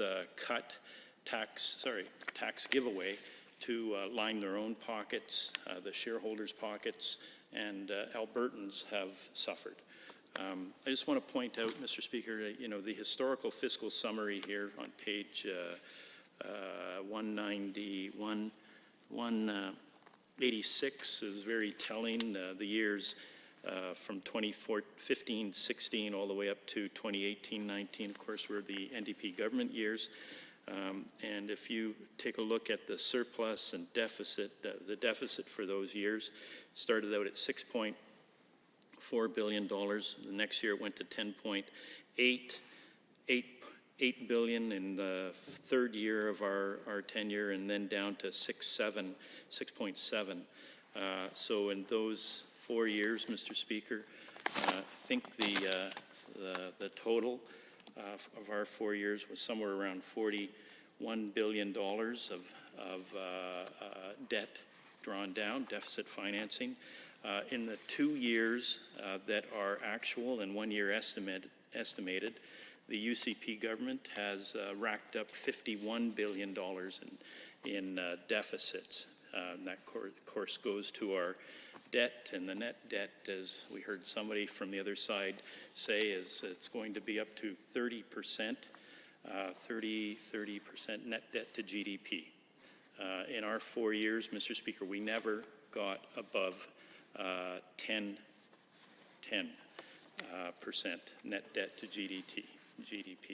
So, I just point that out because there seems to be the misunderstanding from the other side that they're the great fiscal managers. And when we take a look at what has actually happened, Mr. Speaker, nothing could be further from the truth. So I want to just spend the few minutes that I have talking about municipal affairs. I know that there were significant cuts in the capital plan to MSI for municipalities around the province.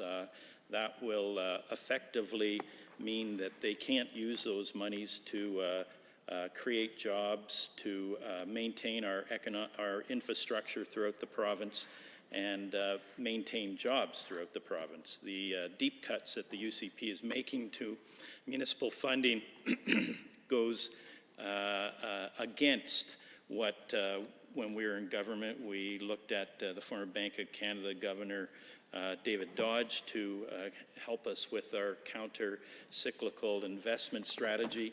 And I see the UCP as essentially making it harder for municipalities down the road to invest and build and maintain the economic, the infrastructure in this province.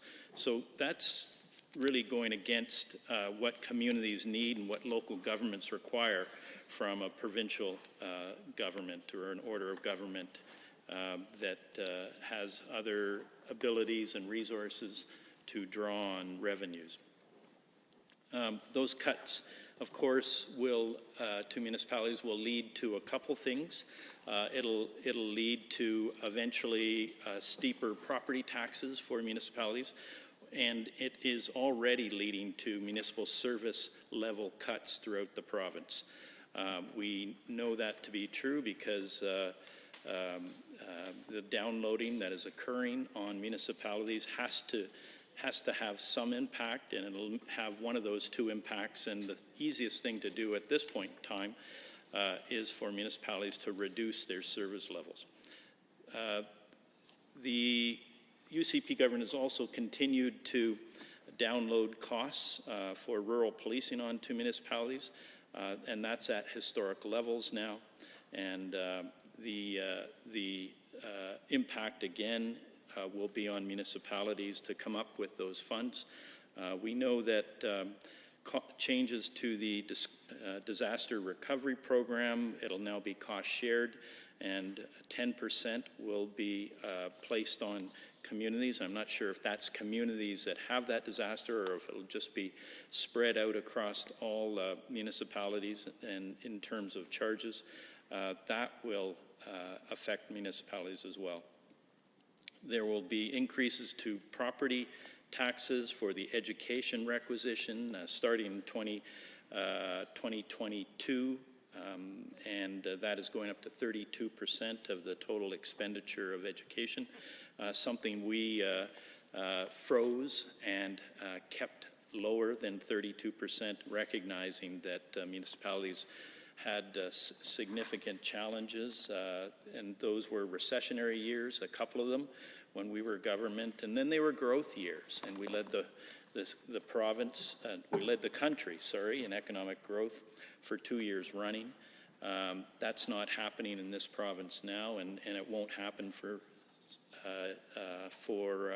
well, I would say for more than the anticipated time that members of the opposition get up and say, you know, the projections and the forecasts say we're going to be leading this and leading that. I would say that's you know, don't count your chickens, because there's many, many challenges still we have to undergo as a province.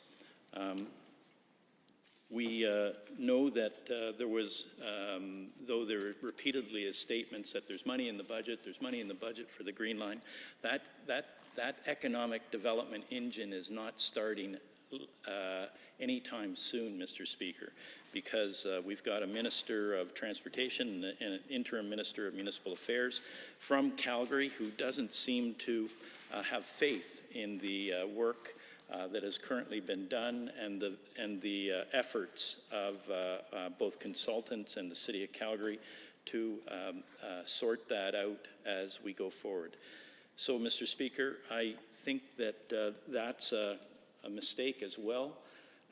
We know that there's many, many other ministries here, and I've mentioned a few of them off the top, that are receiving cuts when really they're part of the economic engine of this province and part of the reason we're a great province, and we will be again Mr. Speaker, but the current budget and the way it's set up misses the opportunity to invest in all sorts of things that will have greater return to this province in the future. And Mr. Speaker, I think at this point in time, I would like to move that we rise and report progress. Thank you, Honourable Member. Having heard the motion as proposed by the Honourable Member for Calgary Buffalo, all those in favour, please say aye. Any opposed, please say no.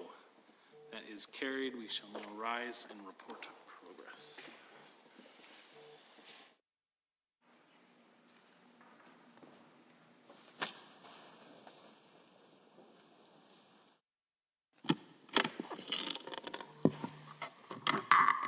Janet speaking.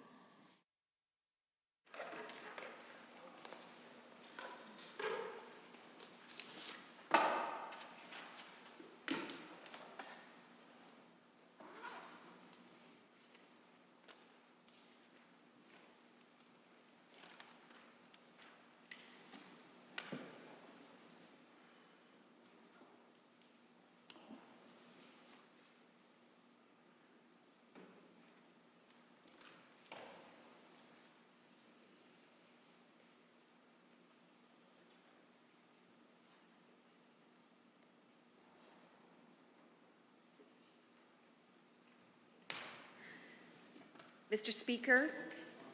I see the Honourable Member for Camrose has risen. Mr. Speaker, the Committee of the Whole has had under consideration certain bills. The committee reports progress on the following bill, Bill 60. Mr. Speaker. Thank you, Honourable Member. Does the Assembly concur the report? All those in favour, please say aye. Any opposed, please say no. That is carried. I see Deputy Government House Leader and Minister of Energy has risen. Well, thank you, Mr. Speaker. I move that the Assembly adjourn until 7:30 this evening, Wednesday, March 24th, 2021. Thank you. Thank you, Honourable Minister. All those members in favour of the motion as moved by the Minister of Energy and Deputy Government House Leader, please say aye. Aye. Any opposed, please say no. That is carried. The Assembly stands adjourned until 7:30 tonight.